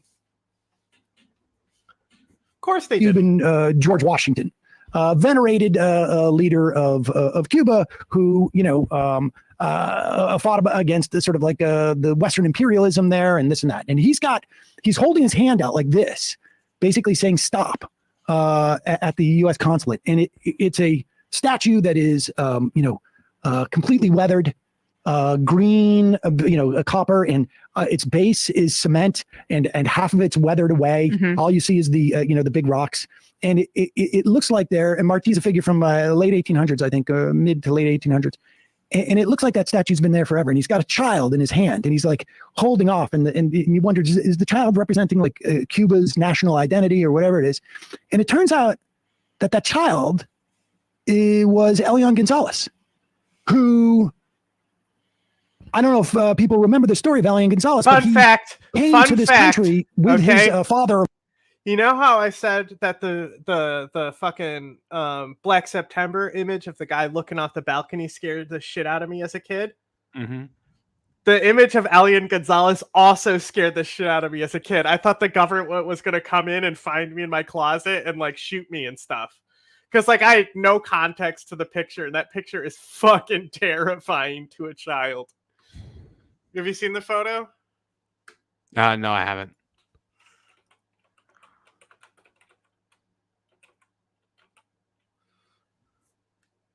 But hopefully Sam will give the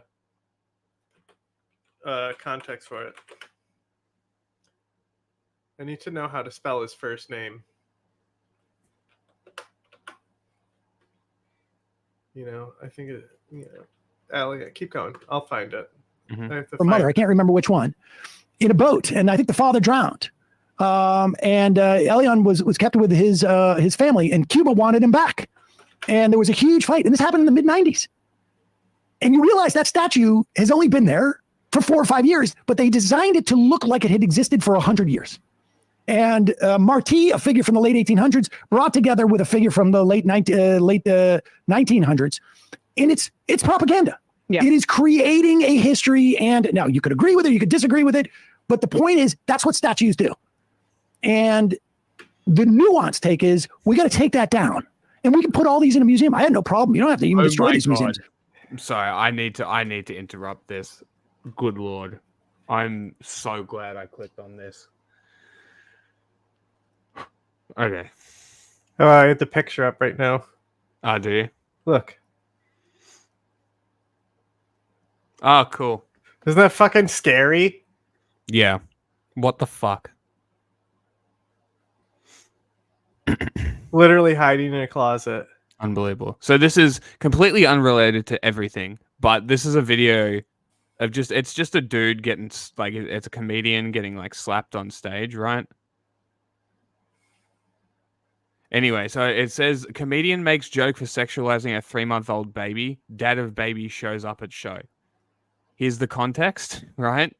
It says, on June 1, a man uploaded a photo to Twitter with the caption, happy and proud, showing him holding a kid, right? A few hours later, Spanish comedian responded to picture nothing and no one will avoid the possibility of him being gay, and when he's older, he won't be able to stop sucking black cock.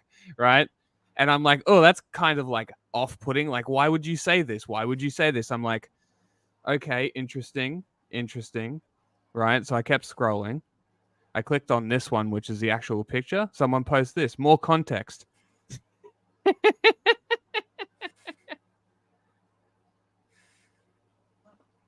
So I guess this guy's a Nazi. And this guy got fucking so mad, he drove 5 hours to smack him in the face. Maybe you should not be a Nazi. he cyberbullied me. I mean, like, honestly, I do respect him for being the one guy who's online and actually showed up, you know? Where you live? Tell me where you live. I'm gonna come to your house. You know? Like, this dude, anytime he's in a Call of Duty lobby, they have to bow to him now. So because funny. He did it. It's so fucking funny. But yeah, so I guess it's I don't know, that picture's kind of gay. But I guess that's the same tattoo. Sure, close enough. So sure, that's very funny. You put him into a museum and you could say, thought I should share that with the class, so I'm not sitting here laughing. That's so funny though, that like this is like a really like awful story. This kid getting like literally this, like he was a refugee. Oh, the one you were looking at. Yeah, and like Castro made him come back and then used him in propaganda. He would literally keep the kid by his side and use him in propaganda and stuff. What the and fuck? It was like the symbol of like Cuba, like over like imperialism. So like the fact they built that statue to look 100 years old at the American embassy, and it's about them being able to take Emilio Gonzalez and stop the Americans from stealing their citizens. Like here I was like, oh, Sam, based communist, and he's here talking shit about Castro, comparing him to the Confederate statues here. Drove 5 hours. Yes, drove 5 hours to slap a guy. I have a feeling it's more because he wasn't white. I have a feeling it was more the fact that a non-white person got the one up on him is probably the thing that did it more, I would have to say. This was imagine how long he was mad about that. Yeah, sitting in the car, like molding. Not only that, he had to like do research to find where the guy was for 3 days. 3 days after that's like Chris Benoit, like Trump's this rally in the Bronx. I want to show you this. Level of anger. This is you know what I'm saying? It literally is. Yeah, it's fucking insane. So it's the roids.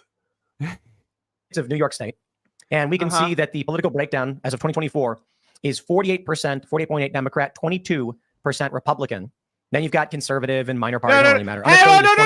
No. Tim, you're already fucking up. Oh my God. Hang on. I was not prepared for this. I was not prepared. Hang on. What is the wiki he's on? I need to fucking pull up the chart myself so I can fucking explain it to people correctly. Political parties of New York or something? No. Politics of New York State is what it is. Politics of New York State. This is just the video to bring up. Okay. Now, what he's going to exclude as well. Okay. So, I mean, you know trends. You understand how trends work. Okay. Yes. And, okay. So, first of all, here we're looking, right? So, as you can see, there's 3 colors here. You know, the 2 primary parties and then the party that doesn't matter, right? Look, they got 1 million votes this year, 16% of the vote, right? 1992.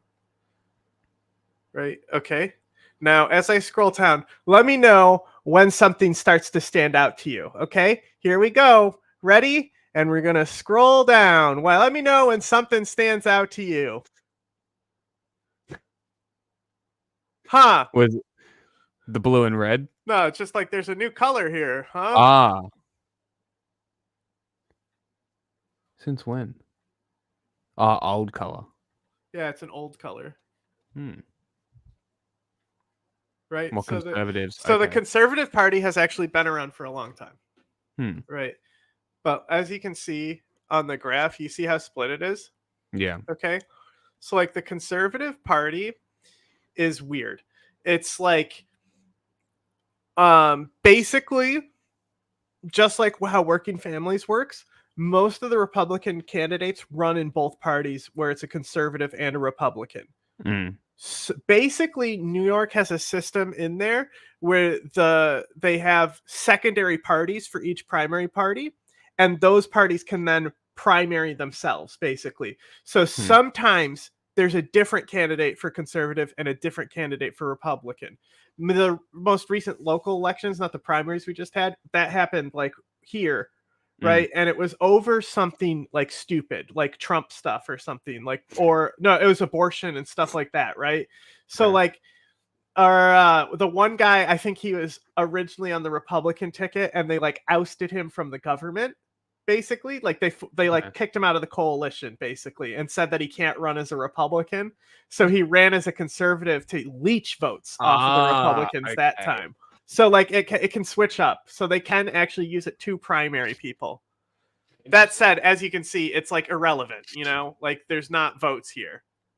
Yeah. 1%, you know? And then working families. Really working families is just New York City. Is that AOC? Yeah, it's just our progressive party. It's just the sub-Democrat party. AOC is the working families candidate, right? Yeah. She's one of them. There's many.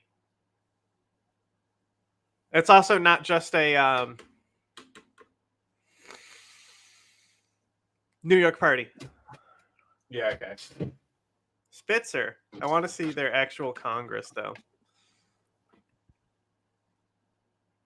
In their near entirety, joined with Republicans. But take a look at this. New York Post. They actually don't offer in their near entirety. Donald Trump could win if the unaffiliated. Oh my God. In their near entirety, joined with Republicans. But take a look at this. New York Post. They the actually don't often have unaffiliated polls for states like this. in so they their have one entirety here from May 13th to 15th, Santa College. Trump is only you know down what 9 unaffiliated points is? in a D+20. It's like people who are like teachers who decide that they're going to run for like local office and shit. Yeah. You know? Yeah. Like, bro, what do you think unaffiliated is? 3. New York State is a Democrat stronghold. Trump should be down by 20 plus points. He's down by 9. That's what he's looking at. And then we got this tweet here from Amy Kremer. I was a Democrat, but actually I'm supporting Trump. I'm a Bronx resident, and actually I was a Democrat, but actually I'm supporting Trump. Now there's election bias. Wow. Is it the Trump rally? Wow. RNC, National Committee Woman Elect for Georgia GOP. I wonder why she's highlighting this particular video. They couldn't be possibly using libs of TikTok tactics. That couldn't possibly be happening. If the it couldn't unaffiliated just partnered with the conservatives. Wow, it's almost like they are unaffiliated. Wow, who's this video come from? Let's have a look, shall we? Because this is the best thing about Twitter is you can actually like track down where these videos have come from. So you see this we might be covering it actually. There's this little name down here under the video is where they've actually posted it from. So let's type in James Blair and let's see who comes up. Political director of the Trump campaign for 2024 and Republican National Committee. Interesting. So what you're telling me is you're sharing Trump's propaganda and claiming that Democrats are now becoming Republicans because you saw one video from one person. Shut the fuck up. Okay, now that's literally it's like just like that's local stuff mostly, right? Yeah. It's like superintendents and stuff that are unaffiliated there. Mm. Like, what does he think? Like how stupid are you? That you're literally looking at like school boards and being like, if these people joined with the Republicans, no. It's literally every electoral position in the state. That's why it was broken down in the millions, right? Yeah. You ready to see what our Congress looks like? Oh, what's that? Is there only 2 parties? Is there only 2 parties in the upper house? Oh, wow. It's almost like even the working families combined with the Democrats if they get seats up here. You mean this must mean the unaffiliateds that are all there combined with one of these 2 parties by that logic. Yeah. Naturally, there's going to be people who were Democrats who are voting for Trump. The question is, will it be enough? Can Trump rally enough in New York to actually get that 9% left can't. and actually win? Literally, even if you take away New York State and let the rest of the state vote, he will still lose twice in both regions, okay? No. He will. I mean, I don't think he's going to win New York. Come on. I also think it would scare Democrats, right? Like if he doesn't win New York, but he makes serious inroads and we see other down ticket seats flip to Republicans, like the Democrats take New York for granted, right? I mean, New York gave Republicans a chance. You know what happened to them? They're no longer sitting. Look, let me explain something to you idiots, okay? Andrew Cuomo literally got fired from governor, right? And then the lady who took his place ended up in numerous corruption scandals around her staff, right? And then she still won the election that came up next because the guy she was running against was pro-abortion. It doesn't literally the Democrats can put up the shittiest people of all time and they will win here. You guys are so stupid. You're out of your fucking minds. upstate New York actually is more red, but they look at the city, they look around, and they're like, no, this is our territory. And No, it would it's be not. interesting to see the sort of populist response Lance of does not people vote. electing Republicans. Maybe they don't cast a vote for Trump, but if they're saying, well, I'd rather be represented on a local level by a Republican, that's actually a win for the party, which is spearheaded by Trump, in my opinion. New York City had a Republican mayor not that long ago. You should do what I Oh do. my God, a Republican mayor, that changes everything. A mayoral candidate. Would you believe it? There's a Republican mayor in there right now, doofus. You know, they had I forgot because Eric Adams is black, so I don't register him as a conservative, so I'm only thinking about Giuliani being the mayor. Steve-O. Well, I've got some advice for these people. You should do what I do, and if you don't know enough about the subject, you should shut the fuck up and not talk. Yeah, I didn't say anything about Israel for 4 months. I literally said, don't even, just don't, like, we're going to do an Israel special. You don't need to come. Yeah. Yep. So it took 4 months, and now I'm only correct on Israel. It's funny how that works. You know, they have done it. I think it'll happen again. That's the city too. Whoa! Right. You mean it can happen again? We'll see. Look, I mean, Joe Biden can't win Ohio. I'm fucking better than you. What do you mean he can't? You don't think he will? He's not on the ballot. Not on the ballot. Why is Joe Biden not on the ballot? Because they didn't file. You got to be kidding me. You didn't? Yeah, I didn't even see when it was. This should be breaking news. What? Yep. And so RFK's on all 50 states. No, but RFK's not. RFK's not. They RFK's think on like 5 or 6 yeah, days.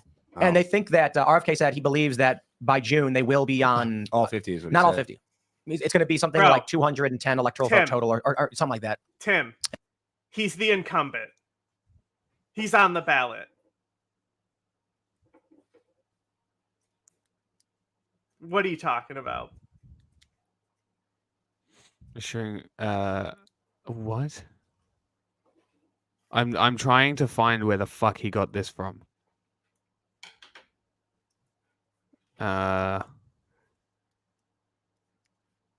Okay.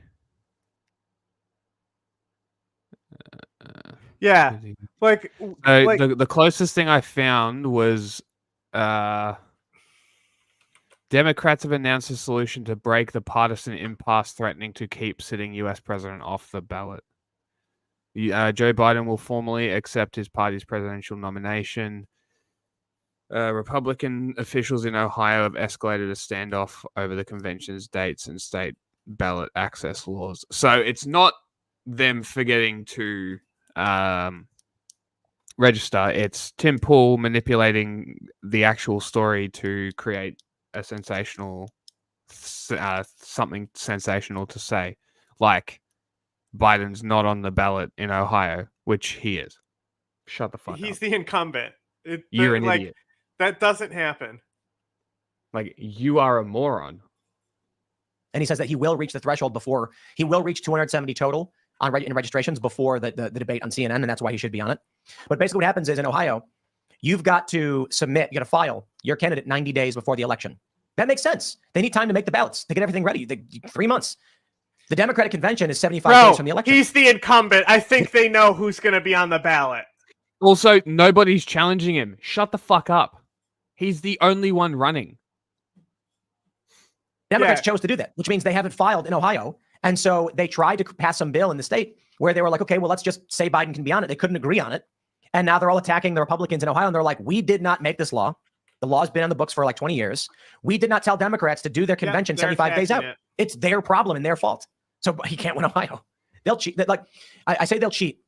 They're going to do something where the courts will intervene and some special provision will get added. And then Republicans What will you have mean grounds to be because like, he's literally the only Democrat on the fucking Democrat bill? You fool. Because he's their selected candidate? Who the fuck else are they going to run? Are you dumb? you changed the rules of the election in your state because Biden and the Democrats did not file. And that's crazy. I think that is crazy. We should sign up to Rumble and get a Rumble stick. All the losers have it. I want a loser Rumble stick. Yeah, why would the DNC just take them for granted that like they could get the rules changed later, or are they that inefficient? They think they're going to lose. They think Biden can't win. I don't know. They already have someone in place. They're like, oh, we forgot to even play the game for Biden. Do we really But they think couldn't Biden? get anyone else on. Like that's the thing. At their convention, anything could happen, and they still would not have a act. But someone's saying it sounds like he's saying Adilac, you know? Like, Oh, look, and now his they're eyes are all sticky. Jesus Christ. This is not too fast. So the title is Democrats are flipping and supporting Trump. We got 2 minutes of that. Less, even. It is weird when his face And now changed. they're at After I Biden can't talk. The back end. Okay. I had to look it up. I was wrong. Eric Adams flipped his political party from Republican to Democrat in the 2000s. So he actually is a Democrat. Wow. I thought he was the Republican because he's so pro-police.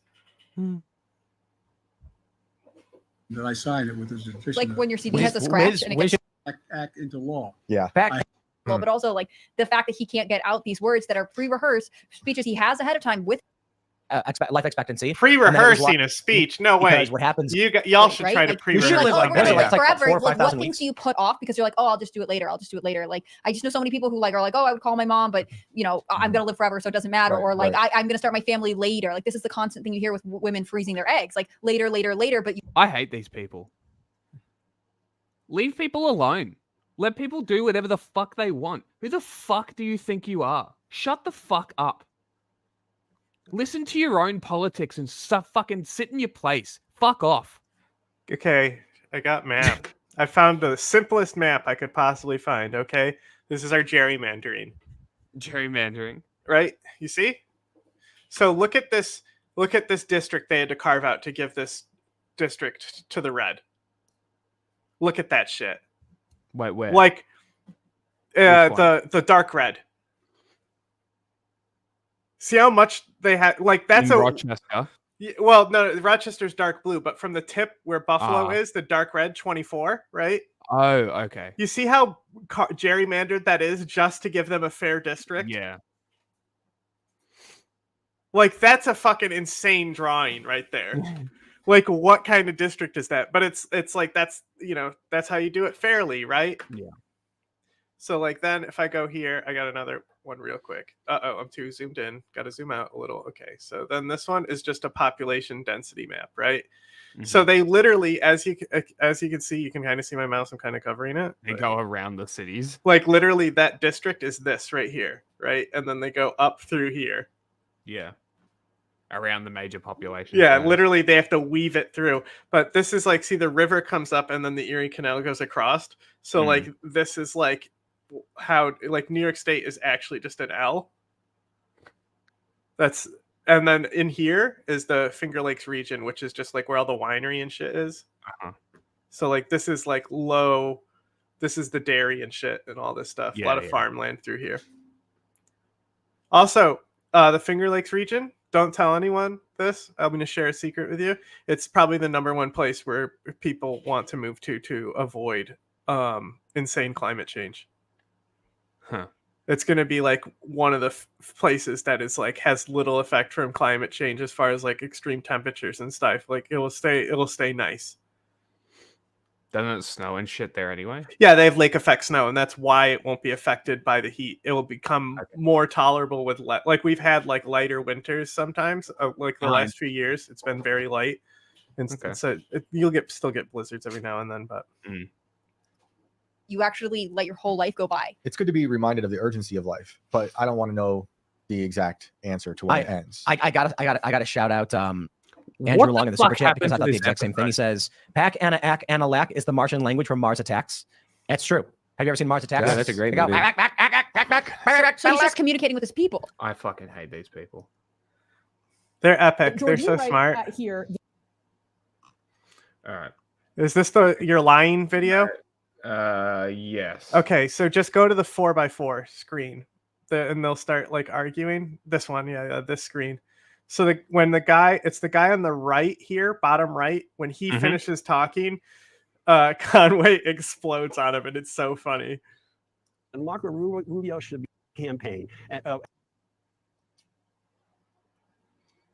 Agree with a number of things George said, of course. I mean, he's call him up and said he's going to get the nomination. That's just insane, and it just shows the degree of moral rot we have on the conservative side. Neural rot. Great. Scott Jennings, I think this is for you. Where is that party? This is so well, funny. I disagree with a number of things George said, of course. I mean, he's talking about these. Sounds like a weatherman. I mean, he's talking about the obvious crimes that were supposedly committed, but that's the core of what a lot of decidedly non-MAGA Republicans are mad about, is that there is no underlying crime. I looked at the statement from Maine Senator Susan Collins, who I think encapsulated it perfectly. She said this was a partisan prosecutor who promised to get Trump, and that's what he did. Not promise to go after the law, but he promised to go after Donald Trump. And so the issue is here, what is the crime? He's never been indicted for or convicted of the campaign finance theory at the core of this case. And so Republicans are wondering today, campaign finance? What are you talking about? Well, that was never what it was. It was about that's part interference. Well, obviously it was part of it, but the most of it was an interference campaign. So PR didn't it was a PR thing, right? Mm-hmm. And they spent money to silence a story which could have potentially we can't say whether it would or not, but it could have potentially. It's because the timing was with the Access Hollywood grabbing by the pussy tape, right? Mm-hmm. And so he was still in the primary stage. Yes, he was not. So he like could have in not the even general won the primaries. Yes, it could have hurt him severely in compared to a saint like Ted Cruz. Like Ted Cruz did fairly well against him, better than DeSantis ever did. What do you have to do to build a defense against something you've never been convicted of in the first place? I'll tell you, the mood in the party, if you're sort of looking for a generalized attitude, reminds me a little bit about the Kavanaugh period. You go back to the Brett Kavanaugh hearings, 2018. Is this so funny? The MAGA people were mad. The non-MAGA. Do I need to say anything more though? Really? Like I can explain it all I want. But at the end of the day, they're not going to listen. So go fuck yourself is a way better response. The anti-Trump, the pro-Trump, every wing of the party was vibratingly angry about what was being done to Kavanaugh. I feel and sense that the same thing is happening today, which is why I think you're probably going to see this backfire politically on the Democrats, and they're going to regret it. I mean, George, I will say, I have heard from... All things considered, Kavanaugh has been pretty fine. Yeah, but... it was about rape culture, right? It was a question is, would he be that raked if Me Too hadn't happened, or if it wasn't the height of Me Too and all that stuff?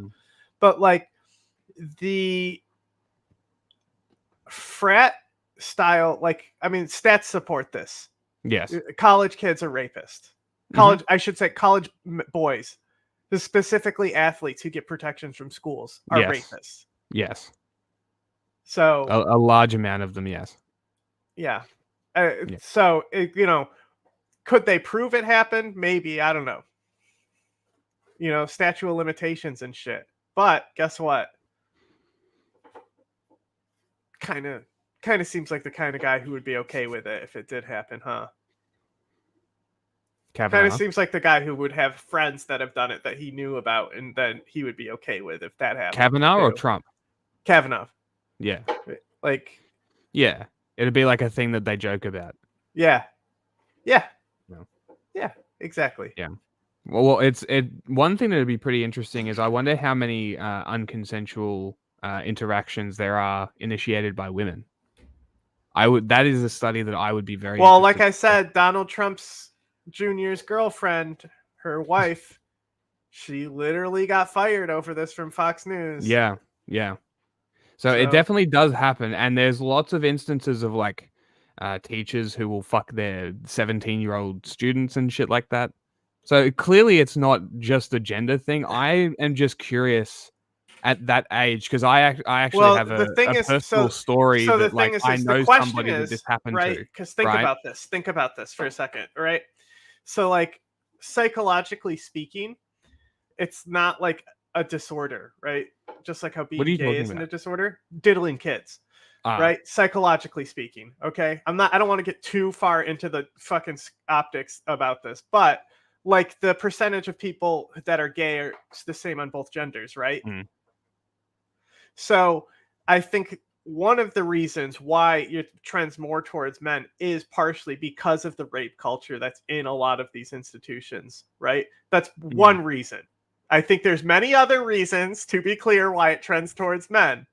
But I'm saying when it comes down to people who are actually psychologically pedophiles, you know, like whether they were like damaged or whatever, you know, just like how I'm sure that serial killers kind of like come out equal because there's plenty of like, you know, like a lot of times the women end up being serial killers, like bring the men into it and stuff.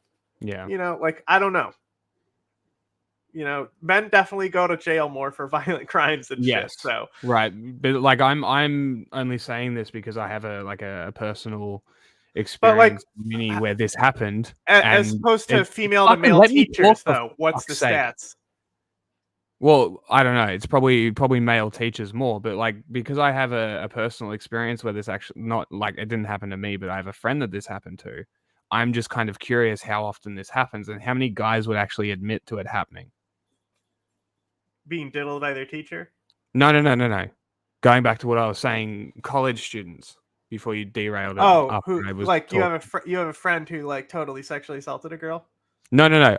Opposite, other way. Oh yeah, okay, yeah. Well, everyone has friends. Assaulted, yeah, everyone has friends where it's happening. No, I know, but I'm saying I would be interested to know how many instances of female-initiated sexual assault happens, and how many men would actually admit that it happened to them. Mm-hmm. Right, because it's a realistically it's a power thing, and guys not necessarily would want to admit to something like that. Yeah, I think there's a lot of cultural. 100% it's cultural, but it's like, I don't know. It's just like, it's a very interesting thing. I have actually, I need to keep an eye on where that chick is at because she was like a big Greens, like politically active kind of person, did international relations, might be moving to politics. So I should probably keep an eye on where she's at. Because, yeah.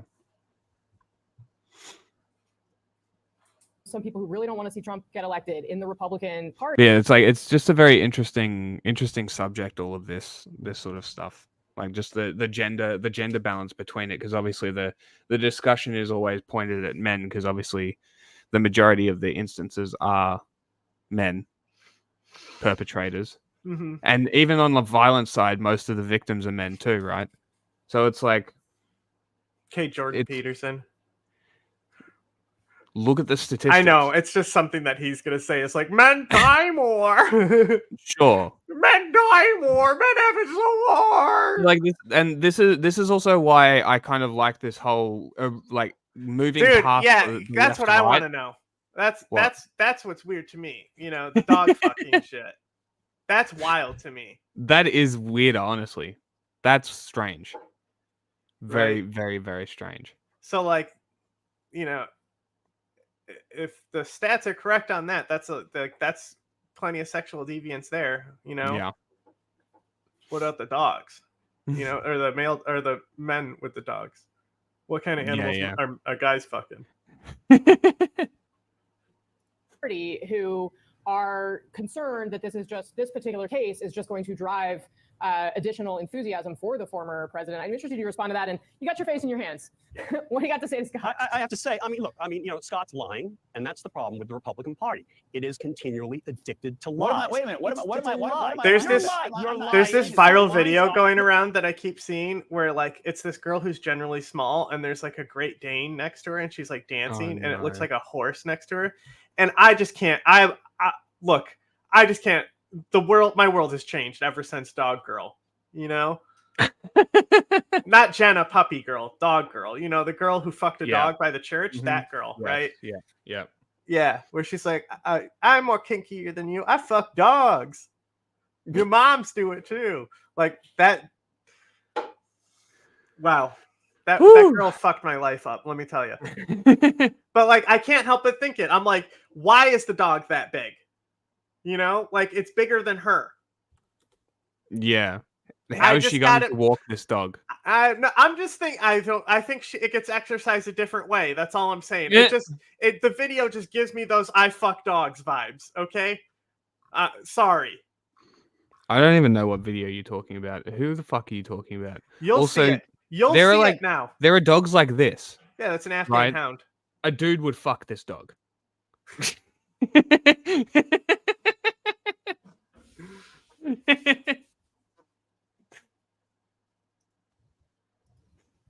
Joe Manchin, Senator. All right, fuck this guy. We need to move on. All right.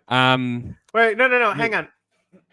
Him yelling about why he's lying is super funny. We just haven't talked about it. We need to do all the election coverage still. It's so funny. It's like it's not even long. It's like a minute long. We've just been talking about dog fucking so much instead. for joining us. As you know, President Biden is using the same authority. No more dog fucking discourse. Just play that minute of him yelling at him. To asylum for migrants who cross the southern border illegally. You believe this is the right move for President Biden? Absolutely. I've been encouraging this since last October. The border is the most serious crisis that we face, as far as I'm concerned. That right video now. is funnier than Joe Manchin, but this video is funny too. We don't know what the purpose is, and we know that there's a lot of illicit trade that's coming also. So this is something that had to be done. It should have been done sooner, but I'm happy it's done now. I support the president for doing this.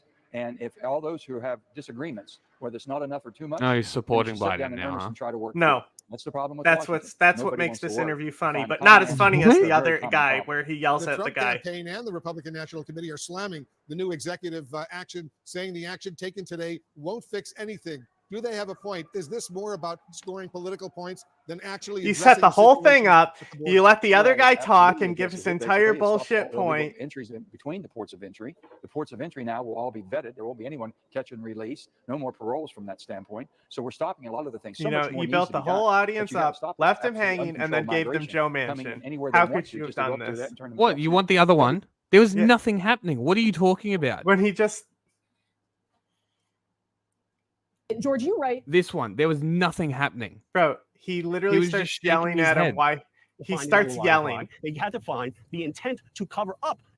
I mean, look, Scott's lying, and that's the problem with the Republican Party. It is continually addicted to lies. Wait a minute. What am I lying You're about? You're lying. You're lying, Scott. You're lying about the law. You're lying about what the jury was charged to find. They don't have to find an underlying crime. They had to find the intent to cover up an underlying crime. And the underlying crime was pretty obvious. What was the crime? You ran for public office, Scott. You ran for public office, Scott. You know you can't take money from somebody. He's so triggered. He's literally shaking. You know that damn well. And okay, fine. Well, you're close enough. You're involved in politics to know. Look at the host. You know that damn well. And okay, fine. Well, you're close enough. You're involved in politics to know that. Okay, so that's the problem with the Republican Party is that they are suffused with lies. I don't know why this network is paying Scott to say those lies. Whoa, okay. Let's not. He's going after them now too, and now she's. Scott is our colleague, and we're going to treat him respectfully as such. Continue. Well, you should continue insulting him. We're going to treat him respectfully. Now tell him why he's an idiot. Why did the Department of Justice and the Federal Election Commission take a pass on it? Well, they should have prosecuted. It should have been prosecuted on January 21, 2021. Let's look okay, at that's what. This is the thing about Donald Trump. Donald Trump has been let off. See, I fucking hate this argument. He hasn't been charged with the crime. Doesn't mean he didn't do it. Shut up. Yeah, but like this guy is just so done with these people. You know, like it's like this guy is like reaching his Chris Benoit moment. Any day now. This is like the same point that we're at, but we don't channel it into anger. We just put the I'm better than you. Yeah, meme because I've and given up. There's no point arguing. Could have been indicted for it. And the It fact certainly won't be good if Trump wins for anyone. Hold on, please. David, Even the Nazis. Hi, everybody. Actual Nazi here. If America ran a Georgia Maloney type for a decade because it is broken. Kind of and one of the person. reasons that things are ending up in the criminal justice system is because the internal Boy. system has. Okay, if we have New Jersey's time, we'll go primary back election to results the are in actual and- Trump stuff. Yeah, But yeah. we gotta This get is to the this is pretty short. Didn't we already cover We just- Goldbar Menendez? we gotta pump the. Didn't we already cover Goldbar Menendez? He was on Democracy Now. No, this is elections. Yeah. Okay, go ahead. This is New Jersey. Yeah, I know. Is Goldbar he New Menendez. Jersey? Yep, it's Goldbar It might Menendez. be. It might have been the rap. Declaring We covered victory it briefly, as a is what I'm Democratic saying. candidate to replace Senator Bob Menendez. Good evening. I'm Maurice Dubois. And I'm Christine Johnson. The Associated Press is calling Kim as the winner of the Democratic primary. So far, he has received more than 75% of the vote. On the Republican side, AP declaring Curtis Bashaw the winner. He received more than 46% Kim is of the actually vote pretty among cool. 4 challengers. We have So- these are the primaries. Yeah. So the guy who won the I don't know anything about the Republicans, nor do I care.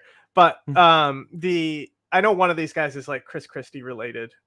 Maybe it might even be Kim. But he literally went after Menendez immediately when the gold bar shit came Declaring out. Curtis He Bashaw. immediately was challenging him politically. He was the first guy out the door to challenge him for that seat, and that's why he won so decisively. He moved Kim- on him. He moved on him right away. He did Kim- not fuck around. He built his campaign related to Kim immediately. Jong? Jong-un, I should say, because Kim is their last name, isn't it? Mm-hmm. Have Republicans been doing that shit? No. No? Interesting. Yeah, and that's another thing too. This is gonna be so good for New Jersey if this guy wins, which he probably will. Another progressive for the Democrats too. Just keeps growing. Mm-hmm. He has received more And he's than replacing 75% Goldbar of the vote. Menendez. On the Republican side, AP Right. Good lord. It's not just Okay. any fucking seat change. Yeah. Right. It's not like Hakeem Jeffries being replaced by another good guy.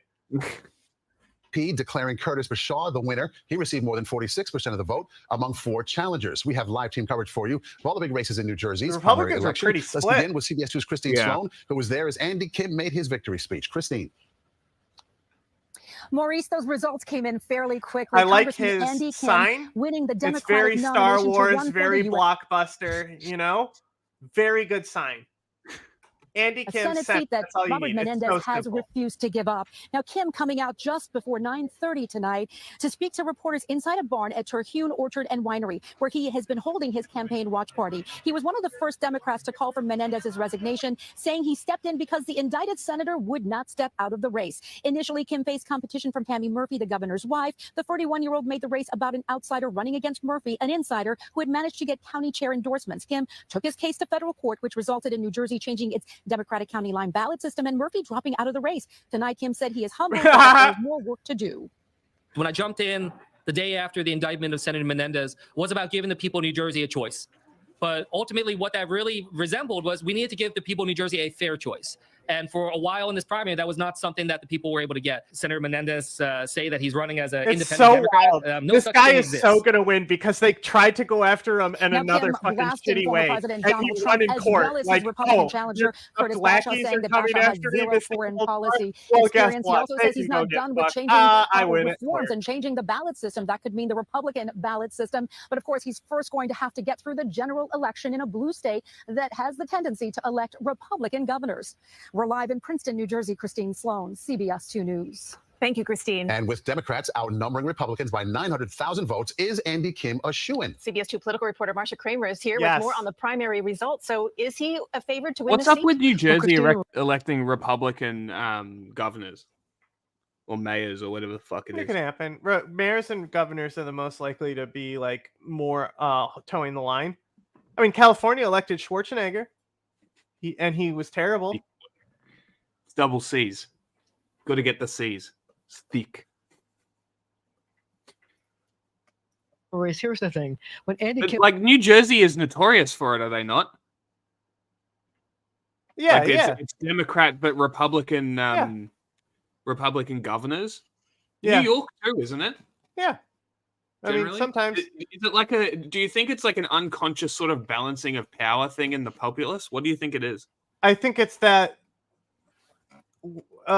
sometimes you have really shitty candidates who just really need to be challenged by somebody. Yeah. And then the person who's the challenger, mainly the Republicans, will talk about how they're good at working both sides. This was Chris Christie's thing. He was good at bipartisan stuff.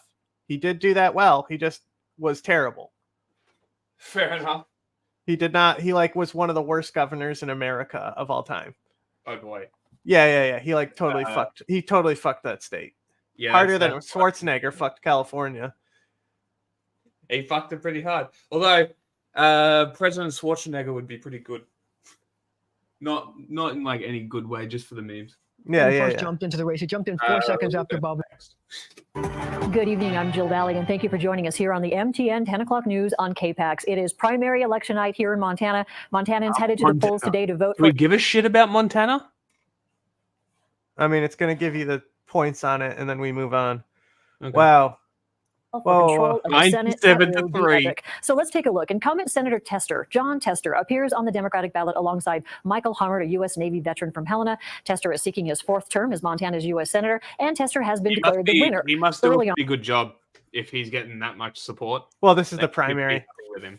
This is just primary. Yeah. On tonight, no surprise there. So on the Republican side, Tim Sheehy has been declared the winner, and will my face God, we Tester got 2 in guys November with in hats, and both of them lost. Are you kidding me? It's a Native American on the Republican side. Yeah. But he's got a cool hat. He does have a cool hat.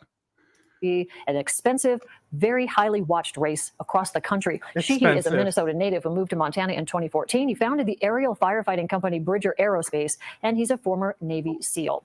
All right, Montana has 2 openings for the U.S. House of Representatives. The 1st district covers the western part of Montana. That This is includes the guy Missoula, that Bozeman, made Kalispell, and made Butte. fucking. He made Blackwater firefighter version. Right? That's this guy, right? Is that what that is? Yeah, it was like a private firefighting company, right? No. Oh no. Of course, this is a 2-year term. Then we have the Eastern District. That includes Billings, Great Falls, Helena, Havre, and Miles City. Great Falls! Remember, Republican Matt Rosendale is not seeking re-election. So on the Western side, back in 2022, Republican Ryan Zinke won the general election by about 3 percentage points over his Democratic rival, Monica Tranel. She is actually running uncontested for the nomination in 2024. So we're looking like a rematch here because his Republican opponent is Mary Todd, a Kalispell business owner, could not defeat Ryan Zinke tonight. You'll remember Zinke also served as President Donald Trump's Secretary of the Interior from 2017 to 2018. And again, no surprise, Zinke's been declared the I'm Tim McGonigal, and first tonight, we are starting this evening with the latest numbers. Montana for the crowded again? primary. Tim Pool had Laura Loomer on his show. There you go. Okay. Was this meant to be? You can save it. Can be on Friday, but it's very funny. I swear. No, I'll keep this here. I swear there was more election stuff. That's all. Nope, there's just 2 primaries. That's all. I swear there was more. But that Joe Manchin interview, if you go back and watch it, it ends with them going, well, you said you would support Biden if he did this exact border policy. Do you support him now? And he's like, no, I don't support him because of some other thing, like he stole Pokemon cards or Joe Manchin, something. Senator, thank you. Won't fix anything. If they have any criminal record behind them. We didn't Go to the second I half. needed That's to do. So here. Trump's, There it was. criminal conviction. Your friend.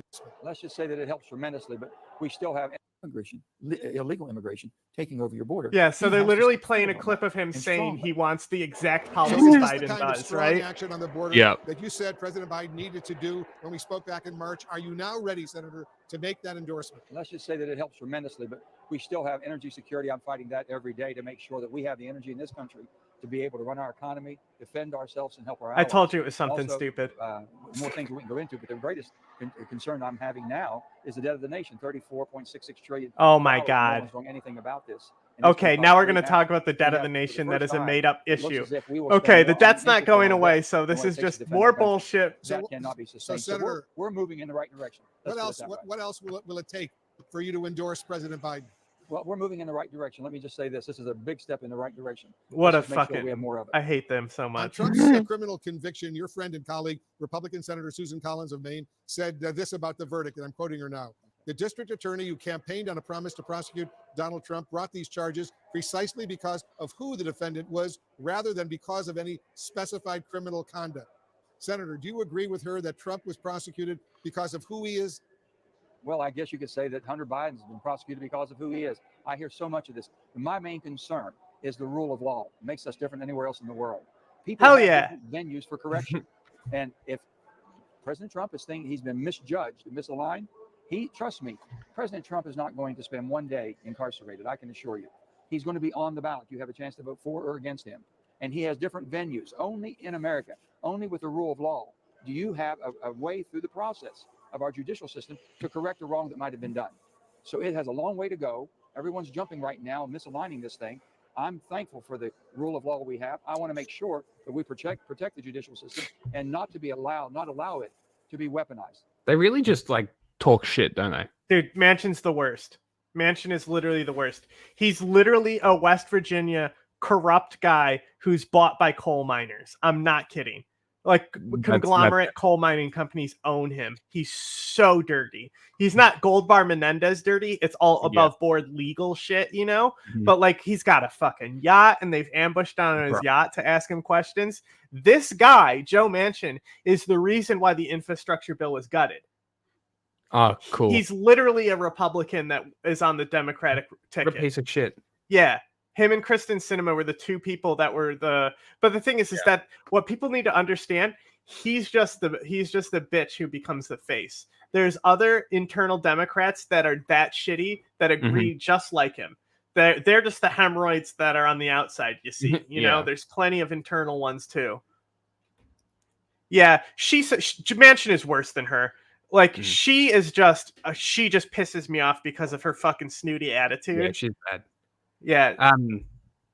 I sent you the playlist. I need to fucking go to the toilet. So can you? There's plenty of videos at the bottom. There's a Boeing one. There's blah blah blah blah. This is what happens when you eat too much of the protein. You get the protein farts. Well, I'm trying to grow, so it is what it is. I'm going to grow. I'm going to be a big guy. I'm going to be the big man. I'm going to be a big guy. So there's plenty there to pick from. Down the bottom is most of the ones that you wanted. There's also like various miscellaneous ones there as well.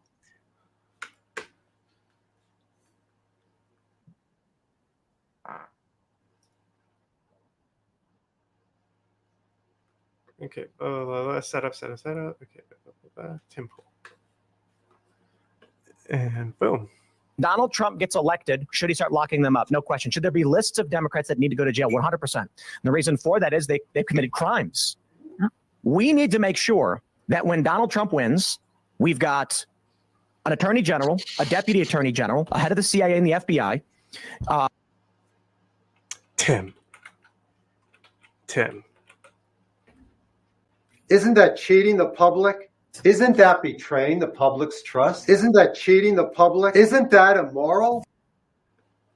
Kash Patel would be fantastic. We can have Attorney General. There's some names floating around. And then they can start having their investigators and the feds issuing subpoenas, pulling up evidence, and with real evidence. The curtsy, wasn't there another one where she like gave a thumbs up after gutting the infrastructure bill to somebody really bad, like Mitch McConnell, I think? It was Mitch McConnell, right? Where she was like, aha, I'm voting to kill this bill for you guys. Ha ha ha.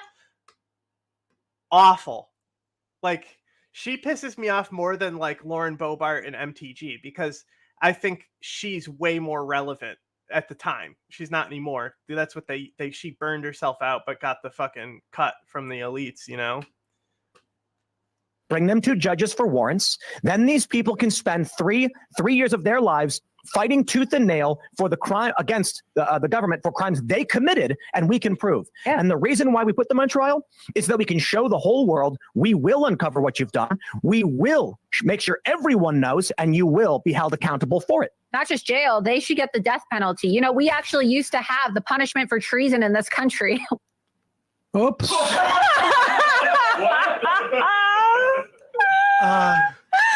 Yeah.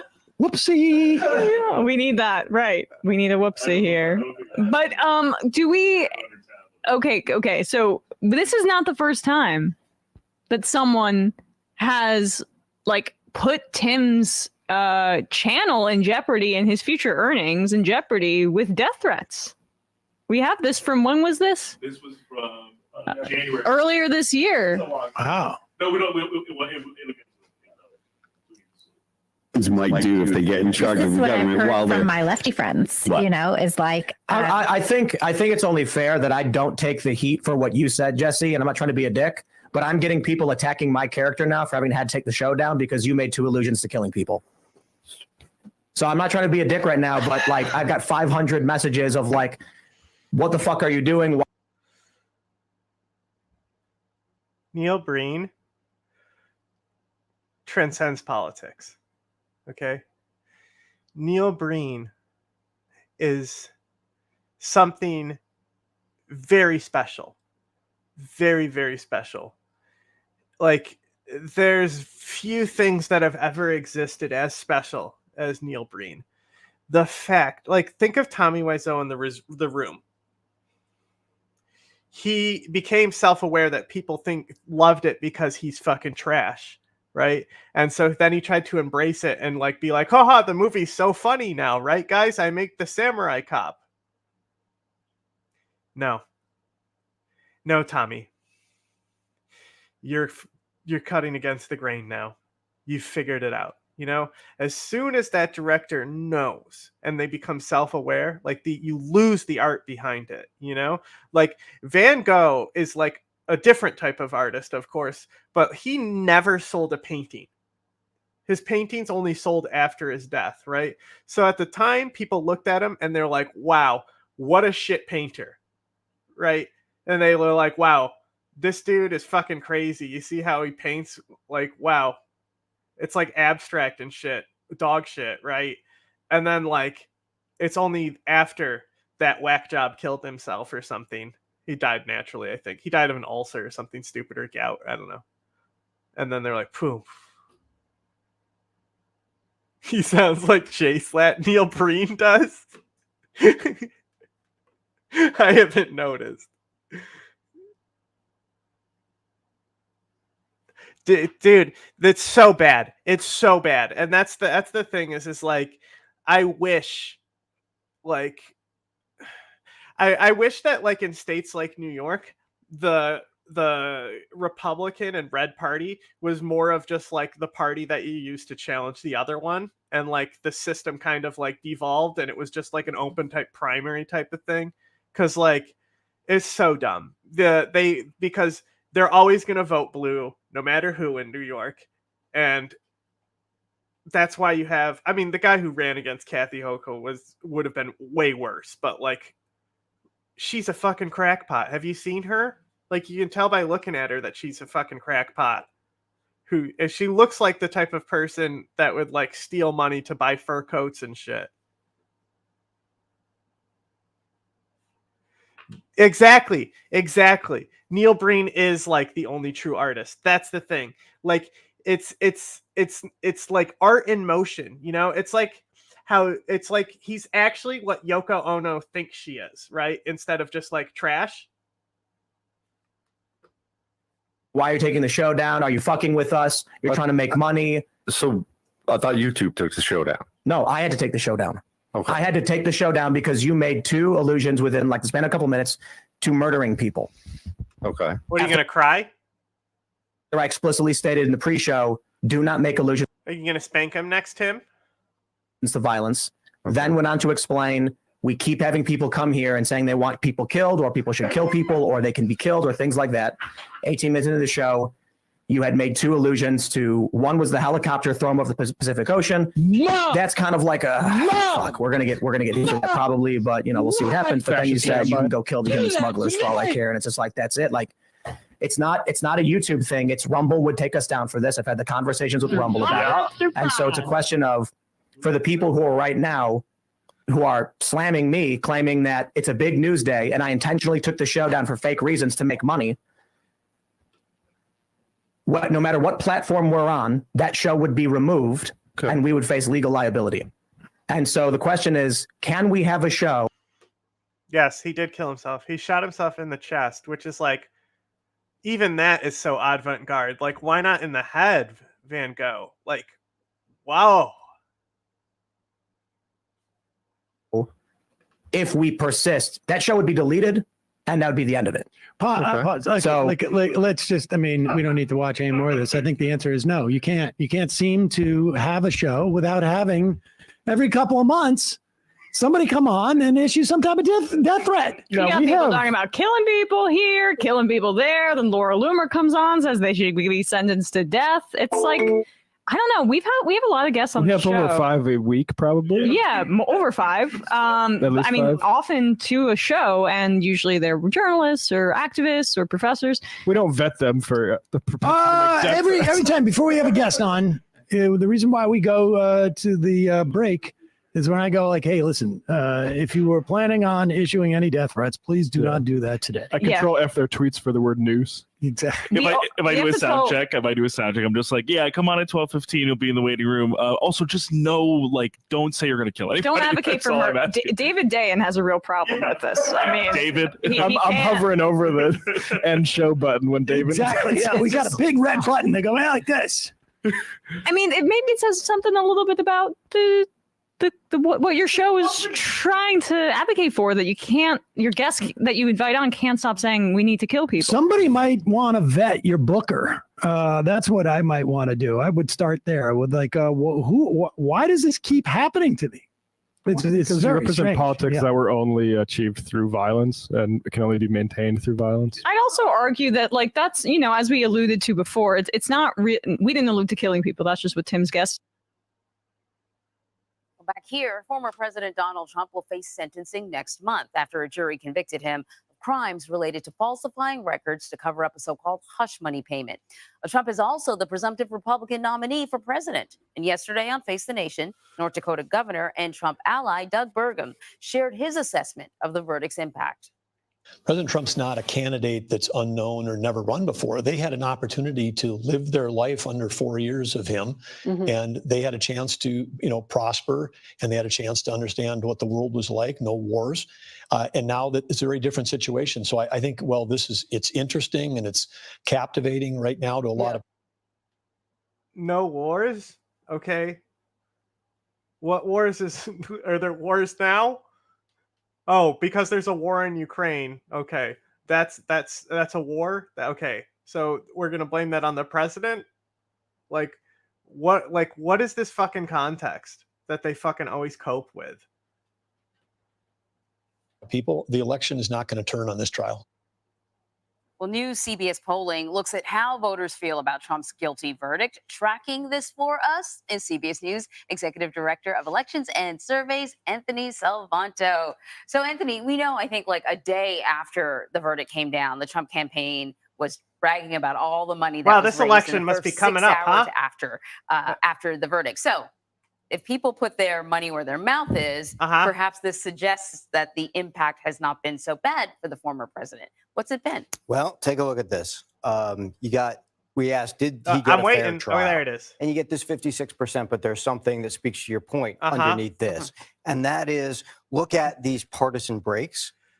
CBS poll by YouGov. Okay, guys. Okay, and you're going to see this throughout the polling. Right. Wow. Where you get this enormous number of Democrats who say yes, but you get this very, very large number of Republicans who say no. Wow. And so when you're talking Like, about make sure that you circle it there, John Madden. fundraising that you mentioned, et Yeah. cetera, Wow. it's really important to note that Can you believe Republicans this? are so in a very large majority then behind the president, Right. for lack of a better description as well. Now, what's also interesting, Anne-Marie, is I'm going to scroll back to here, and it's a really very similar number in when you ask people, did they reach the right verdict in the jury? Because if you thought before the verdict, when we interviewed people, that you thought he was guilty, then the answer was right verdict. And these numbers are very similar to what it was They didn't change at all. before the jury reached the verdict. Wow. And that also underlines the point here. And again, you see the giant partisan splits that there are very partisan lenses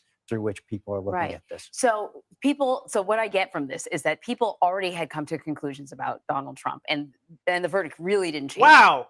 So you mean to say that this was unnecessary reporting you didn't have to do? Thanks.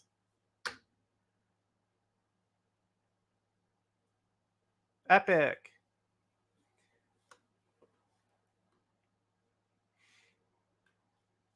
I love it when they put out edges. It didn't play. It must be broken because they wrote the word edges in it. Is this video No clear broken? winner. March's primary election. Oh, wow. What a great reader. That's when candidates needed to secure 50% of the vote to win. Let's take a look at some of the results. Do I hear an AC running? What fucking news studio are you people running here? Jesus Christ. Results from last night in the race for Bexar County Commissioner Precinct 1, which covers the south and west sides of the county. Commissioner Rebecca Clay Flores did beat Amanda Gonzalez pretty handily there, 63% to 37%. Flores will now face the only Republican candidate in November's general election. In Texas's 23. Oh, suddenly AC is shut off. You hear that? Right when they close his mic and go to hers. So, you know what's probably happened here? His batteries are dead and they have to switch to like a fucking studio mic to pick him up or something. Bet you that's what's going on here. Listen to the AC shut off. Gonzalez pretty handily there, 63% to 37%. Flores will now face the only Republican candidate in November's general election. In Texas's 23rd congressional. Wow. This lady cannot read. It sounds like me trying to fucking do the news. Republican House Representative Tony Gonzalez faced off against influencer Brandon Herrera. Gonzalez is the projected winner in that race with 51% of the vote, winning by just 2 points. He will face Democrat Santos Limon in a November general election. School vouchers. Hey, look, that's pretty close. When it comes to Texas. It's not bad. This is a primary. Yeah, he almost did it. Yeah. And considering that he's a single issue voter, that's pretty impressive. Literally single issue. Everything else is like MTG School aligned. vouchers, once again, a hot topic when it comes to Texas politics. Could come down right now to the governor against Dade Phelan, the Speaker of the House. Did win his seat there in the District 20. There's the AC on again. And like you can hear him doing it's like, so whoever's scrolling his prompter is like can't adjust for the speed between both their reads because he can actually read fast and she can't read at all. So they keep on fucking up with how fast they're scrolling. He was up against David Covey, who did secure endorsements from former President Trump and Attorney I hear General Chair Ken Paxton. speaking too. Mr. Phelan now heads into the general election where he is expected to win. He talked last night afterwards about what he sees as top priorities for another term. We made some unbelievable strides last session on border security and on tax relief and on higher education. We're going to do all that again. For a look at all the runoff races and the results, just go to our website, news4sa.com. You can also check them out on our app, our News 4 app. It's free. Congressional. Those people have an app. It's free. Hang on. You gonna look up their app? 603. No. I need to fucking go to their fucking page. Oh. And subscribe because that can't be just like a one-off disaster. You know what I'm saying? We have to here now. We don't have to talk about the excessive heat later. We're gonna watch their coverage of it. Right. Most accurate four-zone weather with meteorologist Jeanette Caillé. I'm I know listening. a couple of kids who were at a basketball camp yesterday where there was no AC in the gym. So Do I hear AC already in this clip while he's talking about? Listen. He's this fucking evil guy. He took their AC. That's what's going on here, right? Watch how he says this. Like he says it like he's the villain of the story. Camp yesterday where there was no AC in the gym. So yikes. Yeah, you think that's funny, guy? Work up a sweat. Yes, you can. So everyone drink lots of water, whether you're going to be inside or outside, because I think even if you're inside, I love this. This might be my favorite local news crew we have found since Jenny Milk. You know, the moment you walk outside, you just feel, if you're not hydrated, you just feel yes, hot. You hear me say I drink.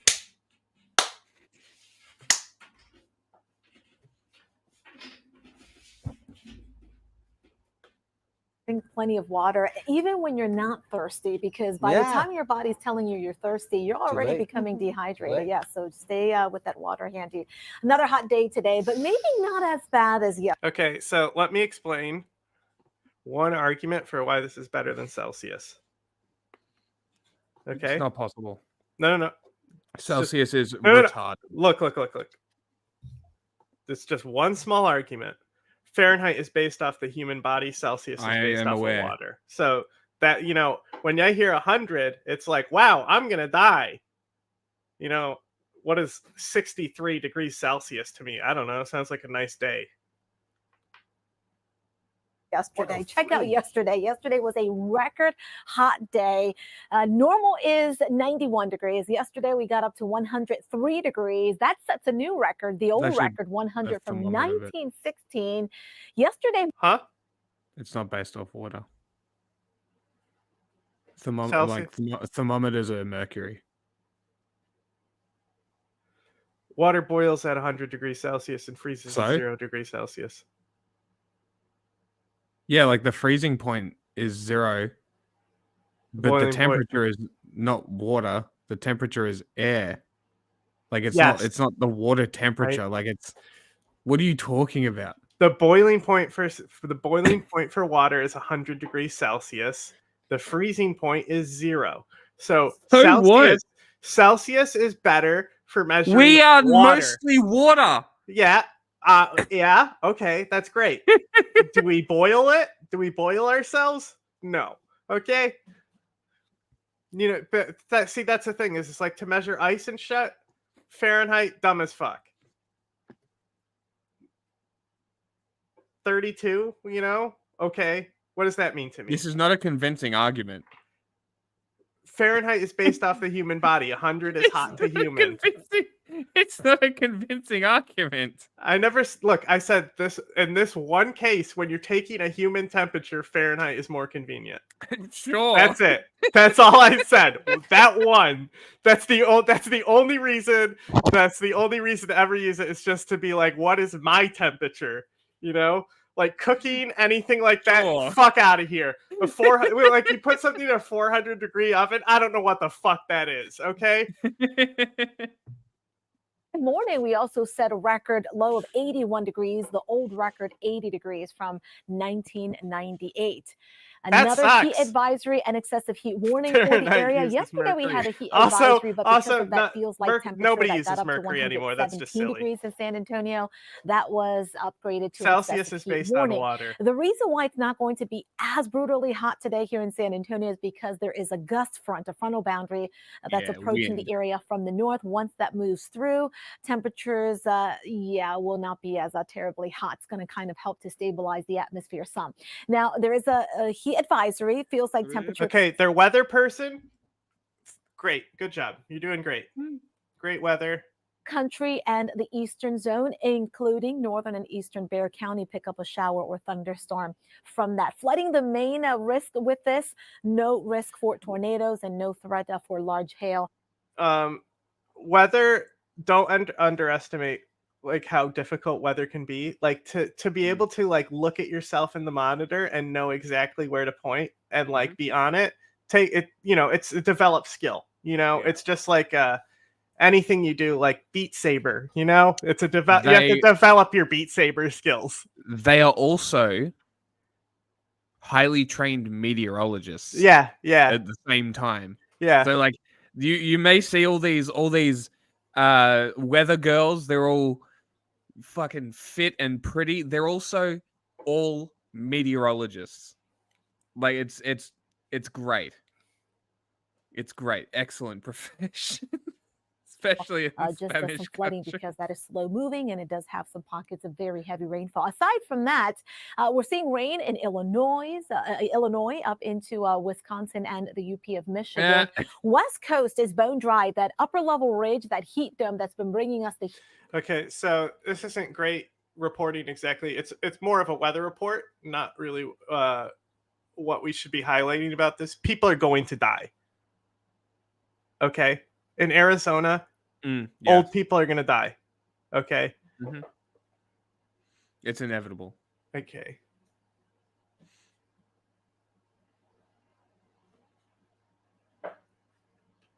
You want to go to? You want this one, the PBS? This is where the PBS News Hour, far right candidate. And who gives a fuck about the teen migrant? We should touch on the gunman again. The slingshot shooter's funny. Yep. Far right incumbent. Yep. The congressional primary election in Texas is getting national attention for what it could mean for the future of the Republican Party and for other incumbents facing far-right challengers. Laura Barone-Lopez has more. That's right, Amna. Like past recent election cycles, more extreme far-right candidates are running up and down the ballot this year. In Texas, incumbent Republican Congressman Tony Gonzalez, who has you just broke a thermometer in my hands. Last night, Gonzalez narrowly staved off the far-right YouTube personality Brandon Herrera, receiving 50.7% of the vote to Herrera's 49.3%. To discuss what these growing divides mean for the future of the Republican Party, I'm joined by former Republican Congressman Joe Walsh. Congressman, thanks so much for being here. With you. Brandon Herrera forced Congressman Gonzalez into this runoff and was attacking Congressman Gonzalez specifically for voting for bipartisan bills on gun safety, on gay marriage, and Congressman Gonzalez barely won by 407 votes. What's your big takeaway from this? It was a unique race because without the issue of immigration, which is the biggest issue down there, Gonzalez would have lost. I mean, he barely won against a far-right, gun-loving kook who would have beaten him if that was the only That's issue. fucking But hilarious. I think immigration and I think Abbott's endorsement of Gonzalez. His really guns are helped cool. Texas Governor Abbott. Yes. Gonzalez called. He made a 50 cal AK. That's fucking metal as. That's sick. But like, he's a single issue voter, and you get the package vote because he's influenced by people that are around him, right?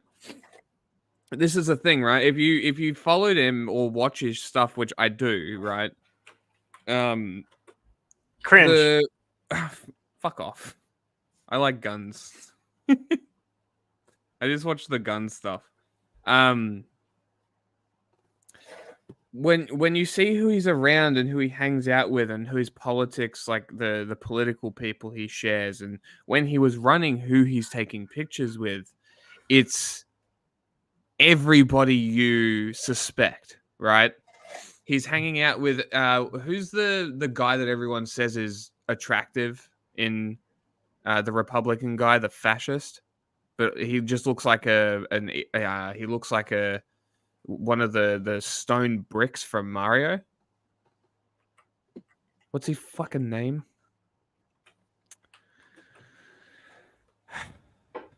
Matt Gaetz. Right? Hey, check this out.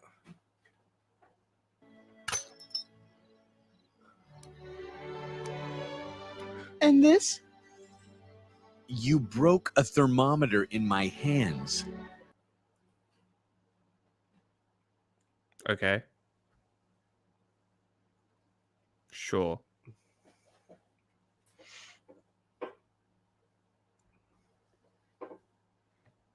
Himself a Trump supporter, said that he supports the former president, but he is someone who appears willing to work with Democrats and work across the aisle. Yes, he won, but do you think that there is a future in the Republican Party for more centrist, moderate, bipartisan Republicans? No.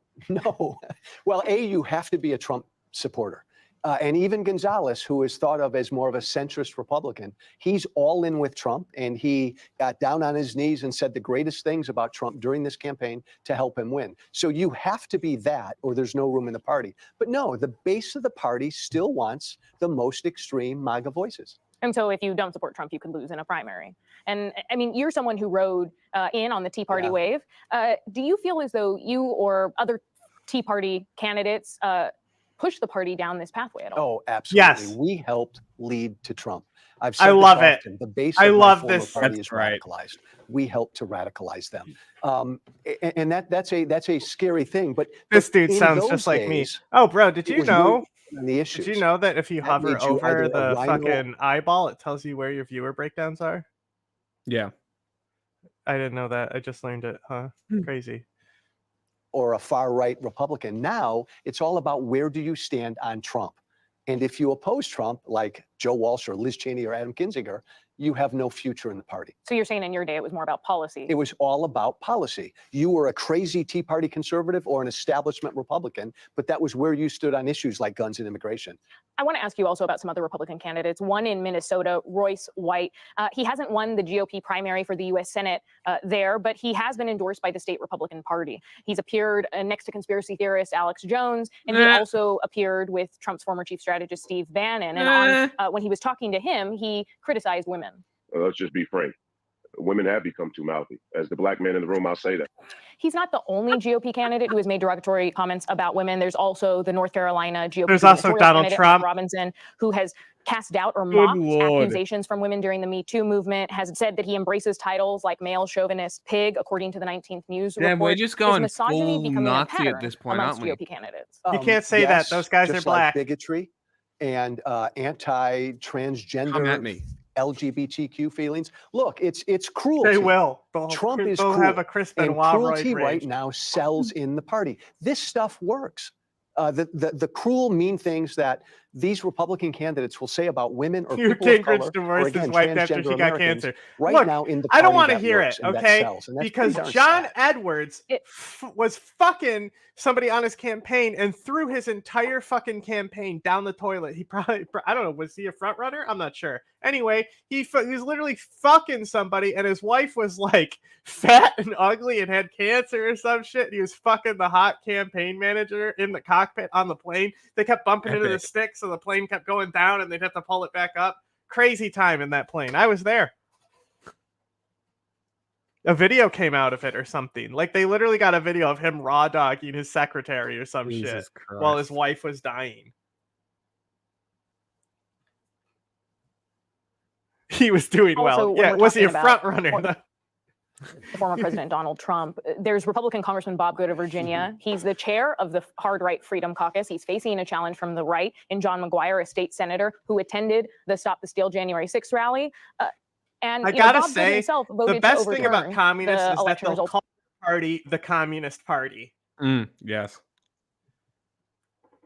I used to call fascists the honest ones, but You know, at this point, it's starting to flip. The communists are just the honest ones at this point. yeah. Well, fascists, because of Hitler, they always have to deny it. Yeah.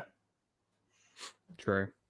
In 2020, but still Donald Trump endorsed his challenger. Does this ultimately just come down to loyalty? Well, with Trump, this is again a total ego play. A good That's why supportive I think, DeSantis presidential like, primary. fascism really That doesn't exist in the way that it was written in, like, you know, like, if we're going to consider the Bible of fascism, it's obviously Mussolini, right? So Yes. like the idea he presented, it wasn't like, make sure you dog whistle everything and don't let them know that you're actually racist and want to kill the gypsies. You know, like, that's not how, like, he wasn't like, dog whistle everything. really pissed off Trump. So Trump, but Good is, as you said, he's a crazy far right Marjorie Taylor Greene Republican who Ted Cruz, Mike Lee, a number of conservatives have endorsed. Ted Cruz's fault. This guy said it well. We wouldn't be here if it wasn't for the Tea Party. Like, there's Trump running with the Tea Party not even there. Like, imagine like Trump trying to run when Mitt Romney went against Obama. Like, legitimately, think about this though. Like, legitimately, like, Obama was like the hardest to beat Democrat that's been around in a while, right? Both fucking Mitt Romney and John McCain were really good candidates to put up. They were like some of the best like Republicans that they could put up, right? John McCain obviously isn't going to win against Obama. He'd have to win against someone real shitty. Like Al Gore might have a, you know, well, but Al Gore barely lost to Bush, if at all. Who is Al Gore's running mate? That guy, John Edwards? I don't know. But like, John Kerry is the guy they put up against fucking George Bush in his second term. John Kerry is literally like Mitch McConnell.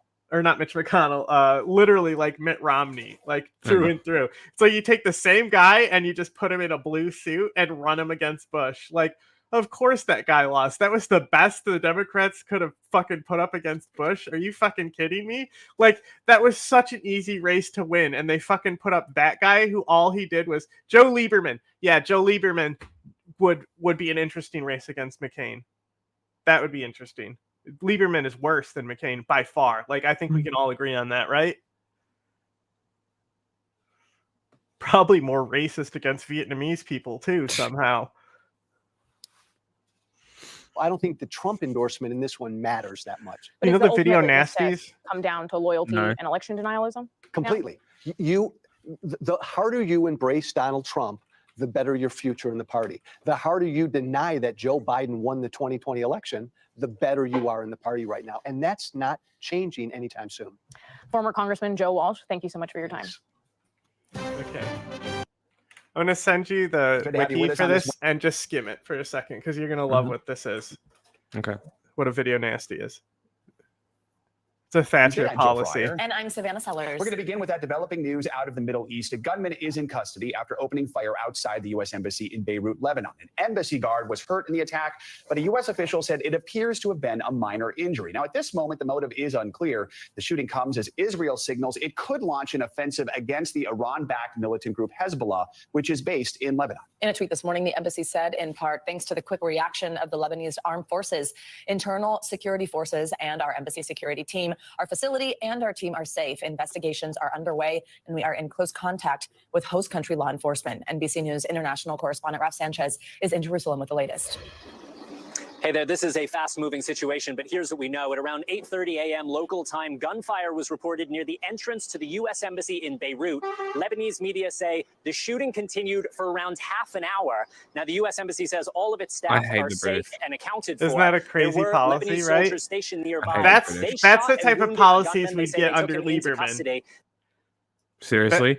He tried to. He's literally why we have. Wait, is he the video game? Is he the video game? Yes, he's also. Guy? Remember, he just died, right? We were laughing at him not that long ago. He was old as fuck, and he was on Fox News. Yeah, fuck that guy. Yeah. They are saying he is a Syrian national. Wow. His exact motivations at this point, not clear, but we do know that this is a moment when there is a lot of anger across the Middle East directed at the United States because of its support for Israel in the war in Gaza. And this also comes at a time when fighting between Israel and Iranian-backed Hezbollah militants in southern Lebanon is intensifying. There were very serious fires in northern Israel caused by rockets earlier this week. And today, Prime Minister Benjamin Netanyahu visiting the border, saying that the window for a diplomatic solution is closing and that Israel is prepared to launch a military offensive into Lebanon if necessary. Back to you. All right, Raf, thank you so much. Thanks for watching. Stay Thanks updated for about watching. Tomorrow, the White House is set to unveil sweeping executive actions, perhaps, as we learn that more than 5 million illegal migrants have crossed the southwest border since Joe Biden took office. Oh, my God. And that's not all. The administration, as you can see in the headline right there in the New York Post, also reportedly dropping. Do you know how many Europe's had? 400,000. Yeah. And that's the thing, like, even with Biden's policy, we still have the best immigration policy, the most humane one, even with this. Yep. 350,000 asylum cases since 2022. There's probably like more humane ones, but they don't actually have like rates of immigration, you know? Yeah. Chris, let's start with the breaking news. One of these migrants here in the New York City area, staying in a migrant shelter, shot a couple of cops. You would think that the rule would be from this administration, okay, we're gonna give you due process, but if you shoot a cop or you shoot or hurt somebody, you're out. Yeah, this is disgusting. This is, again, on this administration, this department's, hands. I mean, we have been talking about border security, national security, public safety. There's a reason why we have to have detention. There's a reason. Migrant crime. I don't care about the story, though. We Just can letting skip this. people in because we don't have space, or we think Like, who cares? It's another migrant crime King appearing in the fearmonger. West Covina courtroom to face vandalism charges, This is including so good. felony counts and 2 misdemeanors, all in connection with incidents in his Azusa neighborhood. The damage includes Do you broken know about windows this of homes story? and cars. No. A cat was also struck by BBs. Bro. One resident collecting bags of BBs. 10-year vandal, a 10-year-long BB vandal, a serial BB vandal. Turns out it was some fucking grumpy old guy the whole time. That's amazing. Right? What a king. He's dead. Oh, really? Immediately after being arrested and convicted for being the serial BB man, he died. That's epic. That's fucking awesome. What a king. He's fired at his house. Yeah, I know. Oh, guess what? Turns out, also, the Donald Trump also cheated to get elected. Wow, we just learned that in a court of law. It's the as the one good thing Bill Maher has said that I will quote. It's they cheat. That's how they win.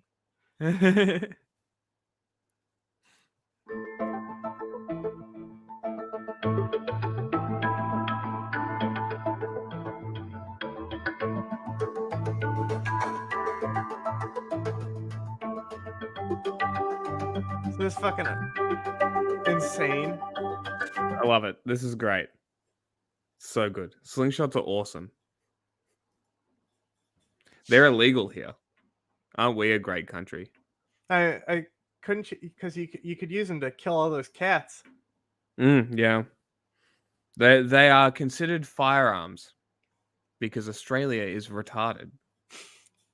Good morning, everyone, and welcome in. Did you ever give his photo to fuck around and find out he was bored? I don't know, bro. Like, come on, like, you'd think it would be like a youngster, like a young prankster. Like this dude was like, he's just had enough. This was his killdozer moment. He just expanded it out, low intensity over 10 years.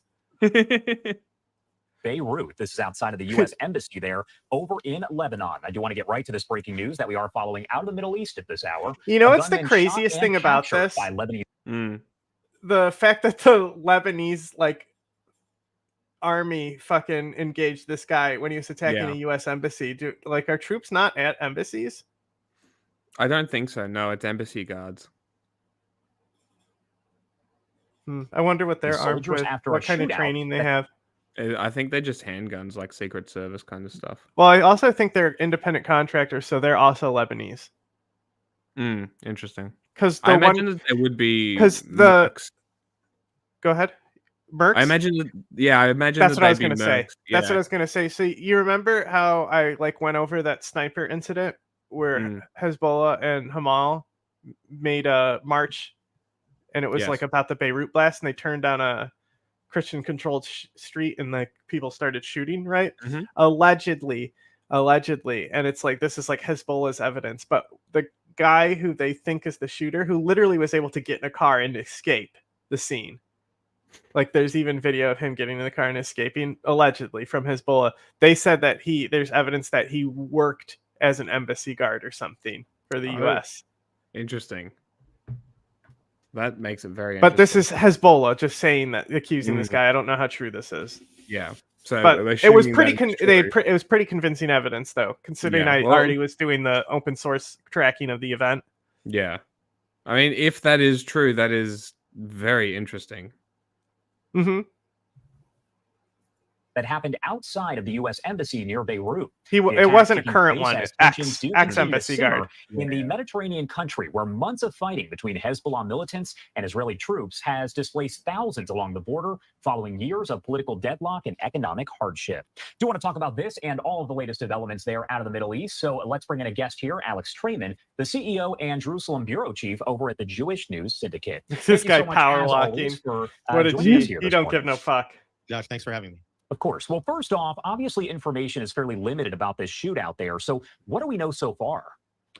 We know that a suspected Syrian national fired toward the U.S. embassy with a small arm in Beirut, and that the Lebanese army returned fire and is injured, neutralized the attacker. We don't know yet if this was a coordinated attack, who was the organization that might have been behind it. But certainly the situation in Lebanon is very, very tense right now, with the threat of all-out war between Israel and Hezbollah in Lebanon, and certainly that Hezbollah not only sees Israel as an enemy, but also situation there in the Middle East as President Biden. But if you really look at it, it's actually been the Biden administration that's been slamming the brakes on numerous portions of this operation, right?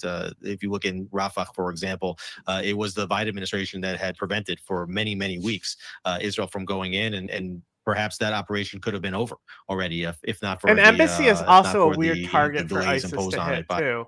Yeah, I'm sure they have attacked embassies, but normally they attack civilian concentrated places, just downtown districts sometimes, Yeah. They don't really attack like government objectives and outposts in their attacks. So that's weird too. By the Biden administration. Same thing with the Al-Shifa hospital. They should but be in all thanking those us. cases, I mean, pretty Israel much. turns out to be pretty justified much going in, finding the things that they said that they would find, the weapons and the tunnels, in some cases, bodies of hostages and terrorist leaders. So, I don't think that most Israelis think that Netanyahu is trying to stretch out this war for political gain. At the same time, a lot of Israelis do want to see this war won swiftly and decisively. And I would have hoped that the United States would want the same thing.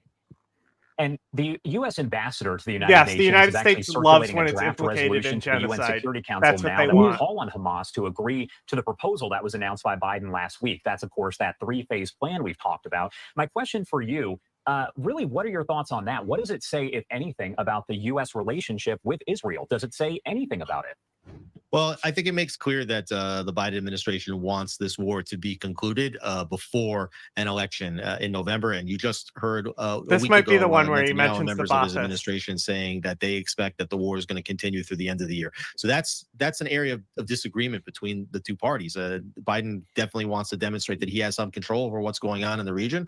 I think when you look at the parties, both Hamas and Hezbollah on the one side, and then Israel on the other, that Biden ultimately does not have control over the situation. Israel is adamant that Hamas must not remain in power as a military or a political force. The current terms on the table for a hostage release don't call for the ultimate removal of Hamas as a power. So another big disagreement between the Biden administration and Netanyahu administration in terms of the friendship, the alliance between these parties. The U.S. now just signed a deal to sell additional F-35s to Israel. So clearly there's an alliance, but also disagreements. Yeah, well, those will come And tomorrow. I did want to ask about that deal right now. Obviously, as you mentioned, that Who shows cares? there's a fairly good relationship Who the fuck overall cares? between the U.S. Oh, and Israel. no, they'll get another how plane would, in 10 some of those years. Aircraft there actually help with the war against Hezbollah over in Lebanon? Well, they're not going to help with the war against Hezbollah because at the very earliest, these would be delivered in maybe 5 years' time. And even in the first orders that Israel's made for F-35 squadrons from Lockheed Martin, only a portion of those have been delivered so far. Israel has, I believe, 39 out of the 50 that they've ordered. So these additional, I believe, 35 or 25 F-35s that they're ordering now, Israel won't see them until 2028, maybe at the earliest. And I know we're kind of jumping all over the place, but there are so many different topics to discuss here. There's been talk about all of those tunnels that are underneath Rafah that do connect to Egypt. So my question for you, is it a real possibility here that the remaining hostages have been moved out of Gaza into Egypt? Is that something that is being considered? Oh, absolutely. Not just hostages, also senior leadership of Hamas could have used those tunnels as an out ramp to get out of harm's way and make sure that Israel will never find them in Rafah. But you can understand now why Egypt for many weeks and months now has not wanted the IDF to go into Rafah. You understand now that the IDF's uncovered at least 20 major tunnels that lead into Egypt. Oh my God. Over 80 shafts that lead into those tunnels, making it easy to access them. Even if the IDF clogs up one point, there's other points to get into them as well. So clear that smuggling can go out of Gaza into Egypt, and also for years that Egypt was enabling in many ways the smuggling of weapons, arms, and other materials into Gaza that have been used in this war against the IDF. Does it appear that Hezbollah does want an No, hang on. I just want to all-out war with Israel? I know that's something that is being considered right now. We've heard that Israeli officials are discussing whether it is time to go to war with Hezbollah, but also that Hezbollah is weighing whether to go to war with Israel. So what are your thoughts overall on that? I just want to Well, make hard sure to know the full motivations of thing. Hezbollah at this time, but clearly they have been massively escalating violence against Israel and increasing the number of rockets that they're firing daily. They've done immense damage to Israel's north, as you mentioned earlier. You have tens of thousands, maybe about 80,000 Israeli residents that have been displaced from their homes since shortly after October 7th. There's no indication that they can return to their homes. Excuse me if I don't give a fuck. It's like, oh, you mean Ukraine firing at the artillery being set up on their border displaced people? Yeah, because like that's the main reason why they gave him access to be able to shoot into Russia, because Russia is setting up artillery and then running it in from the border. Russia, yeah. Homes anytime soon. Some of these missiles and rockets that have people are like, oh, they shouldn't be allowed to use American weapons over Russia's border. They're just like weapon sales. Once it's theirs, they can do whatever the fuck they want with it. Part of the front line, like Israel. It's part of the front line. It's international. That too. Yeah. That too. So, Cope. They do have restrictions on how deep they can use those weapons, of course. Yeah. They can't use these missiles to hit fucking Moscow. Of course. Which, if that was to happen, womp womp. I really couldn't care. Well, that's the I think Pod Save America or Pod Save the World, they were saying if Trump wants to come in and act like he's not going to give Zelensky weapons, what's stopping him from using those types of missiles on Moscow? Because he knows he's not going to get more. True. So why obey the rules? Exactly. Why? The whole reason why Zelensky has been so good about doing the rules and not doing things that would be beneficial to the war is because the further ends are justifying the means. Yes, but there's no fucking way they haven't stockpiled some of those missiles. They sent them way ahead of time. Yeah, so you know that they've got a bunch of them, right? And they're not using them rapidly. They are using them very strategically and taking out massive targets like Russia's Black Sea Fleet. Right? They're hitting big targets. They're making the most out of their missiles. So if they were wanting to make the most out of it, it would make sense to hit the infrastructure around the borders. But you also bring up a very interesting point. Because the infrastructure is Trump going to give him weapons? The infrastructure is different than just the artillery teams on the borders, Yeah, but the Ukraine has done tons of infrastructure attacks through drone attacks on Russia. So yeah, and also fucking on the ground raids in there to infrastructure, which is wild. Yeah. Also, at this point, I'm exactly the same with the IDF. I'm like, well, if you weren't there, it wouldn't be happening. So this can end at any point. This can just stop. You can just leave. Mm-hmm. Yeah, this can just stop. So, I really have no sympathy if Russia is getting hit by Ukraine inside Russian territory, no matter how deep. Do you want to know how to fix this? Stop. Exactly. Good advice, me. But I really lack all sympathy. I really do. I do have sympathy for the people who are obviously not in control of what Putin is doing, but also you've got a lot of people in Russia. Just kill him.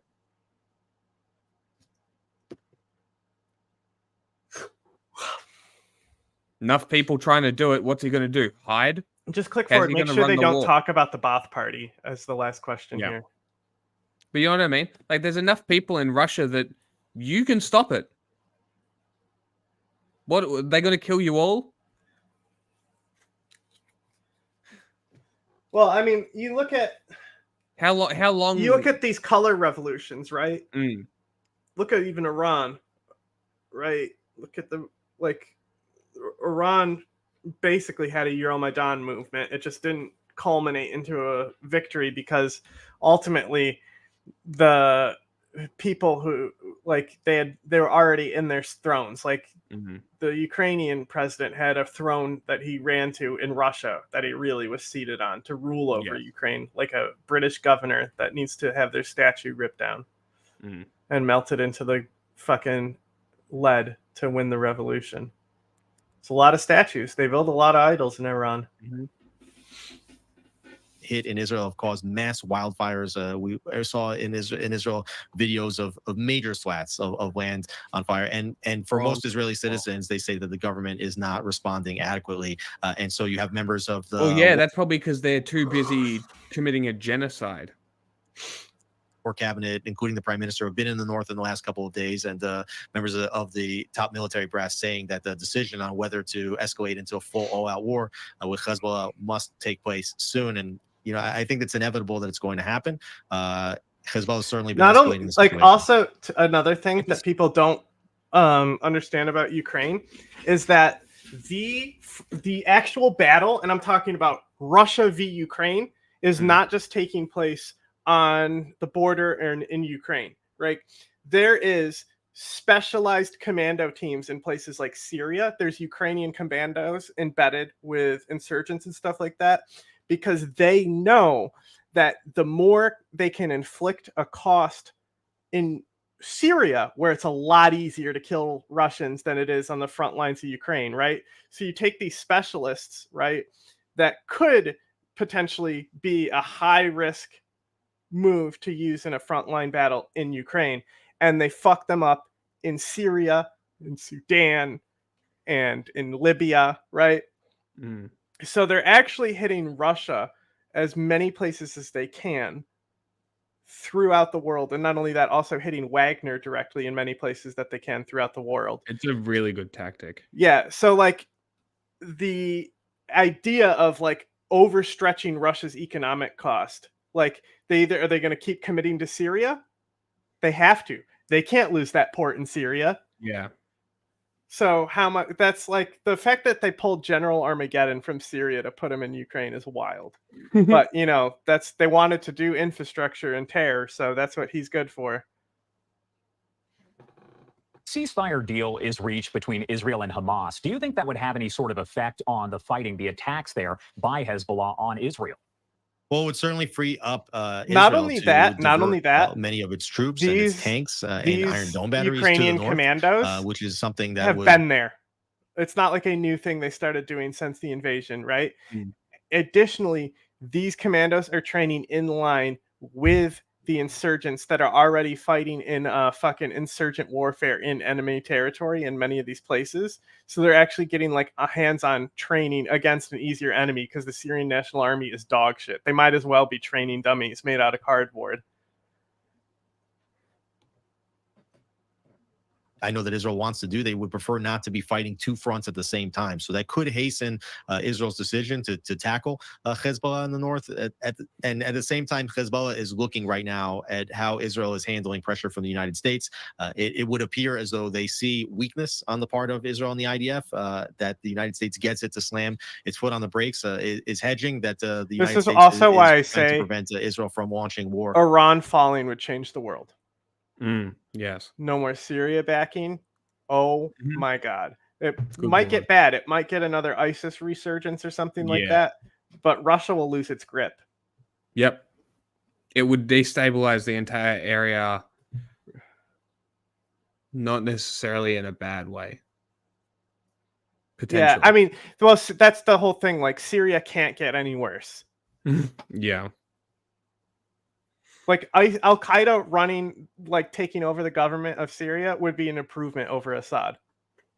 It would be an improvement in Palestine too. They would literally gain more human rights with an Al-Qaeda Sharia court. Yeah, they would. Wild to think about. In southern Lebanon as well, and they are testing to see exactly how much Hezbollah would be able to. And right now they're getting away with a lot. Yeah. All right. Alex Trayman there, CEO and Jerusalem Bureau Chief of Jewish News Syndicate. As always, Hamas thank you so as well, much their Muslim taking the time to brotherhood. join us and help break down all the latest developments there. Anything And you they want to have add the about Qatari. any of the situation there in the Middle East before I let you go? Well, as we've been saying many times, when you look at who's attacking Israel, if that's Hezbollah, if that's Hamas in Gaza, and the Houthis, which are now also attacking U.S. ships in the Red Sea, these are all proxies of Iran. Iran is the head of the terror octopus. This has been wrongly characterized as just another round of the Israeli-Palestinian conflict. Okay, Donald Trump has been on his post-conviction. No, he did not. Someone felon did, and it was tour. dumb. It has always been, as a matter of policy, or really just I interest. watched too much news. I Don't can't remember all follow of it. the deliberations of court cases, regardless of what they have been over the years. I mean, regardless. We just don't do it because the process is the process. I've not heard anybody, well, I guess I have heard people say like, well, the jury didn't get the proper instructions, although most of those claims have been lies. The big story that the right is telling themselves that this is a completely made up charges, while we know that there have been thousands of corporate fraudulent filings that people have been prosecuted on. We also know that there wouldn't be a single big problem he has is, one, the Supreme Court isn't as on the ballot as it was in 2016. And a lot of those people that voted for him because of the Supreme Court are also the type of people who might be less interested in voting for somebody who after Jan 6 or after a felony. Like, I think it hits them where it hurts. Yeah, I think so. And, you know, we just saw a poll that said 1 in 10 Republican voters are less likely to vote for Trump because of this conviction. Now, just to be clear, in 2020, Donald Trump got 96%. I know, it's everyone Republican voters. Just with polls. So the idea that 6 percentage points of the Republicans, this influences them. And maybe we don't even know, like maybe there was a certain percentage who are already like, well, I wasn't going to vote for him anyways. So it's not a question of less likely. I It's hard tell to know. more about it, but then I there's get no double doubt- secret demonetized by talking about it. Out that it's going to hurt him in some way. Does that mean that he's going to lose the election because of it? No. And do I care about the legal niceties about it? No, because we have a jury that convicted him. And unless you want to say that the jury had no right to convict him based upon the evidence, or unless you want to say that the judge was in the bag and should have thrown out these charges because the crime doesn't exist. I mean, we right now, if anybody's going to protest Donald Trump being prosecuted on this crime, they should also be right now stationed outside of the courthouse where Hunter Biden is being prosecuted, because his prosecutions rarely happen. A felony gun charge for lying on the form by saying that he was not under the influence of drugs when he was still addicted to crack. As president. Pause it for a second. What is Yeah, so what I saying- scolded Jack about this specifically. I was like, bro, we should have stayed on that Fox interview, because right after you clicked off, he says some of the most insane shit. And they do great, because the Majority Report, they'll cut in him saying it to a supercut after too. Yeah. Like, Don't get a suit for slander. I've been falsely accused.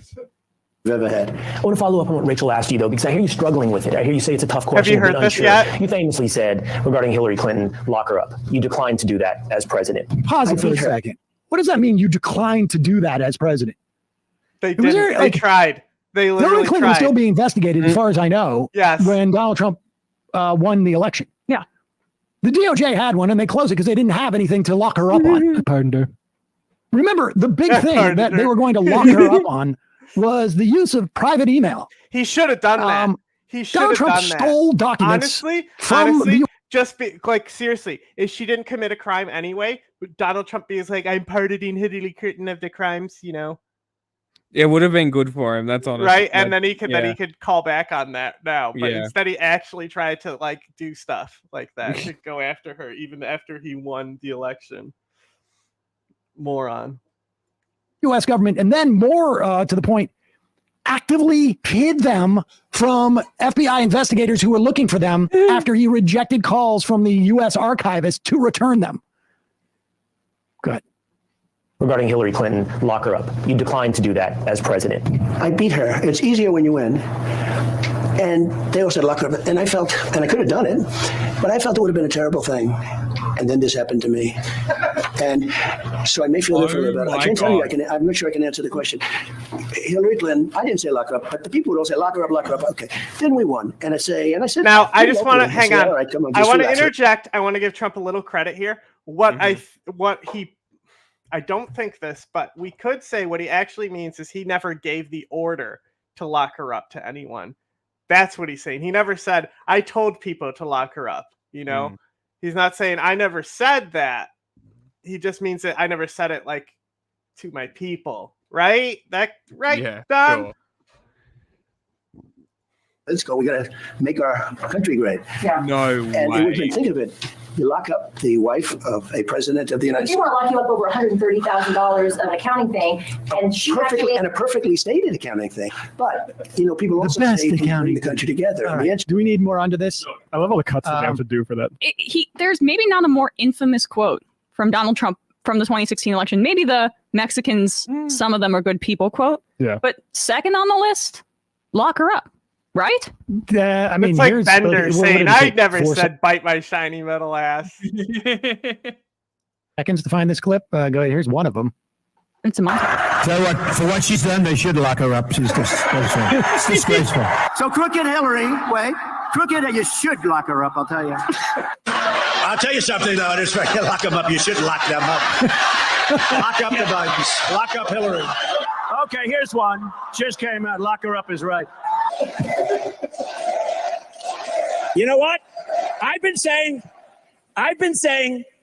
let's just beat her on November 8th. But you know what? No. You know what? I'm starting to agree with you. I'll tell you. And then he also had that WWE moment at the debate. I mean, this This part was, it's humorous, but yeah, this was pretty explicit. Can fact check him in real time. Last time at the first debate, we had millions of people fact checking. So I expect we'll have millions more fact checking because, it's just awfully good that someone with the temperament of Donald Trump is not in charge of the law in our country. Yeah, because you'd be in jail. Secretary Clinton.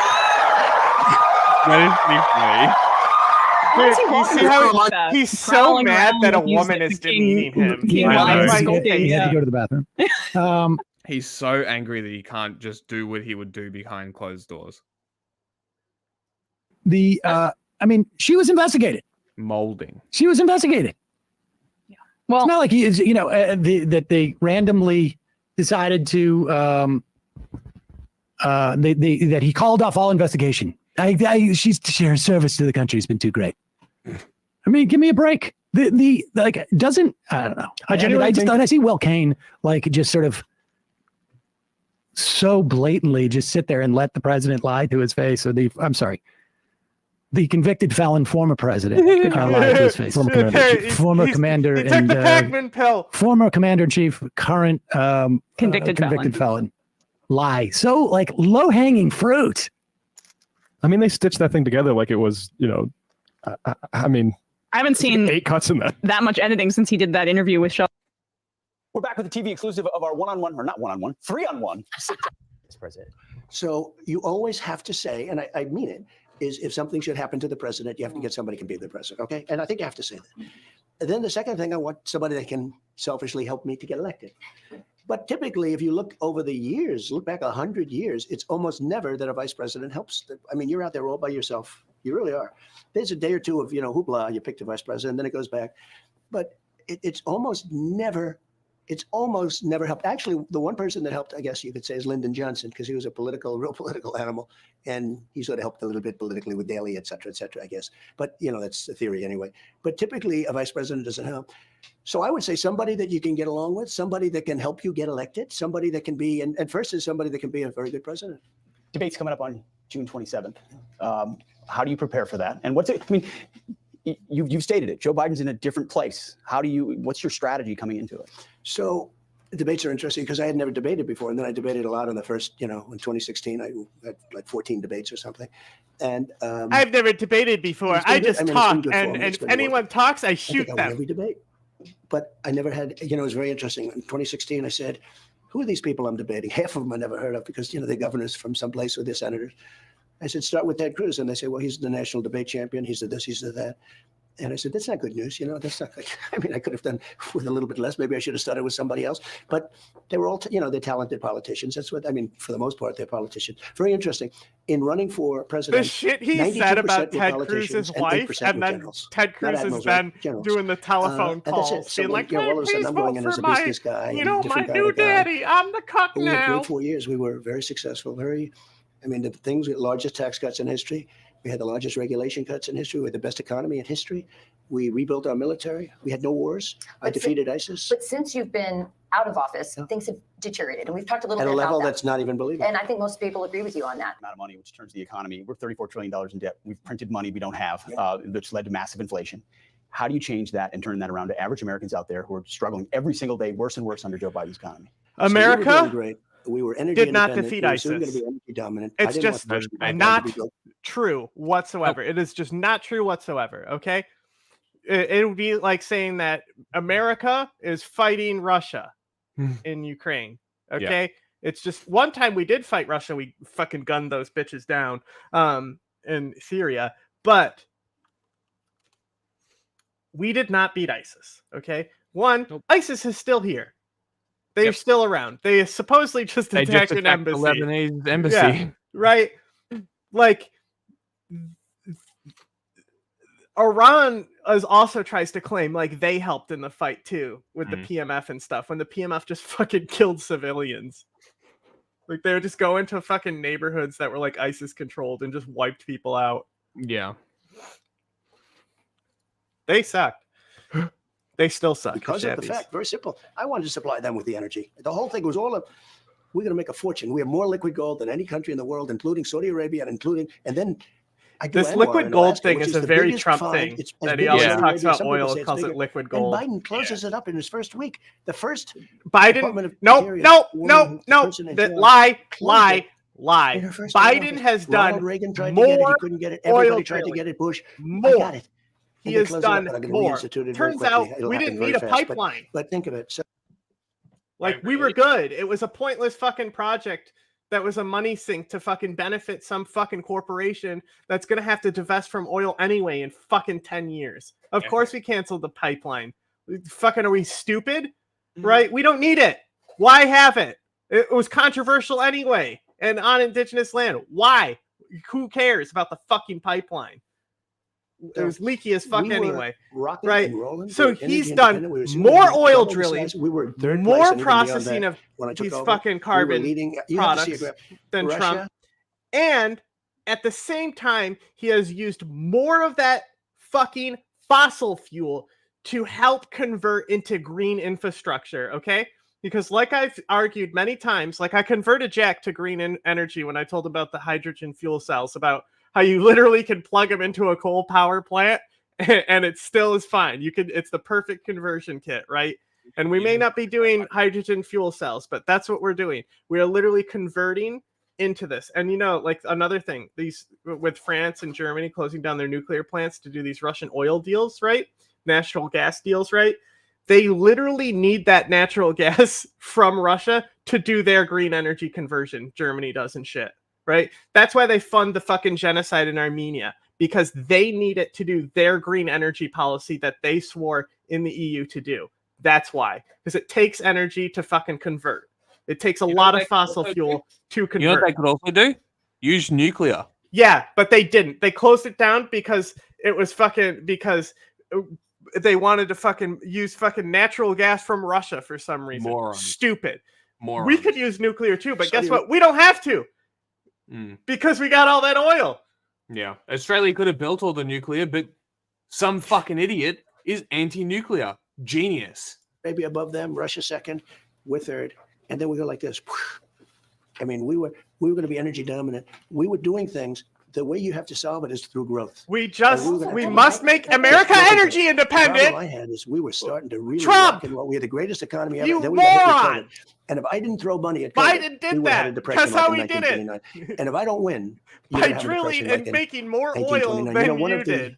I'll just say Scott. One of the Trump, greatest Trump analysts on Wall literally, Street, you know what considered Trump maybe did? the best. He said He the only reason the stock literally market's high is because they fucked think Trump is Iraq, going to win. right? Listen, I So think Iraq that's one of your cars, desperately but you're a needed these businessman. oil You'd love to profits run to this country rebuild. like a You know, there's business. these And I believe that protests if you going got on in where office, the you will people were shot get on the the oil bridge. pipes going again, You we'll know, get energy all going, those and I believe protests, that they're we'll grow. partly It's really hard when economic you're a politician because to Donald cut. Trump Your friend made Lula in Iraq Argentina, release he cut more whole barrels and drop agencies, their and now price they of went oil from to drop the global price 25% of oil growth to per month lower in gas inflation prices down to 8%. artificially, fucking Iraq over. Was that winning ISIS? Was that winning against ISIS when you fucked over Iraq by fucking deflating their oil? This is like shit that they wanted the fucking Shah of Iran to do, and he told them to go fuck themselves. All you needed was an idiot. Per month. So it works. Are you willing No, to you know make- he's MAGA. You know that. I know he is. He's my your friend. That's why I brought it up. No, he's my biggest fan. He's a great Make guy. Argentina great again. It works out perfectly, right? No, that's what he calls. He says he has hats. Make Argentina great again. But he has, but he's cut agencies. Are you willing to make those kinds of dramatic cuts? Because I really think we have young kids, all of us. I think their futures are on the line. I mean, Dude, it was one of my more critical things at the time. I was really mad about it because, like, it even affects it happens at the referendum with Kurdistan too. Mm-hmm. So Kurdistan's also getting their oil fucked, and then they get fucked again with the referendum by Trump. Like, yeah, it fucking. That's why his gas prices were so low. He was literally fucking over like countries that are supposed to be our allies that we're building up. Mm-hmm. He literally does what people think America does in Africa. Like, he was literally that kind of guy. He was like, hey, I liked what we did in Sudan. Let's bring that back. Every year. You mentioned the kids. So we're going to cut the Department of Education, let it be run locally. We have this You mean end the mess. Department of Education? End Federal it, Department of other than to have a little tiny coordination. You know, it would be nice to make sure that everybody's Stop. teaching English. You like oil? Let them learn English, okay? I love this. But no, we're cutting the Department of Education. I was ready to do it before. And then again, the COVID really If we didn't throw money at that, you would have had a depression. We would have been in a depression. And when I got out, the stock market was higher than when just before COVID came in. So that would be the first thing. That would be the first. Oh, it's going to happen. You're That's cut. going to happen immediately. We're going to do like Department of Interior. There's so many things you can do. One of the things that's so bad for us is the environment. I said, do you like oil? You know, black gold. Why are you yelling? Because he said he didn't hear me. And so in Louisiana, they had these massive refineries that LNG plants, but massive, essentially refineries. 14, 15 years they've been trying to get You know what that permits. means? I got it done in one day. One day I got the permit. Don't tell anybody, please. Liquid natural I gas, didn't know who the hell people. was doing it. In one case, Japan was putting, and by the way, they're like $20 billion. That's a massive. These are like the Empire State Building laid down times 2. Okay. Inside. All pipes. I mean, it's I love Trump can only measure things in and I got buildings. those things. The first one I got to do, like 24 hours. They worked on it for 14 years, and it was terrible. Let And me what they tell were you about doing, the Panama environmental Canal. agencies have stopped doing. They stop you from doing business in this country, and we. I call it the party of common sense, and we're people of common sense. Who wants to have an open border where millions of people are coming into our country, right? Millions and millions, and not just from South America. They're coming Millions in from and millions. He Africa, always says that from shit, the Middle too. East, from Europe, from all over the world. We're going to be paying for this for a long time. Now I'm going to do the big deportation, the biggest ever. Yep, Eisenhower that'll did do it. The biggest. This will be bigger, but it's a very tough thing. What they've done to our country is unthinkable. That they could do this, and so many other things. I mean, like you go What? to New York, the kids can't have little league games anymore. It sounds so trivial. What? Right? Why? Because the migrants are living in the fields. Oh They have my tents, unless you God. want to play around the tents. It's a little bit tough. It's a little bit tough to play. There you got former President Donald Trump revealing his plan to fix the border crisis in an exclusive TV You know those interview with fields our are buddies like at Fox and those Friends little Weekend. league fields. They're not like congratulations, state guys. It owned comes most as- of the time, right? They're private. So a lot of times, yes. That's why they have Mm. fucking ads on them. Amazing. The White House is set to unveil sweeping executive actions. As we Oh, learned, more than no. 5 million illegal immigrants have crossed the southwest That's border low. since Biden took office. Joining us now to discuss this wide-ranging interview, at least that's what they agreed to in the pre-interview. Jesus Christ, how many people do we need to What fucking is have? happening? Fucking Royal Rumble. Campos Duffy, one woman, 3 names, and Will Kane right next to me. You guys dress exactly alike. How Every dare you mimic idiot me? possible. When you got dressed, you were just in your underwear. Smash them through the table. and you Smash still them know through we're the same. table. Look at each other, text each other as we always do first thing in the morning. Where's the dude with no Just legs? like Brian. Sorry, guys. I know, no inspiration. All right, congratulations, guys. What were his spirits like? Because he had just been convicted, or the verdict came down on Thursday.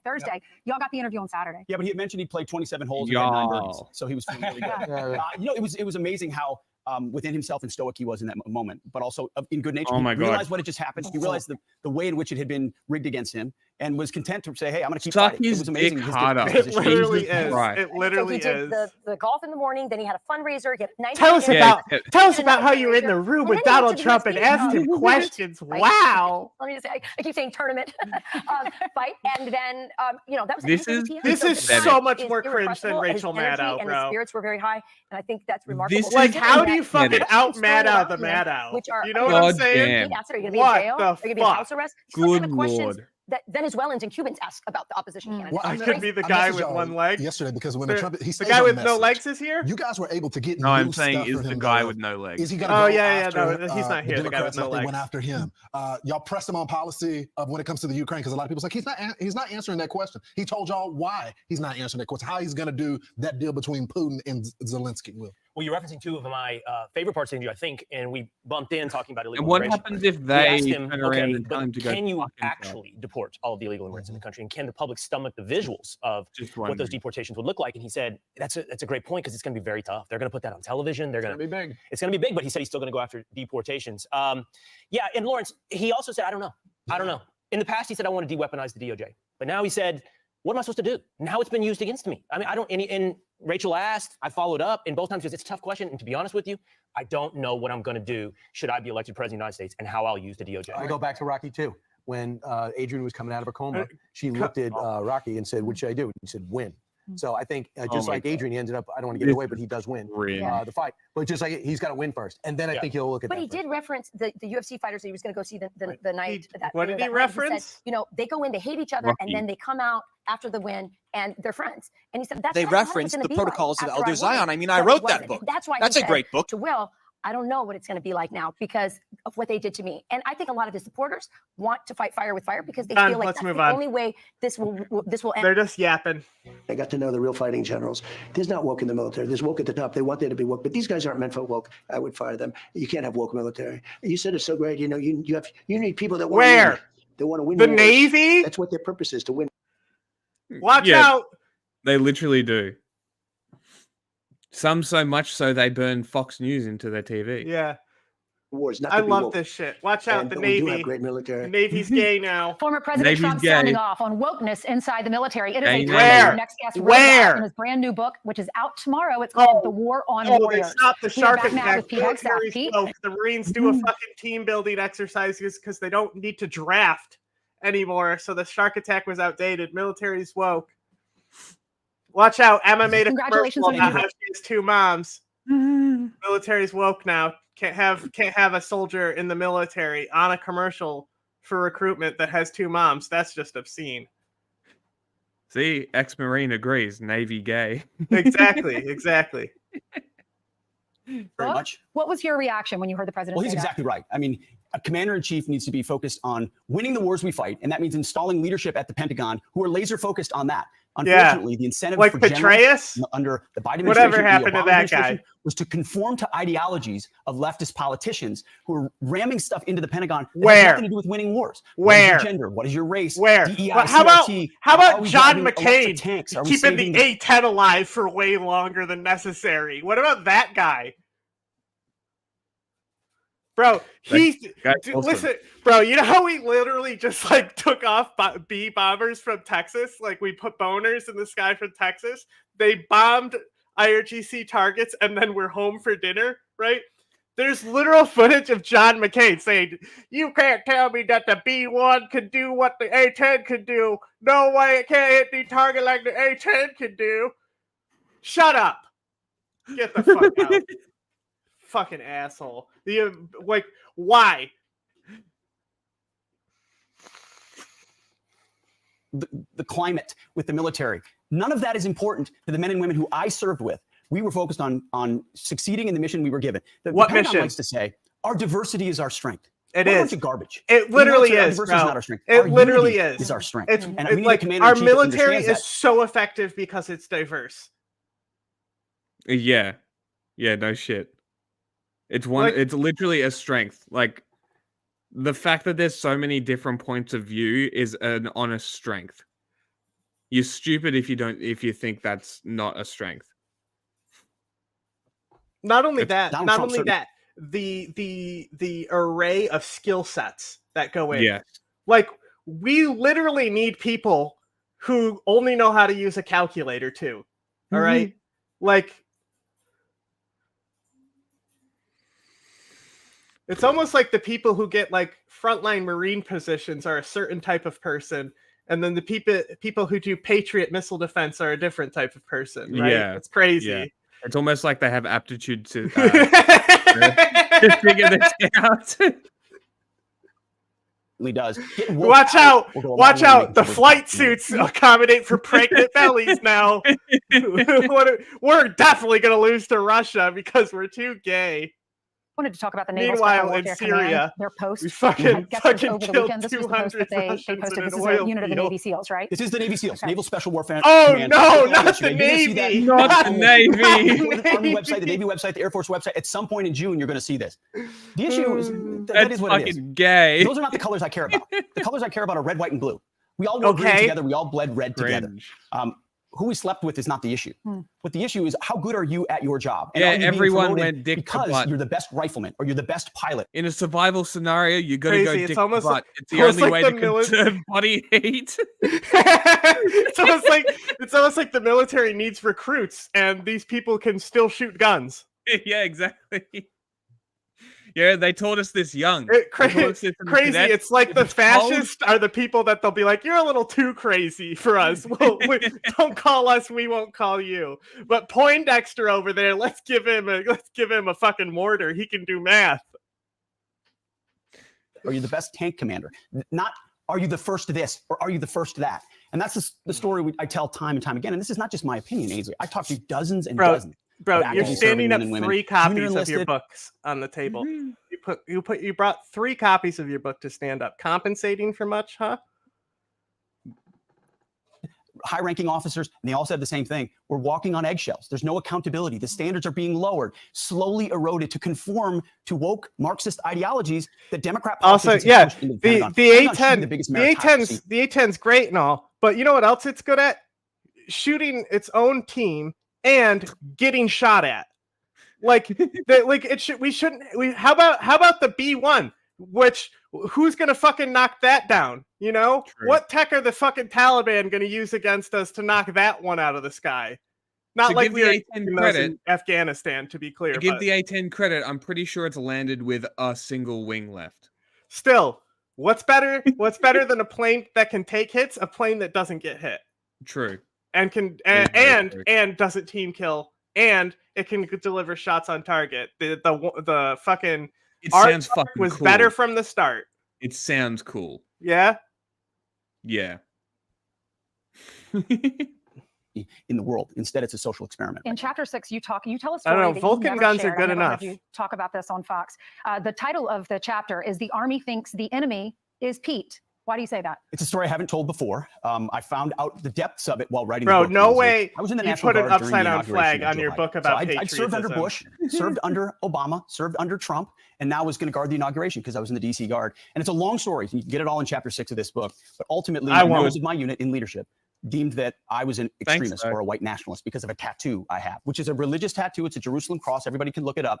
But it was used as a premise to revoke my orders to guard the inauguration. Was it really about a tattoo? Well, that's exactly right. Was it because I'm a Trump supporter? Was it because I'm a, patriot extremist, which is another label they use? Maybe it's because I work at Fox News.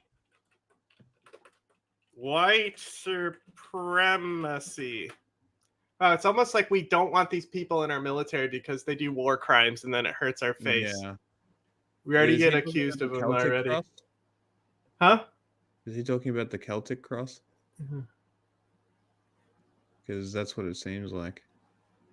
Seems like the Jerusalem cross is very close to the Celtic cross. It's also very funny that white supremacists have this obsession with like Nordic things because the Aryans are from the Middle East. It's very entertaining. News. I don't know, but they said it was a tattoo. What and they did wouldn't think tell you me were in the going to moment. do? If they were a threat, you were just going to stand there? It's part of the purge that we've seen, though, Ainsley, between vaccines. Oh, it's a part of the purge. Bro, guess what? Bro has another book. You'll never guess what it's called. We begin with breaking news. The world's falling apart. The world is on fire. Okay, just think about it. If you were a white supremacist and you were going to write a book, what would you title it? Specifically one about, when you're a military guy who totally, like, unironically would wear infidel patches and shit. Something about being a crusader. Oh my God. He's exactly right. That's the number one answer. Oh my God. On the board. Jesus Christ. That's amazing. There's a request late today from the former president's legal team to lift the gag order now that a jury has found him guilty on all 34 felony counts of falsifying business records to keep word of his hush money payment to Stormy Daniels. Yeah, like Australia. And the SAS. From reaching voters in the 2016 election.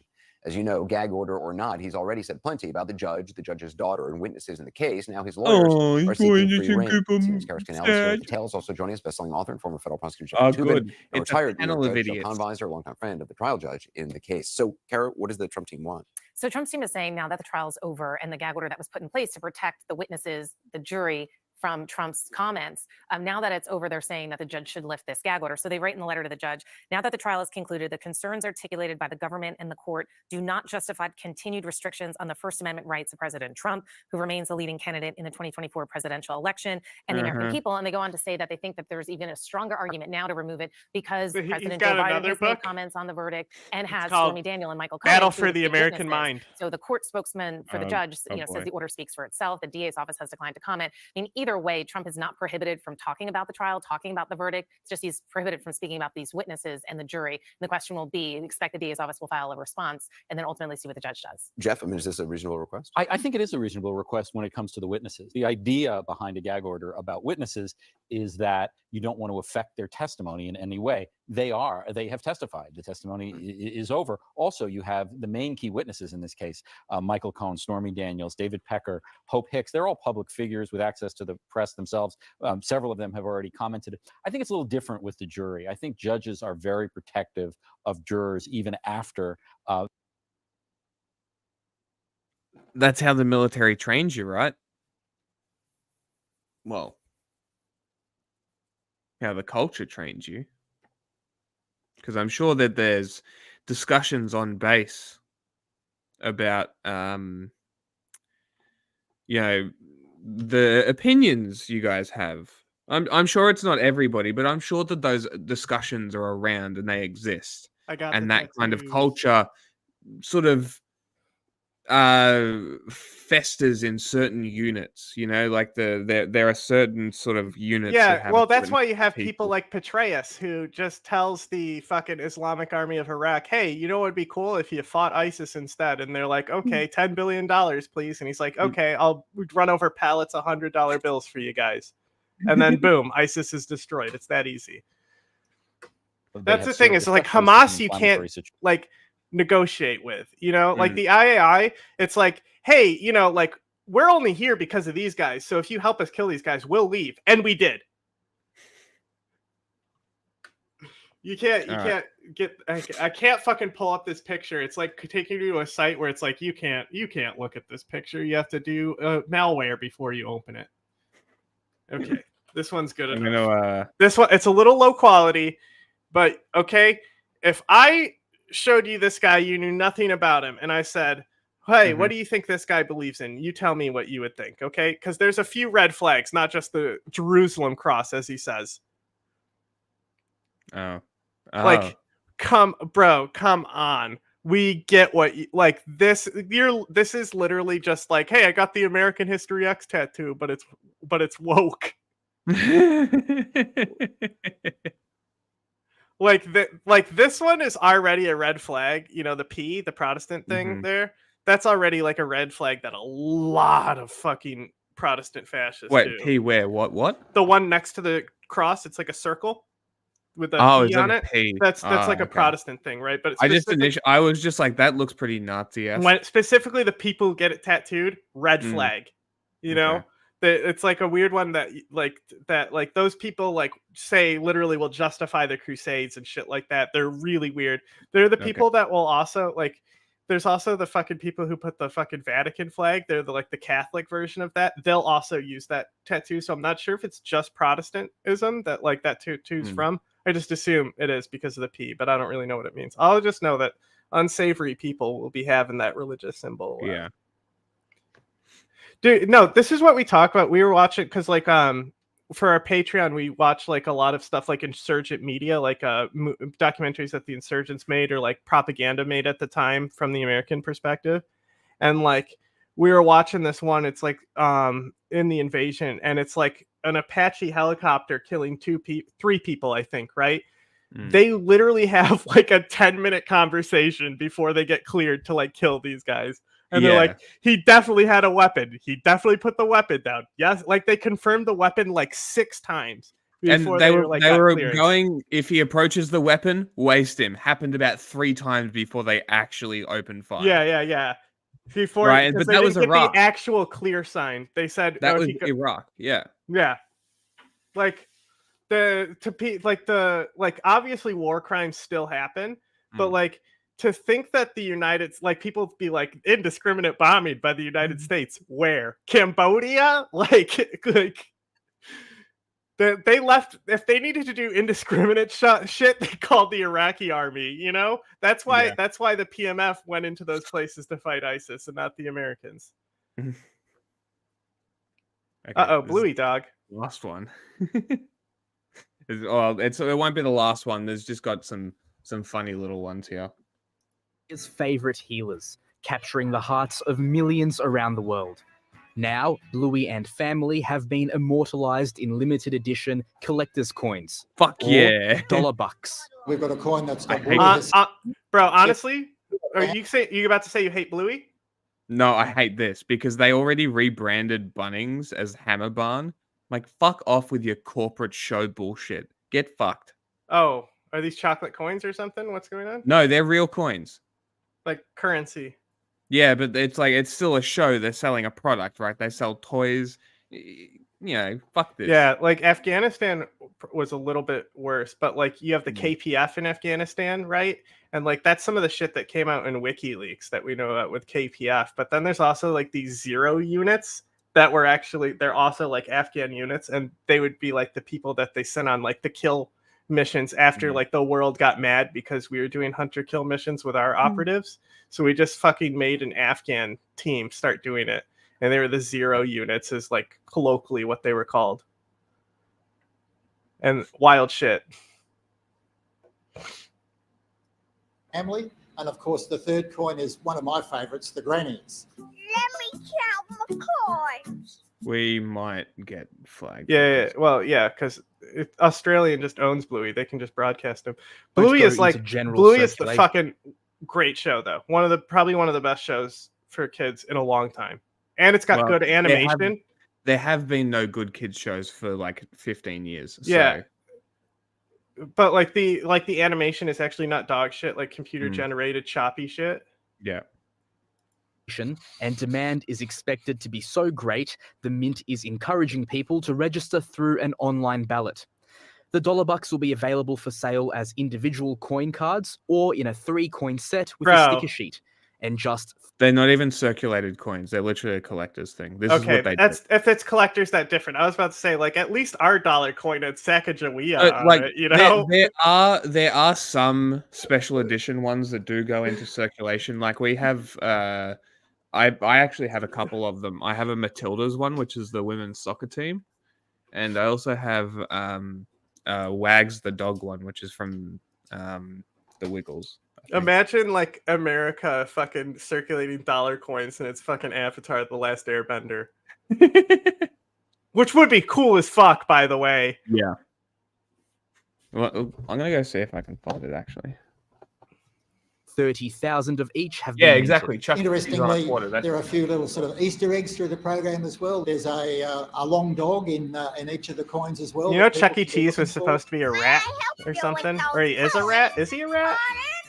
The $1 will be released for sale tomorrow morning. I think it was supposed to be a wolf originally, and then they're like, it looks like a rat, and he became a rat. I think that's what it is. Chloe and Shane Patrick were hiking on a honeymoon in the Grand Tetons, celebrating marriage and Shane's recovery from a brain tumor. So I was moving, and I was just like, at this point, just watching my GPS. They split up because Shane was trying to find a particular owl. But an owl wasn't the animal he encountered. What are you doing? Don't use his government name. What does your body do when you register that there's a cub and immediately then you see an adult grizzly and it's charging you? I locked up and it's the decision making. What does your body do when you fight a bear? Mostly bleed. Happens. I don't know. I just went to pure instinct. He had bear spray, but not enough time to use it. I just was like, okay, I'm not going to be able to spray this animal.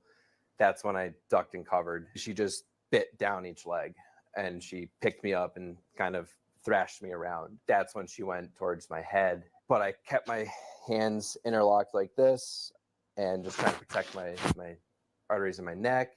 She bit down and got my left wrist and my right hand. I heard a pop. And at that point, in my head, I was like, all right, she's in my skull. But it wasn't his skull. It was the bear spray can. After a taste of that, Mama Bear ran off.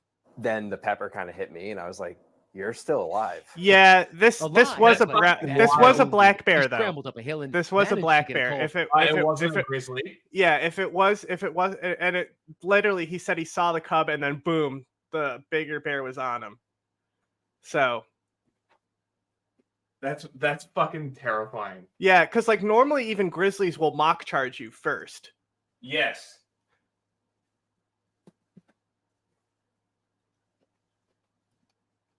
He looks are those tourniquets that he put on? Who's an EMT? I said, I got attacked by a grizzly bear. That's fucking awesome. He's I'm with not an sure EMT. Exactly the damage yet. So she goes right into EMT mode, telling me to improvise tourniquets. I hung up the phone not knowing if I had just spoken to my husband for the last time. Whoa, she did it over the phone? That's fucking badass. She's so I was just cool. like, please don't kill the bear. She's She was cooler just than this defending her guy who cub. survived a bear And attack. in fact, the Rangers decided he was right. So everyone survived the day. The brain tumor surgery. It went really well. Yeah, I was good after that, but the universe decided to test me again, I guess. No one ever starts their day. He had a brain thinking, tumor and got surgery I'm before gonna this. get attacked God by a bear damn, today. dude. It happened to us.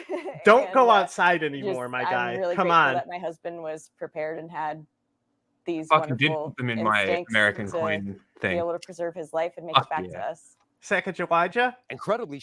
Look. You got a Sacagawada? No. I don't know.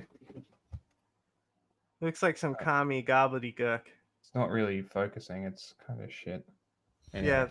It's that's the Matildas one, and then there's like this one, which is from the Wiggles. Crazy how the Wiggle guy totally played a show while having a heart attack and then calmly walked off stage, huh? Yes. But yeah, you can kind of say it. It's one of the characters from the Wiggles. Then I have like a US dollar coin, which is kind of weird. I got it from the California train system. It's got a Statue of Liberty on it. So that's pretty cool. The last quarter I got was a South Carolina quarter. That's where I was staying. That was kind of weird. Shane only spent a single night in the hospital, though we understand That's his fucking wild. recovery will likely last for months. The experts say he did everything right. If you are charged or attacked by a grizzly bear, you should play dead. Oh, maybe it Lie was a flat grizzly? on your stomach, covered. It might have been a grizzly, actually. I said grizzly. Okay. The other story is a black bear, then I think. Okay.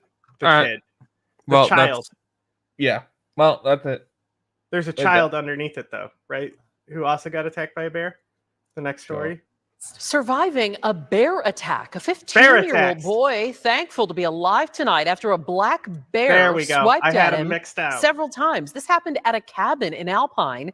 That's, of course, in eastern Arizona. That's On where the 10 on bears ABC live. 15's Don't go Ashley where the Golden bears speaking with live. this Why is your 10 cent smaller than your 5 cent?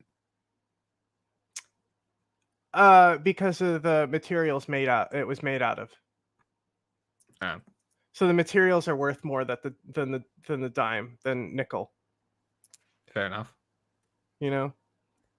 Sure. Like even the penny's copper. It's actually they're actually based off of like metals. I'm not sure if your coins are like based off of metals. No, they're absolutely not. Yeah. So They're like plastic- technically the plastic American currency is the coins are supposed to be worth what they're printed on, technically.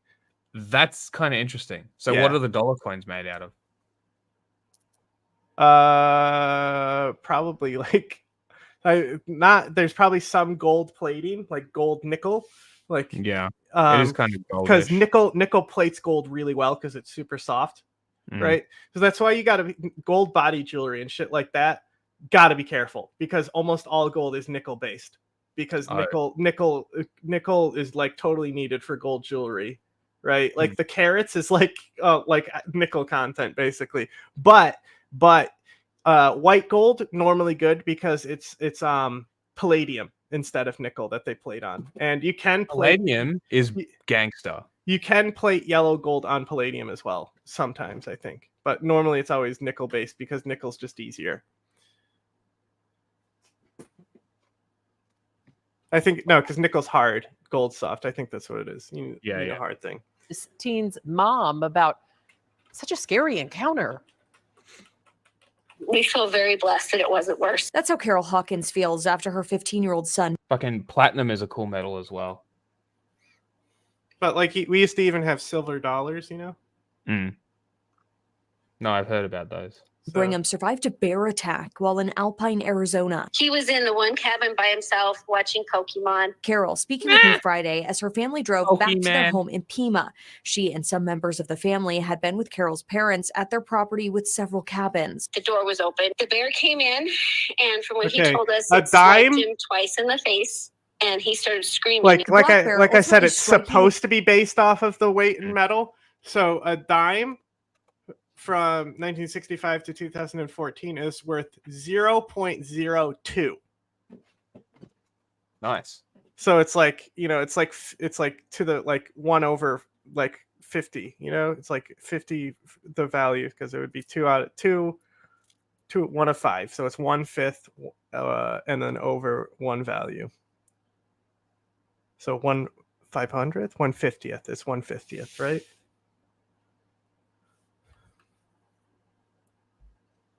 Where are the years on your coins?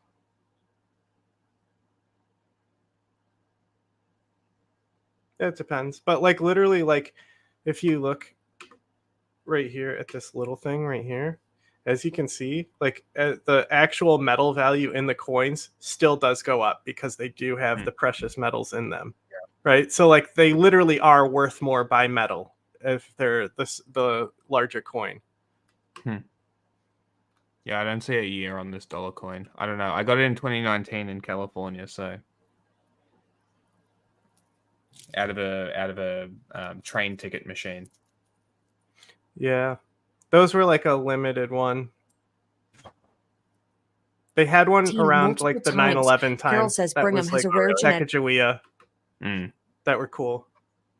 Condition, so escaping wasn't even an option. But the teen's 18-year-old brother nearby hearing the screams. We're very grateful that our 18-year-old was there and heard that Brigham was screaming. We didn't hear him, and that the other cabin heard Brigham screaming and was able to go and get the bear away from the cabin so Brigham could shut the door. The bear chasing several family members before Carol's husband reached Brigham and was able to call for help. Amazing first responders from the Alpine came in and helped get Brigham in an ambulance. He was a trooper. He did amazing. The teen getting treatment for his injuries and is physically expected to be okay. This could have been really tragic. Lieutenant Sean Wagner with Arizona Game and Fish. Okay, we don't need it anymore. All right, we're done. Watch out for bears. But I'm trying to figure out how we get them to have Pokemon go to the polls. Don't play Pokemon Go in the woods. Like, yeah, a lot of coins like before the 1960s actually had like silver and shit in them. Yeah. Like the dime is worth more. Like pre-19, like if you have a coin that's pre-1960, it might be worth something. I think my friend has a defaced quarter, and it's old. It's 1936 quarter, and it looks like it's been stamped smooth on the sides. Yeah, it's just worn down because it's old. Maybe. Because it's probably a soft metal like silver or something. Maybe. Says the bear was a male around. Right, we're done. We're done. We will continue to be your single source of truth. Dismiss anything else. Okay, goodbye. Oh, Have a good 50. day. We got up to 50. Oh, yeah. Cool. That's a big one. All right, we'll see you on Friday. Goodbye, everybody. Good night.